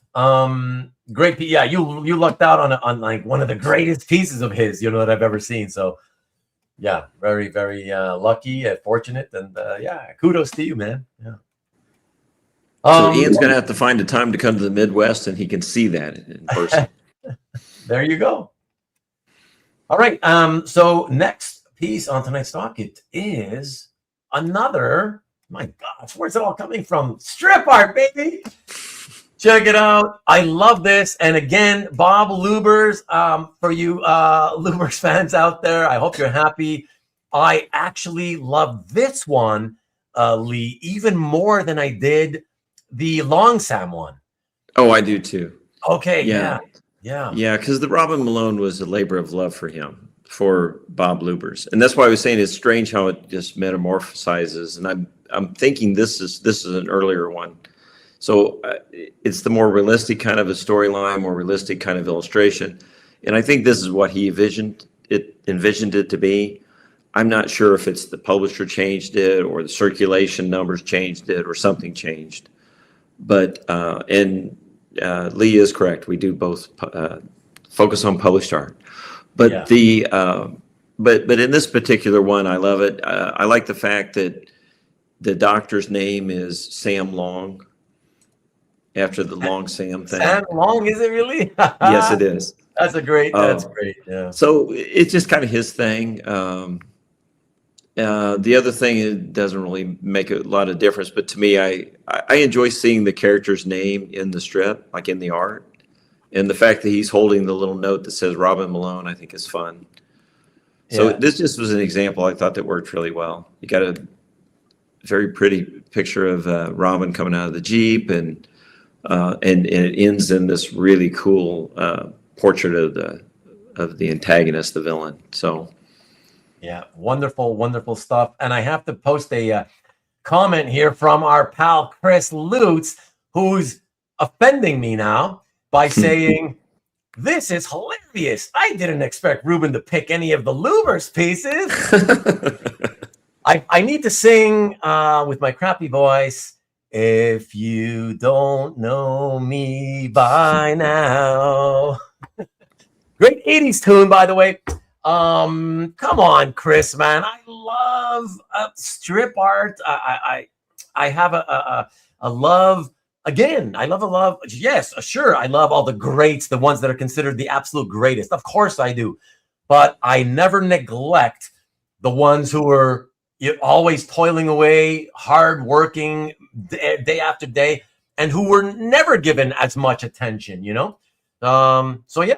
I appreciate great comic book and comic strip artwork, regardless of what the name attached to it is, So Chris is laughing at me now, but I'm absolutely. If it's good art, I love to show it off, especially on a show and tell. I don't only admire it personally on my own time, but if it's in a collection, I love to show this kind of stuff, man. Come on, Chris. That's all I'll say about that. But yeah, I like it because it's on Do a Shade board, which he, Lubbers liked to work on. I have one that's 20 years earlier than this. It's also on Do a Shade board, like from the 40s. So, I mean, he was using it quite a bit through his career. And then the second thing that's kind of fun about this it was one of the first pieces that I've had where he has drawn on the back, and he would put it on a light box, reverse it, to see if the composition, if the structure was right. Right. Where you basically flip it upside down and look, and if it still looks right, then, it's just a trick that artists use. And I read later in a book where he was saying he kind of had discovered that as a way to shore up, like anatomy and composition and stuff. He would take it and invert it. And this is, I'd gotten several examples since, but this is the first one I had where the pencils were on the back. Okay. Which is also kind of fun. Fantastic. And I also want to put back Lee's comment. I had it up there, but I'm going to put it back up there because I wanted you to see. He says, I'm going to have to find the Bob Lubbers strip at some point. You have opened my eyes, Lee. Well, that's good. I love that. Yeah, right? That's great. That's one of the things I love most about doing these shows. I mean, like when people feel that way, you know, you get to teach somebody something and open their eyes a bit to things they never would have maybe considered in the past. So, yeah, it's wonderful. I love that. And yes, thank you. He was right about. See, okay, so Tom, I am more of a Simply Red guy, so it is 80s. I'm not wrong, but I had forgotten that it was a cover song, and then as soon as he said it was by Melvin and the Blue Notes, that's when I remembered. Yeah. But yeah, for me, it was an 80s song. And I sounded like neither, of course, because I'm an awesome singer, as you know. No one cares about the Dolly song. They care about the Whitney song. There you go. I do love the Dolly version of that song. Come on. Original went to number 3. There you go. Now you can call that a big hit. But yeah, no, fantastic. Peter says, Colonel Gora works with the Yellow Claw. Oh, boy. Oh, boy. But yeah, no, that's really great. I really, like, again, what I call the lesser strips. I don't have to find a better word for it, but you know what I mean. You keep saying that about Bob Lubbers, and just I say it about everybody who isn't Raymond, Caniff. You understand? Mm-hmm. Sickles. This is why I'm saying I need to find a better word. I have to find, but I just can't find a good word. But like, so do you put Frank Godwin as a lesser artist? No, I put him up there. Okay, because when we were talking about favorite strips, I was thinking after the fact. Yeah. Frank Godwin's Connie strip might be one of my favorite strips. Oh, okay. Yeah. I don't precedes Rusty Riley. It's in a looser, sketchier style, not quite super clean, refined. Exactly. It's not as good. It's not as good illustration. You may love it more for whatever reason. Mm-hmm. I can't say though that that's better than what he did on Rusty. I just like it better. It goes from being just a because it's sci-fi. Soap opera, the sci-fi ones. That's what I was going to say. But it doesn't look like sci-fi, right? Most of the examples, you're like, is this like a love strip or soap opera or whatever? Those are the ones I like because it gets so crazy. Yeah, those are my favorites. Yeah. You should know, because you may not know, in case you don't know, Charles Pelto of Classic Comics Press is who no longer publishes with a printer. He now does print on demand for his strip reprints. I'm not sure if it's already available, but I know that he's been working on a Connie volumes. It may be available already. Okay. I only have the original old ones, so they don't do the sci-fi one, but it was forever ago. Like yeah, and I think he's looking to get like a complete reprinting of them. Yeah, that'd be great. Yeah. I hope somebody does do that. Whitney hit number 1. You know, Ruben cares about the originals. I do. Good thing to say. Good thing to mention, Marcus. And that strip was dedicated to Barry Allen's alter ego. Why? Did it say Flash or something? Is that what it said? Hold on, let me bring that back up. What does it say? Oh, God. To Flash? No, I think that was just an instruction, like for the printer or whatever. Yeah, it says it has to go today. Or maybe it was. It's turned in late, obviously. So or maybe somebody at the office nicknamed Flash, so he says to Flash today. It's got to go today, Flash. And maybe that's what it means. I guess, or it could just be that you have to shoot it today. Okay. Oh, to Flash Flash in terms of the shooting. Yeah, that can kind of make sense as well. Okay, excellent. All right. Chris says, how about Robbins? Be careful how you answer, Ruben. I got to tell you, I'm going to be honest. I'm always honest. So with Robbins, I'm sure this will make you probably happy, Chris. I always hated his Marvel and his superhero work, but I really dig his strip art. I think the style that he had, this is how I can explain it, because people always ask, how do you explain it? And I'm not the only one who kind of feels that way. The only way I can explain it is I think certain people have styles their approaches to the work where it's just suitable for a certain genre and not for other genres. And I just think Robin's style didn't suit superheroes. That's as simple as I can put it, because his strip art isn't superheroes, and I think it looks really good. Yeah, it does. You know, but he's coming from Milton Caniff. His style comes from Milton Caniff. Sure. It's derivative. So it would make sense that the strip work would be more solid. Exactly. But I will say to Christopher, though, look at Peter Rose, Frank Robbins' example of a title page he has from a war story. And it's fabulous. And it is a comic book story, and it's fantastic. So Robbins can do the work. You got to remember where he started and how old he was when he was doing those Marvel books. Right. Because he had been doing work for a long, long time by then. That's true. So I just think there's some of that natural degradation of talents that happens when you age, and I think that happened with him. But I too did not care for the Marvel stuff, and he got Captain America. He ruined my book. Thanks for taking so long to back me up on that, Lee. By the way, yeah, no, he ruined my book. Yeah.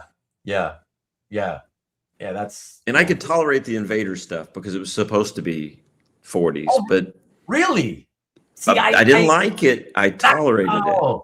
That's where I first discovered his work, actually. So I was you have to see how bad he makes like the Falcon look in the Captain America and the Falcon stuff. Yeah, no, I saw it. I don't need to look it's bad. I've never seen it. I've never seen letters pages that got more hate mail than when Frank Robbins got that Captain America book. If you go back and read them, they're funny. They're funny even now when you read them now. I remember at the time thinking I kind of agreed, but if you look at them, they're kind of funny. Yeah, Marcus says it's like Gray Morrow. I don't agree with that though, Marcus. I remember. So I discovered Gray Morrow for the first time in that what was it called? Fear, Adventure into Fear, Man Thing, and he did. I saw one issue. I was like, wow, this is great. Wow. And I was looking for more of his work, and I found out he didn't do much comic work, whatever. But then he would just do comic work like into the 80s. Suddenly in the 80s, I don't know, it just got weaker and weaker. And I just think it was more of a paycheck for him. As far as strip art, remind me what he did, because the thing that comes, shockingly, what comes to mind with Gray Morrow is those Barbara Cartlands. Yeah, I was going to say that's what I knew he did. Right? But it's just, but he did whatever. He did Tarzan too, right? Oh, that's right. There you go. That's right. He did Tarzan. Yeah.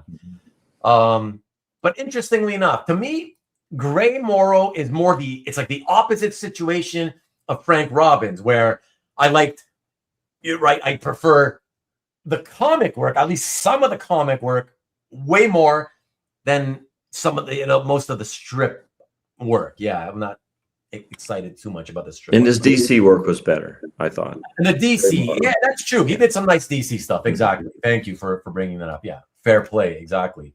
Morrow superhero work was the least of his genres. Right. Yeah, I mean, true. You can tell. That's the thing, Marcus, is you can tell he was one of those guys. He was more of an illustrator than I want a superhero guy. He's like another John Buscema. I don't care for superheroes, but I need some work. I'll take the work, whatever. But that's it, Peter asking, who's John Raw? What? What are you talking about? I don't know. Explain yourself, Peter.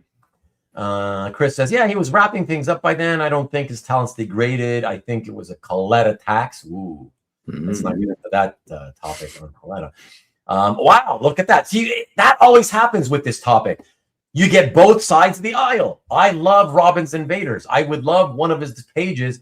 I agree that his strip work is much stronger, but there's a fluidity to his Invaders that just works for me. And I always say, if you love it, more power to you. Buy yourself a page, Ian. But see, I agree with what they were, because on that title, they went out and specifically they had Frank Springer and Robbins because they wanted people that were from the 40s. Right. To do this, to do that book. And so to me, it's like I say, I tolerated it. I don't know if I thought it was gorgeous, but it certainly wasn't as bad as the modern day stories that he was doing. Right. And like Chris says, Robin's on the Shadow, Chef's Kiss. Yeah, because the Shadow was like, that was his era of drawing, right? In the 1930s, 40s. Look, I guess you could say he's a precursor to the modern day superhero, but still, it's a guy in a trench coat and a hat. So it's still more real world, it's crime more than it is superhero. So that stuff for sure. It's nice as well, Yeah, but, I have some Frank Robbins strips, and I like them quite a bit. I mean, I really do love those, but they're older strips. Yeah. The Zatanna was Pinup Girls, right? The Gray Morrow stuff. So yes, it was fine. The Tarzan stuff, Chris. I don't know. Generally speaking, I admit I'm not a big Tarzan fan, so maybe that's part of it. But I'm like, yeah, I see that. I'm like, oh yeah, nice Morrow, because I am a fan of his. I love his work in general, but I don't know. I guess it didn't excite me, but it's not bad. I'm definitely not going to say that the Tarzan stuff's bad for sure. Yeah, I guess I'm not a fan of this Tarzan in itself. Again, Gray Morrow, yeah, romance, Buck Rogers, right? I forget the Buck Rogers, right? Agree on Morrow not really meshing with superheroes. Yeah, some guys just wasn't their thing, Robin's Batman was the first of his art that I ever saw.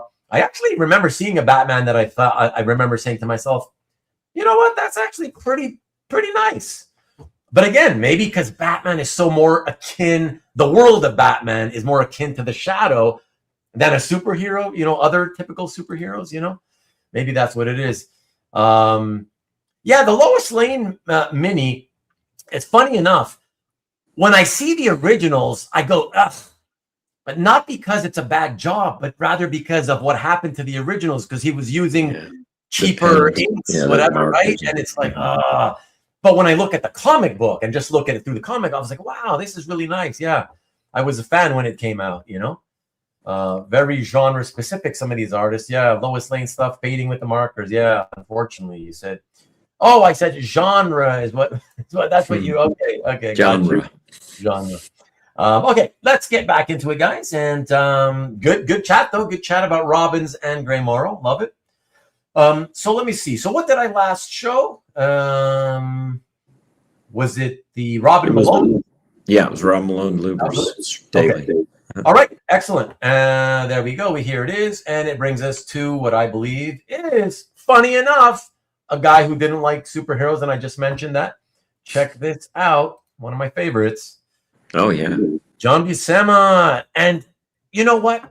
Every now and then, I didn't like Jim Mooney as a penciler, Lee, but every now and then I see him ink some jobs in the 70s, and I'm like, wow, that's pretty nice stuff inked by Mooney. He did some nice inking over Bob Brown, for example. Well, see, I disagree on Jim Mooney as a penciler. Oh, I think at times he's really, really good. Really? Interesting. Yeah. Interesting. Your favorite Jim Mooney pencils would be what? Trying to think what it is. It's not a comic title, or I mean a superhero title. What is it called? I don't remember exactly. I'm sorry. It's a good girl art. I'm trying to remember what it is. Okay. But yeah, I think Jim Mooney's. I think he's pretty good, actually. Yeah. Again, same thing. At some point, he's been doing this a really long time. Because for sure. I don't think I'm mistaken. I think he actually started. I mean, I think he's a Fiction House guy, like that far back. Oh, that far back! Wow. Yeah, well, and that's what I was going to say earlier too. Is so one of the things about the Fiction House, just to get completely off topic for a second. Everyone kind of goes through there because, like, the very first published work for Gene Colan is a single spot illustration of a plane that's in Fiction House. So it just like they had everybody kind of coming through at some point. And I think Jim Mooney did. I'm almost positive I saw a page that was done by him. It was like a horror story. But yeah, so this page here is the second part of that first purchase I ever made. This was my $5 to balance it out to what was either $30 or $40 total for the purchase. Nice. And I remember distinctly. I don't remember the seller, but I do remember that there was this large, sizable stack that had to have 50, 60, 80 pages in it. And I was going through them, figuring out which was the $5 page to pick. And I immediately pulled out the 6 or 7 that were John Buscema and chose between them. And I landed on this because it was an end page. It had Odin, it had Sif, it had Thor. And I just thought it had a little bit of action on it because a lot of them did not. There were a lot of talking head pages. And this, I guess, technically is a little bit of one. Yeah. But it's one that's got a lot more emotion to it than some of the others did. Yeah, I agree with that. And that's what I like about it is that, yes, if I was going to buy one, Buscema Thor page, this would not be the one because I would like a variety of, close-up shots, long shots, as varied as possible. But, but I do love close-ups and extreme close-ups. And in particular, that word you just said, Lee, emotion. I love when you see close-ups of faces and they've got great emotion on them. Oh, that's fantastic. So it's kind of like an exception for me, Yes. In that case, I don't mind that there's no like full figure panel or whatever of the character. It's just like some really great facial shots, and yeah, that makes it great for me, so. And I do think that Jim Mooney did a really nice job making this. Yeah, absolutely. Now, Rick says, wise choice. Thanks. But this one has Thor crying. And what do you mean, but? He's not crying. He's just sad. Yeah, that's true. It's just sadness. He's not crying. There's no tears there. And it does have, as Peter says, Thor, Sif, and Odin. Yeah. Got a couple of supporting characters there. That's cool. And I really actually love. I always forget his name, but I always love the design of that wacky design of that guy in the bottom corner, left corner. I always forget his name. Yeah, I don't know his name. But it is a wacky design. Yeah, multicolored, half-faced, whatever. Yeah. So no, but it's fun. It's fun for sure. Is this for you? Your one and done. First of all, is this for you like is it more of a Buscema example, or was it I want a Thor page or a Thor Buscema page? This was so long ago. This is the one that I bought in 1979. Right, because you were. So this was because, and I still feel this way. I wanted something that John Buscema had worked on. Okay, fair enough. And so to me, that was enough. Okay. And I have other John Buscema pages, but they're all Conan pages. Right. Because I love John Buscema on Conan. Yeah. Yeah. So this was not like a one and done John Buscema example at all. Right. It was my brother, who never really kind of continued with comic book collecting, but when we were boys, Thor was his guy. Oh, so okay. Like he'd buy the Thor books. He'd buy the Journey into Mysteries, and I'd be buying the Tales of Suspense. Oh, okay. So when we're buying back issues, and it makes sense, like you said, it makes sense because this was one of the early pages you bought, right? So it's So I'm sitting there looking at it. Yeah. It was in the deciding factor that Thor was on it. Right. But the John Buscema is the real reason. Right. That was the one I selected. Right. Excellent. All right. Okay, everybody, let us check out what we got next, because I do believe, I love Buscema. I do believe that the next piece is another one of his works.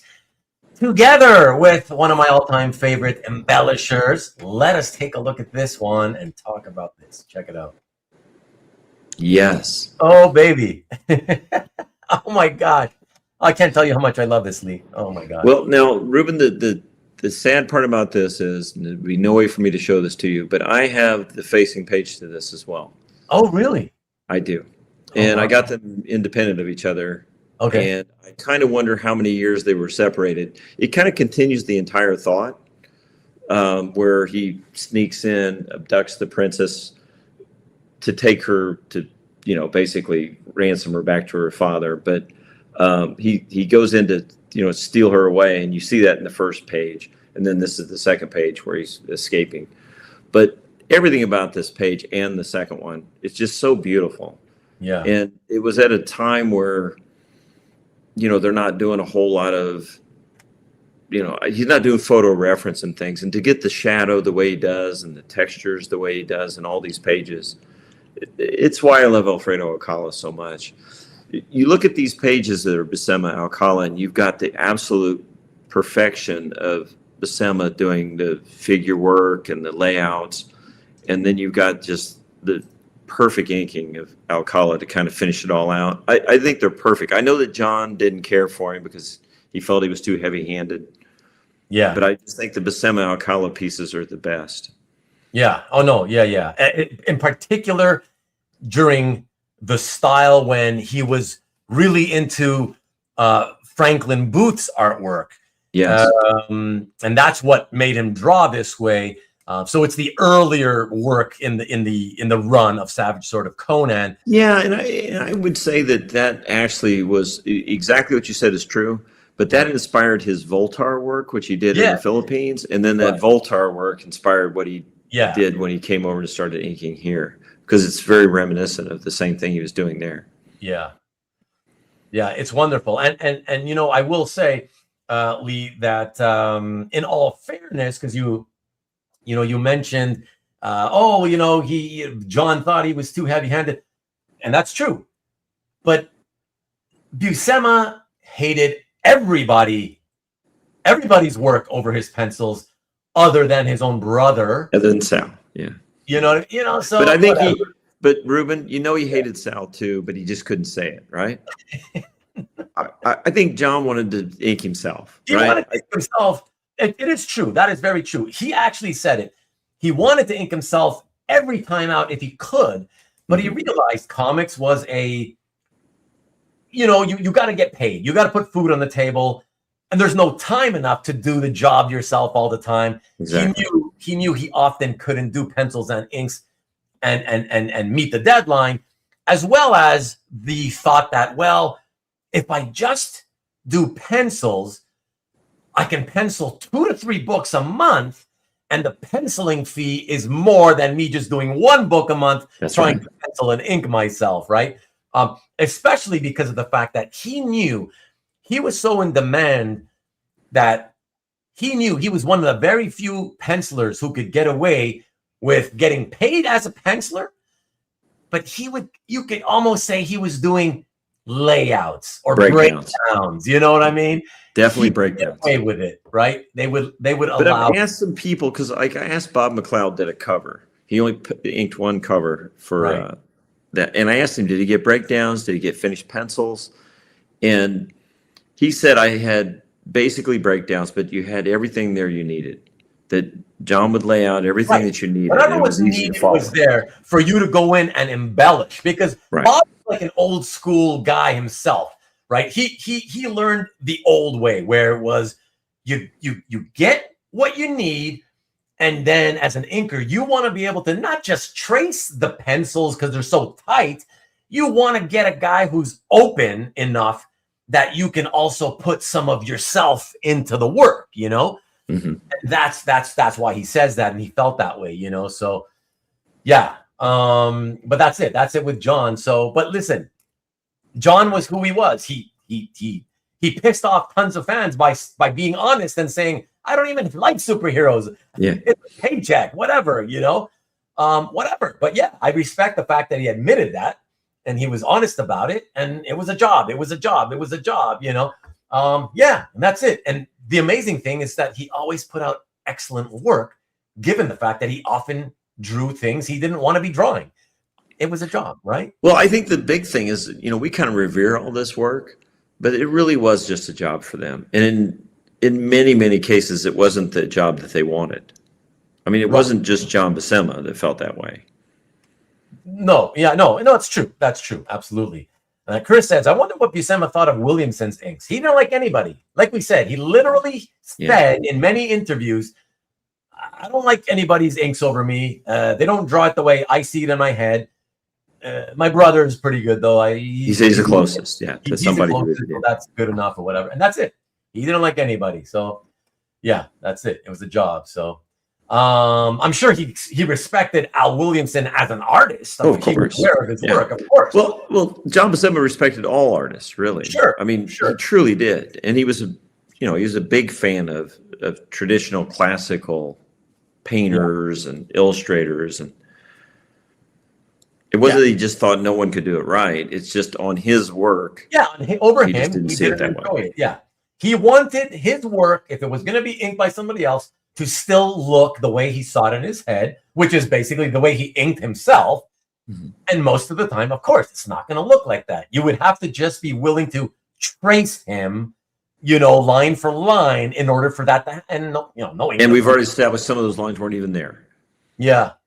So it would be difficult. Now I do know on that particular page, the Alcala one, that's okay. So that's done in 1976. The first stories too that he did in Savage Sword, Alcala's doing those in the Philippines, independent of John. Then in 76, that particular page, he's here in the States. And at that point, John's still doing full pencils. He only stops doing full pencils for Alcala a little bit later. And I think you can kind of tell, but it's that would be full pencils at that point still. Right. I have to take umbrage with Rick. Rick says, not that I don't trust you personally, of course, let's caveat there. I think you're just mistaken in your memories of what you read.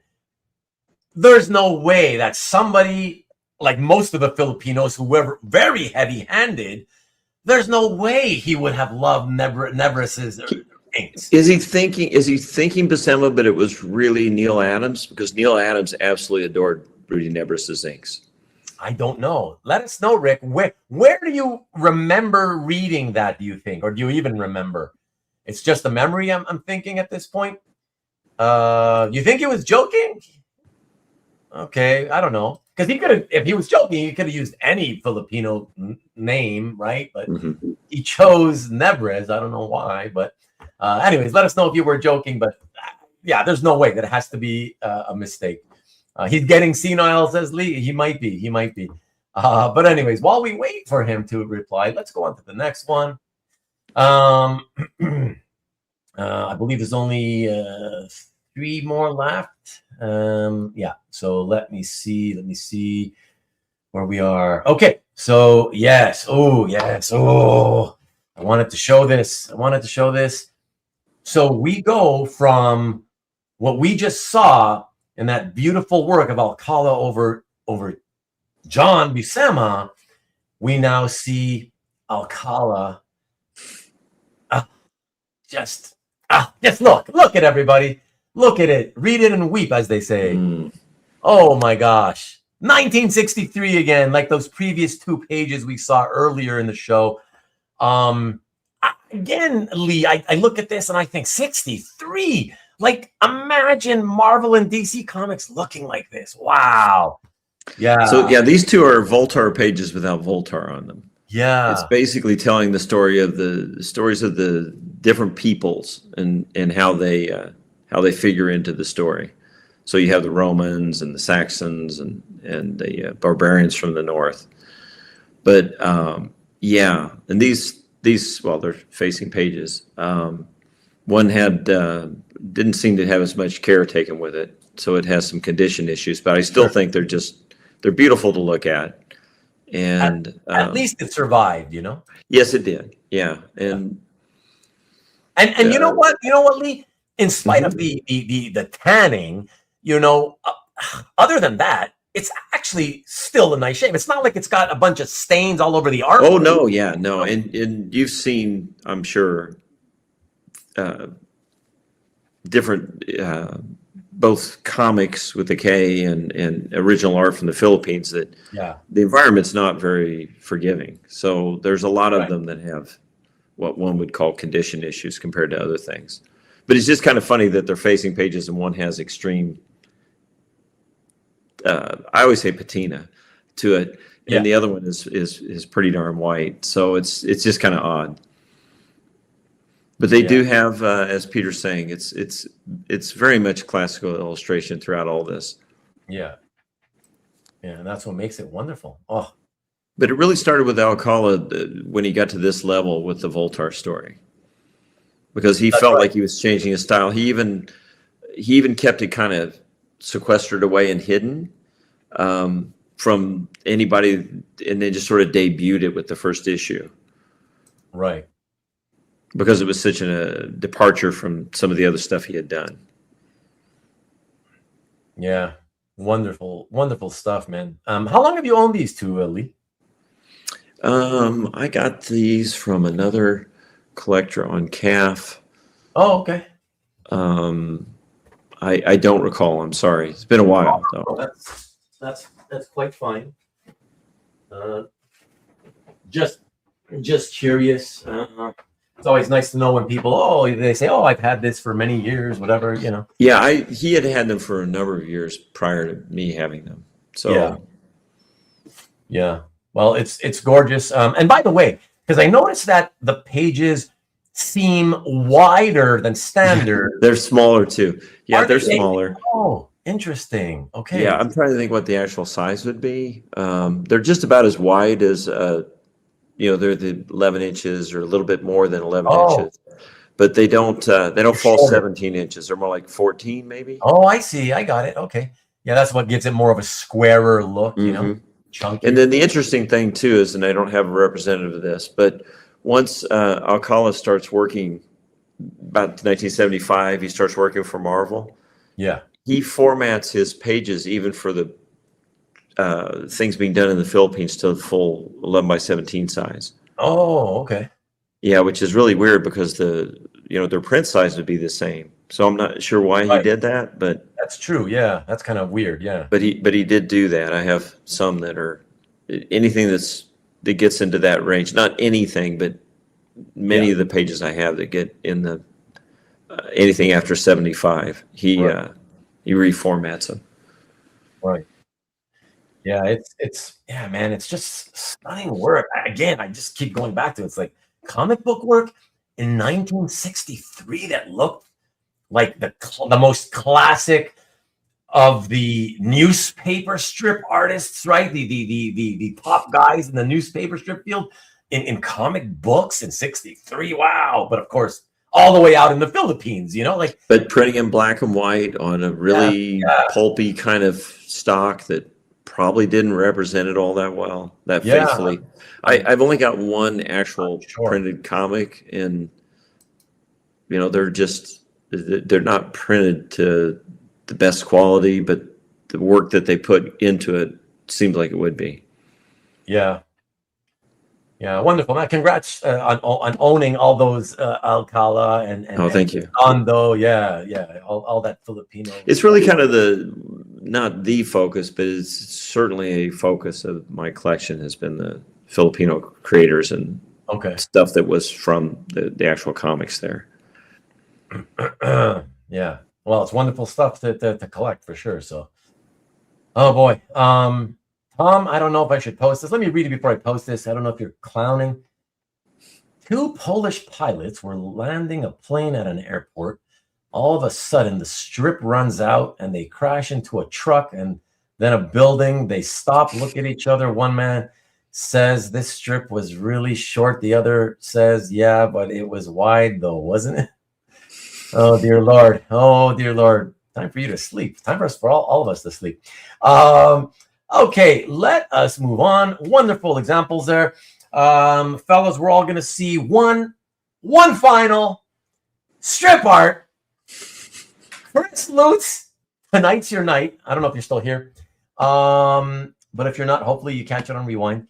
But yeah, I wanted to show one more. I obviously had to. So everybody, I think everybody would be, at least this is one where even if you're not into strip art, for obvious reasons that you'll see in a second, you'll appreciate this one. All right, so check this out.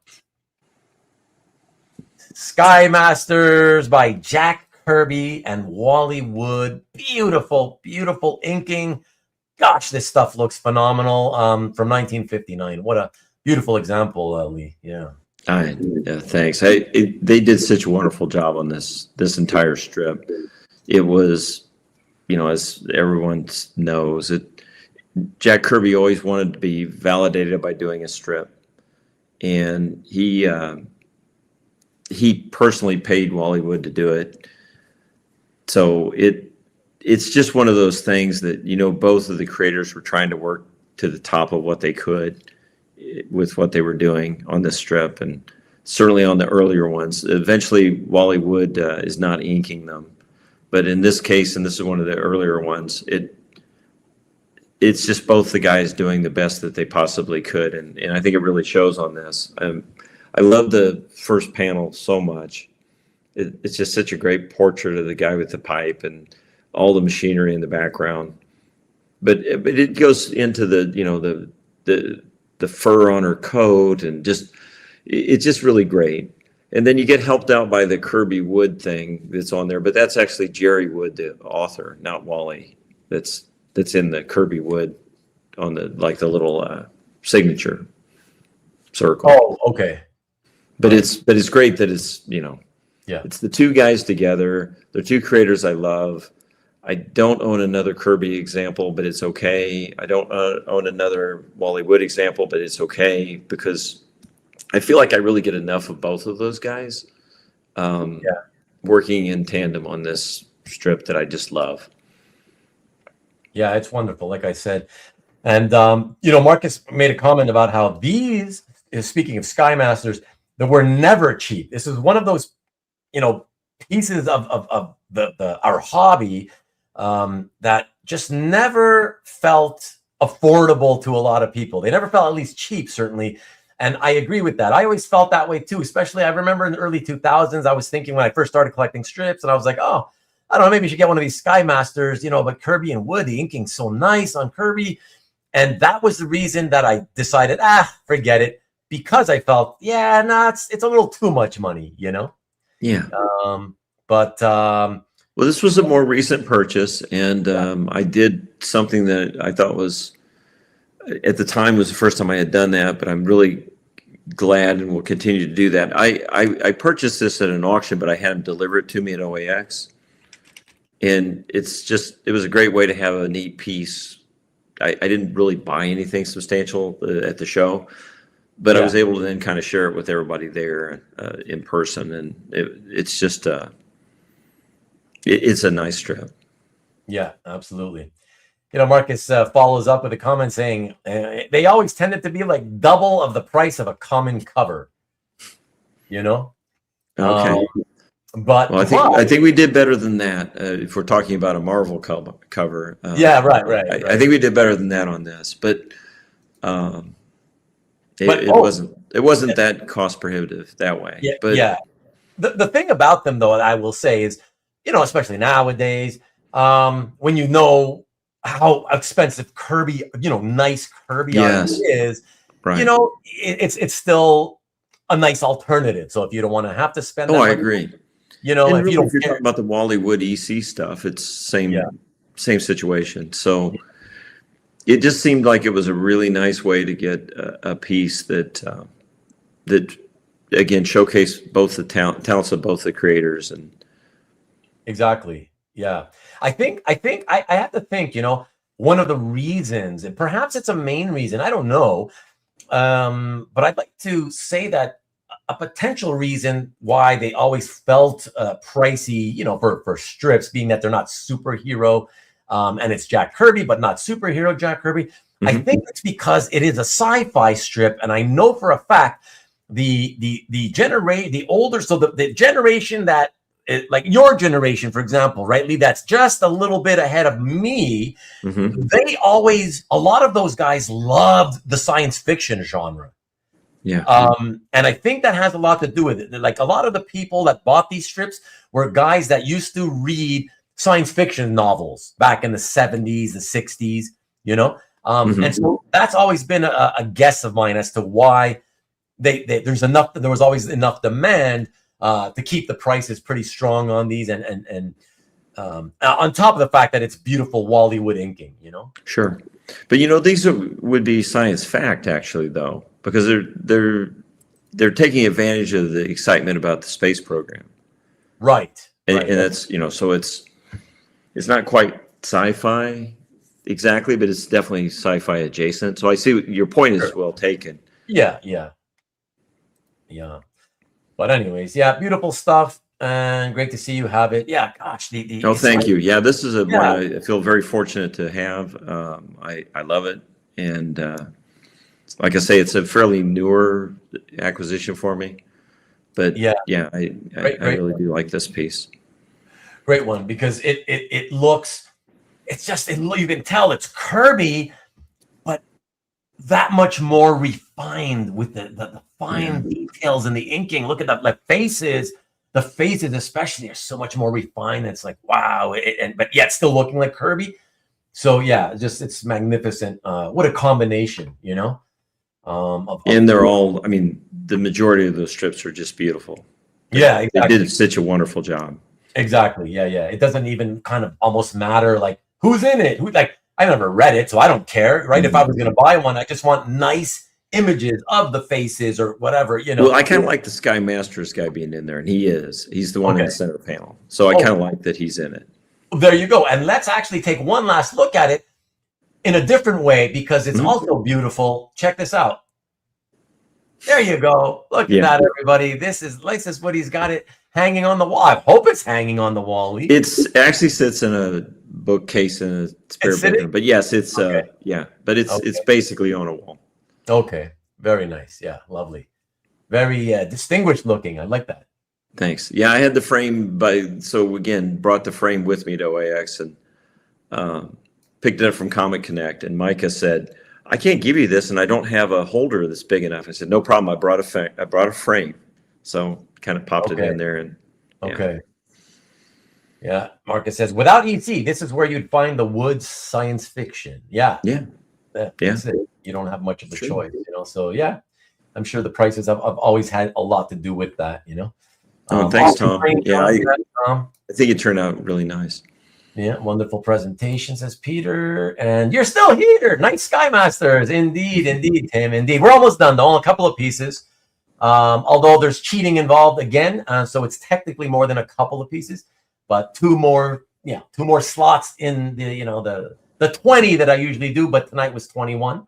There's a total of, I guess, 28 pieces being shown. Whatever. But anyways, let us get to that. So, so the penultimate piece is this. I'm curious to see what you think of this as a penultimate piece, but in general as well. Yeah, let's look at this one, everybody. It is a page from Captain America 143 with Captain America and the Falcon and Red Wing from 1971 by the legendary John Romita, pencil and inking himself. Yeah, I love this. So within the Captain America title, you know, we all love Captain America, but pick the day, and I like the Falcon almost as much. And I love the original costume. So this was an easy decision to make, and it happened at a time where I felt like it was just getting to the point where I knew that working with somewhat limited budget, you know, it was going to be hard to get a Romita Senior page, particularly from Cap, which is what I wanted. I would love to have had one from number 140, but 143 works just fine. Right. And it's got the razor lines, you know, marks on the bottom, and it's a good action page. It again, it's got an incredible Falcon panel. It's just a neat page.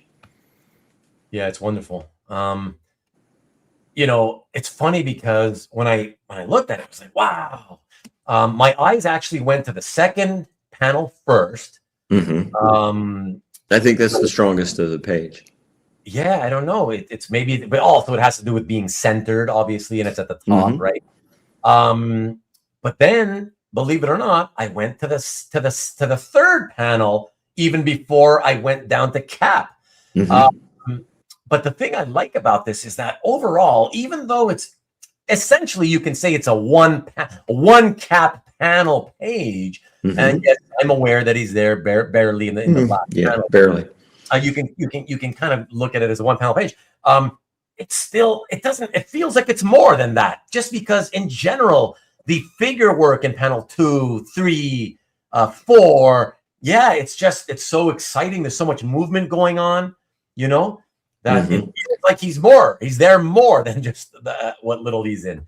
Well, the way that the flame leads you through the first panel to the second one, through to the dive, and then the swing, and it's just there's a lot of action on it, even though there's not a lot of, it's not a big battle page, but there's just so much motion and movement throughout the page.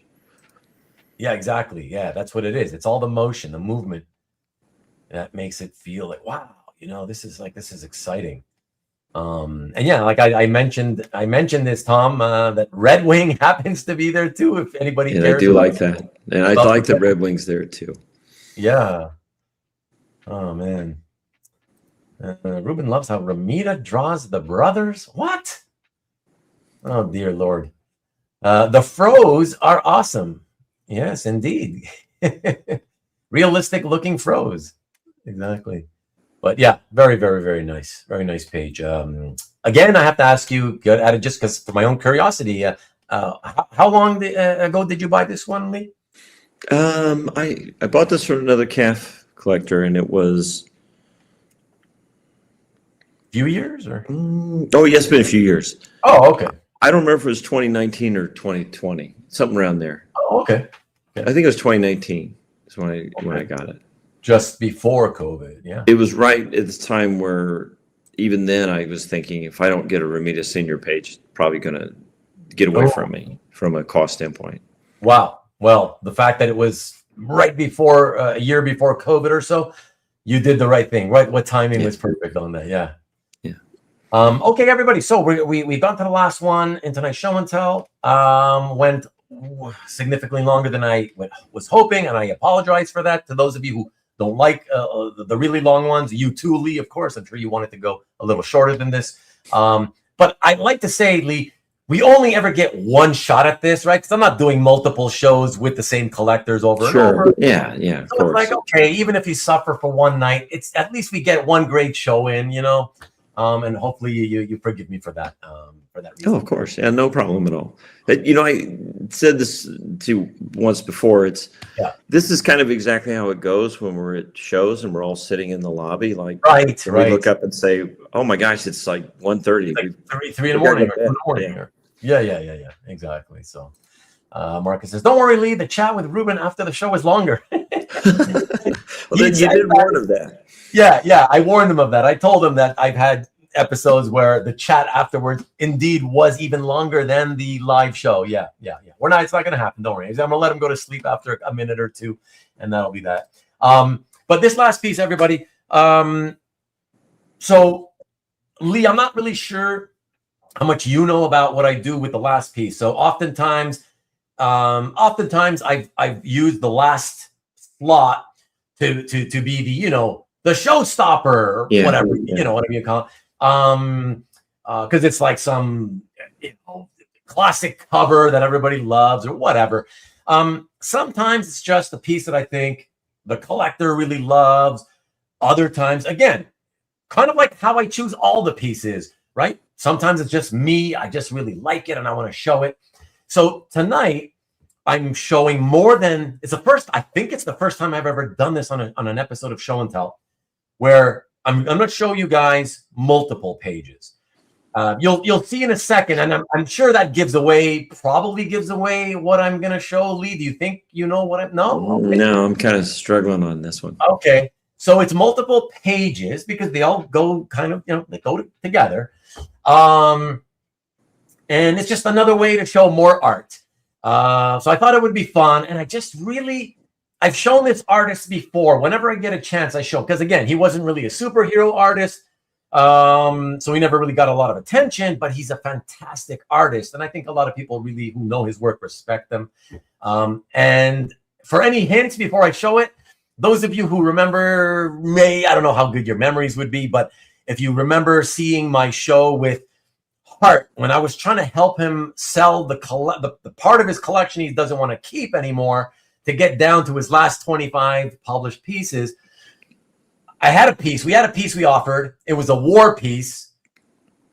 And I remember talking it up because not only was it gorgeous, but it was like, Oh, I I know can't what it believe is. we're selling it for only $275. Like, how cheap this is.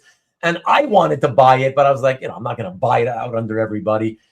And in the end, I think Comic Art Boston ended up being the wise purchaser, and I think he picked it up. But anyways, gorgeous stuff. I see all the guesses, which is really fun. It's not a strip. No, it's pages. But let me see. Lee's watching Lanterns after the show. It's a strip, not a strip. Ruben, the late night talk. Strip auction prices going up after the show. Not a Sal Buscema. Peter, Pumpkin Eater. Qbert, Spiegel. Good guess on the Spiegel. Marvel with the Wildie after Peter sounds good. It is indeed Doug Wildie, everybody. Yeah, just phenomenal. And I just wanted to show this, so let me show it. Here we go. Just so I don't have to really explain, I'll read this. I did an extra scan for this. Here we go. Okay. So this is from a book called Sojourn, featuring Eddie Race, investigator. And we're going to see right now 3 pages from issue 2 of Sojourn, pages 8, 9, 10. So they are indeed consecutive pages, all by Doug Wildie from 1977. And here those pages are. Oh, there we go. So Take it away, Lee. Take it away.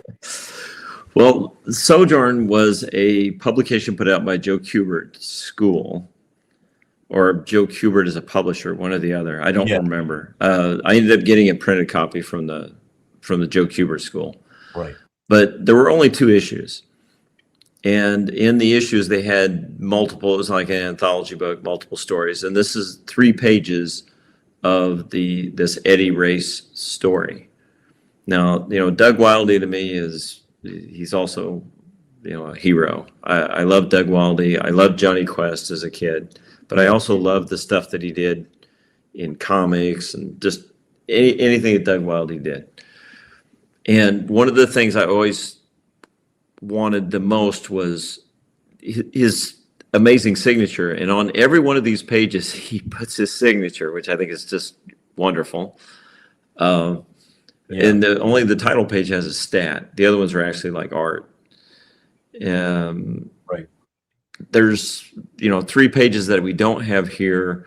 There was an issue 3 that he had done 2 pages for, and when I was able to get these 3, I got the 2 pages from the unpublished number 3 as well. But yeah, I just think it's fantastic. I mean, the hand in the 3rd panel where it's threatening the girl is just amazing. The Zipatone on here is just as clean as it was the day you put it on here, and it works so well in all the different places. But the pacing of the page is wonderful. The actual illustration is fantastic. It's just a great Doug Wildie page. Yeah. Well, 3 pages. Correct. Yeah, three pages. It wasn't like a fold out, guys. It was no, it's a tabloid size printing of this thing. So these are oversized. They're not twice up, but pretty darn close. So they are oversized, but they were printed in a tabloid sized paper. Right. He did the pencils, inks, and lettering on this strip too, by the way. Wildie did. He did the what? He did the pencils, inks, and lettering on this. Oh, and the lettering. Okay. Okay. Yeah, sorry, Peter, but with slides you can't zoom in on them. It's just it's a slide that's you have to size to the size of the window, the video window. So we can't look them up. But as I always say, Peter and everybody else, that's the reason you can just use the link below the description of this video to click on Lee's link to his gallery, and you absolutely should use that link, go there, immediately go down to the Wildie pages and check them out at full size so you get the full effect, because it's so beautiful. I don't know if anybody noticed, or even you noticed, or if you guys are familiar, whatever. But on here, let me put it up so I can see which ones in particular here. Hold on. Right. So you can look around for yourselves, but some of the work here reminds me of the work of the great Stan Drake, who did The Heart of Juliet Jones, another newspaper strip. I would say in particular, if you look at the middle page, the bottom tier, all of that looks like very Stan Drake-ish, especially the second to last panel with the extreme close-up of her face. Beautiful. Even on the third page, same thing. But anyways, just kind of a thing to mention in passing. That's all. But really gorgeous. And sigh over slide. What are you gonna do, Peter? Hey, honestly, some of Wildey's best work. Yeah, it's stunning. But definitely go to Cav. Use the link. You don't have to go searching for his gallery. The link's right below. So please do that. But I could not allow that to end. Of course, don't forget Wildey was also a strip guy. He was. Yes. Thank you, Chris. Thank you. But I wanted to say, I couldn't allow, me to do this, to show this as the last piece of the night, the last pieces of the night, without also showing you what Lee mentioned, because he had the 2 issues that were published. So he had these 3 pages from the second issue. And Lee also has 2 pages from the unpublished issue, which are also fabulous. And you can look at them right now. Here we go. Check it out. Look at that. Like crime noir, hard-boiled crime looking imagery. Like, wow. These in their own way, perhaps even better than the previous 3. Like, fantastic. Like, you just look at this stuff one panel at a time, and it's mind-blowing. If you can really appreciate comic book illustration, okay, and you don't mind, if somebody who doesn't mind that there's no superheroes, my gosh, you can't look at this one panel at a time, isolate each and every one, go slowly over them one at a time, and not think, wow, every single time. It's just mind-bogglingly good. That's how good this shit is. It's so amazing. Well, and I'm glad you're showing these, Ruben, because really the one on the left-hand side is probably my favorite page of the group. Oh, fantastic. It's just such a great page. Great to hear that. Yeah. It's, oh gosh, man. So nice, man. What a wonderful group of pages. And, sorry again, Lee, but I have to once again ask, is there a story behind like how you got them? I bought them in an auction. That was basically stuff from the Kubert estate. Oh, right. Wow. So they were very much out of place. You mean owned because they were owned by Joe? Yes. Oh, they came from his collection. Wow. I got a Joe. I got a piece of an illustration of the Cisco Kid by Salinas. That he had drawn and gifted and personalized to Joe and Muriel. Oh, wow. Yeah. Okay. Yeah. So this is very similar to that. It was because they were the publisher and they had these. Right. And that's, that makes I'm sense. sure the only reason the 2 unpublished ones were there, they were probably waiting on the 3rd one. Yeah, that makes sense, actually. That makes sense as to why they would have it. But yeah, Lee, exactly. Yeah, holding the gun, the hand with the gun. Oh my God, it's wow, it's so amazing. Chris says, damn, what a crime for these to go unpublished. Someone should do an archival reprint, including the unpublished stuff. Well, no, but that's the thing, Chris. Keep in mind, each issue, it was like an anthology, but like even like every story was briefer than a typical anthology, which might have, let's say, 8-page stories or partial pieces of stories. These were like 2 or 3 pages max on each one, right, Lee? That would be correct. Yeah. Yeah, so that's it. So it's like there's not much to reprint in the first place, unfortunately. But yeah, exactly, Peter. Stunning stuff. Yeah, it would be nice if it could be reprinted. But, is the rest of the stuff in the magazines worthy of reprinting? I don't know. I've never seen it. It's pretty nice. Yeah? There were some pretty amazing creators that were in it. But it's Joe Kubert doing it in conjunction. I believe it was in conjunction with the Kubert School. It wasn't people that were from there. Yeah. But more friends of, I think. And so I remember getting my Salinas piece from the Kubert estate through the eBay auctions they were doing. Did you get this from one of the big auction houses? Not big auction houses, but yes, auction house. An auction house, okay. Mm-hmm. Yeah, Chris was wondering if it was the Weiss auctions. That would be correct. That is exactly where I got it. Yeah, that makes sense because I remember they gave a lot of their stuff to Jerry Weiss. You know, mm-hmm. I don't know if it was Weiss or Weiss. I think it's Weiss. Weiss, yeah. At least that's how I would say it. Oh, you mean, okay, so Chris says, oh, no, I mean the whole Sojourn project. So there's Bissett, Thor stuff by Kubert. Yeah, lots of good stuff. Yeah, he's right. There's lots of good stuff. Exactly, yeah. Rick says, young talent showcase to support the Kubert school. Yeah, I don't know if that's true only because the people, the creators who were being in there, well, Wildy might be the exception then. But it seemed like they were established artists, but maybe I'm just not. Again, I didn't know it in '77. I found it years later. Right. So that could very well be true. Well, fabulous stuff. Fellas, thank you. Lee, of course, thank you so much for doing this. Again, for letting it go the 5-hour length. I will say, in my defense, I will say this. I've said this before, but I'll say it again. It bears mentioning. One thing I've noticed is that when, let's say a show and tell, when the ones that go longer, they tend to go longer, yes, because we talk a lot more. But I also noticed that we talk a lot more most of the time on those episodes because we're all passionate about the art we're looking at. So in between each piece, we keep talking, and that's why they go longer. So in a way, yes, some people, we'd rather it be shorter. Even me, I'd like it to be shorter. But I feel like the longer ones have a lot more great information that we like with the conversations that we have. A lot of knowledge dropping and just those wonderful things that are said by whether it's the guest, in your case, you, or whether it's me, the host, or whether it's all the guys in the chat. Yeah, so there's certainly a lot of support in the chat. Yeah.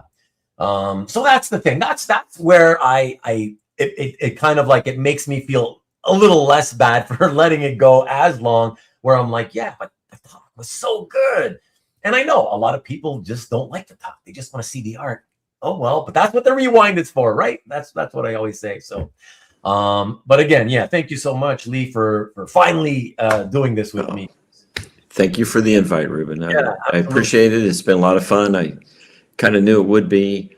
It's just I'm glad. It took us a while, but we got there, and yeah, man, I'm glad that you seem to enjoy it. You sure talked. Oh no, absolutely. No, I love to. So I don't really have any art that I don't love. So it's easy to talk about those things that I have been fortunate enough to have. There you go. There you go. Because as some of us have always said about these shows, also, it's kind of like on the show and tells. It's kind of akin to being at a con and sharing each other's portfolios, right? Yeah. Which is my favorite thing to do. Yeah, it's my favorite thing to do at those shows. Yeah, the silly boy, the hey Scott, you were here all this time. Wow, staying silent, lurking as always. But the one thing I kind of like, which it's different from the convention thing, is that when we're at a convention, right? Yeah, you can be sitting around with a group of guys and sharing portfolios or whatever. But because there are so many people, you're kind of, everybody flipping through a portfolio will tend to flip faster than on a show like this, where we know it's only one person the focus is on one person's collection. And so I think that's kind of what I like about it, is that we get to kind of talk that much more about that one person's art. Each piece, a lot more attention is given to each piece, than otherwise get at a convention setting. Well, I hate to say, I've kind of been known to be painfully slow going through art. So yeah. So and certainly if it's somebody else's, because I want to know the story. I want to know why we acquired it, and what we love about it. Perfect. That's good. Some of us have. So we were in trouble when this started. I knew we were. Okay. All right. All right. Fair enough. Fair play. Thank you, Jeff, Lee, Peter, of course. Great collection, he says. Thanks for sharing. But it was wide, though, wasn't it? What? Missed the context. Sorry, Tom. I'm so glad to have become friends with Lee. That's one of the great things, you know, right? Meeting friends and making friends. And yeah, that's amazing. Cheers, Tim. Thank you again from all the way in Japan, man. Thank you for coming, leaving for lunch, and coming back. Wow. Appreciate it. Okay. Yeah, thank you. Yeah. I have to thank Lee for introducing me to so many great illustrations and cartoons. There you go. Well, and the same has happened with Peter. Illustrators. He's shown me a lot of things and taught me a lot of things along the way. There you go. Compliments back and forth. And exactly, Marcus, there's no way you will know exactly. In person, you're never going to look at someone's art for 5 hours, one single person. True. No, but that's because of the nature of it. You know, there's so many more people to talk to and do things with. And again, it's like only two of us that are really doing verbal talking, while there's a kind of almost captive audience of people who are able to speak, but not verbally. So I've got to be the loudspeaker for the rest of you guys. So it is similar, of course, similar to being at a con, but it's got its differences. But again, those differences are what I like about it. You know, more attention and focus can be paid on a show like this. You know, yes, cartoons, that's in strips and comics. I understood, Peter. I understood for sure. Marcus, thanks you, Lee. There you go. Thank you, Marcus. No way, Marcus, huh? Excellent show and tell episode. Thank you, Rick. Appreciate it as always. Very lovely to have you back again. Oh, and Tim says, and I'm definitely going to take some time to go through Lee's collection on tap. Sure, that'd be great. Thanks. Don't forget to leave him a few comments while you're there. That'd be nice. I'm sure you'd appreciate that as well. I always appreciate comments. Yeah, there you go. And Tom says, see you at OAX 27. Lee. Absolutely, Tom. He's already 6 months, thinking 6 months ahead. He's always a year ahead on that, you know. But I've said it before, Ruben. I'm going to say it again. Yeah. We need to get you actually at OAX and not just telling us you've been there. I go all the time. I've been there. I know. I've heard this. How many times do you want me to be there? Come on, man. If you don't come and talk to me because you're too shy, it's not my fault. All right. That's all I can tell you. If I get the candidate for the other meetup, you've got to come to OAX. We'll see. Listen, right now, I don't want to go down south just because of the political situation. Like, I get it. Nonsense. You know, so just that alone. So I'm hoping things get better soon. Oh, they'll always get better. Yeah. Things always get better. So, yeah, I hope spring's eternal, you know. Mm-hmm. Yes, you better be there. You better be there too, Marcus. We got to. Marcus is always there with you. Yeah. Well, that's what I'm saying. We got to goes without saying. If you're there, Marcus is there. Yeah, love rooming with Marcus. So yeah, it's exactly. Florida is your kind of people. I don't know what you mean by that, but yeah. Anyways, everybody, we got to go. It has been really fantastic, really exciting. Thank you to all of you, especially the live chat crew who represents those of you who are the core of my audience, who are typically here from start to finish, or as close to that as possible. You know, guys, I love and appreciate that you do, and how much support you've given me over the last 4+ years, right? So thank you so much again for that. Marcus will let me know. You will let me know if you want me to try to ask one of the guys if you want to do a Matsu Kelly handoff, or if you want me to just ship it from here. That's up to you. You'll let me know. But yeah, so thank you all again. Again, check out Nikki on Friday as always. I will next weekend is so busy for me because I have my niece coming in with her little 1.5-year-old, which I can't wait to see. And her husband, of course. So we're going to spend Saturday all day with them, but then have to leave them from downtown, go straight to, we're watching The Lion King. So we're going to go see the play, Lion King, on Saturday night, get home late. They're going to have to wake up early to figure out lunch with Maki Poo Poo, Michael, and his wife and daughter. We're going to spend that day with them. But then I got to rush back so I can do the show with you guys here. And because of that, I'm going to be exhausted. So, of course, it'll be just a non-planned, nothing planned. It'll just hang out with you guys. We'll talk about whatever you guys want to talk about as usual. It'll just be a chill show so that I can just relax and hopefully people will come into the studio with me so they can do more talking than I have to, and I can just kind of relax and chill out. So that's it. It'll be a hangout episode next week, everybody. Rickster, it's very, very old. You've seen this for the first time. So thank you very much. The reason I've never worn this particular music shirt, and I have all my other ones multiple times, is because this one was at the bottom of one of my drawers, and it's a friggin' IKEA, the drawer of the, what do you call it? Where you leave your t-shirts and, what do you call that piece of furniture? Dresser. The dresser, thank you. It's at the bottom of the drawer, right? And I hadn't worn it for a while. I'd kind of forgotten, about it. And it's IKEA, so I guess, I don't know, they use cheap wood or something, and the smell of the wood was always very strong in this. And touching the wood, every piece of clothing that has laid at the bottom, touching the wood, right, of the drawer, has turned yellowish. It becomes very yellow, so you can't really see it.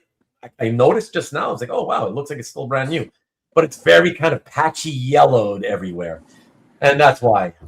So that's don't want to wear it for that reason. But I thought, you know what, for tonight, one time on my show, I'll wear it. But thank you, Rick, and have a good night. When the music's over, turn out the lights. Indeed. Shirt needs maple leaves. It's right, the oil from the woods. Exactly. Thanks, Marcus. But again, thank you, everybody. Have a great week. Again, we'll be back to do it again next week. Until then, as I always say, go blue.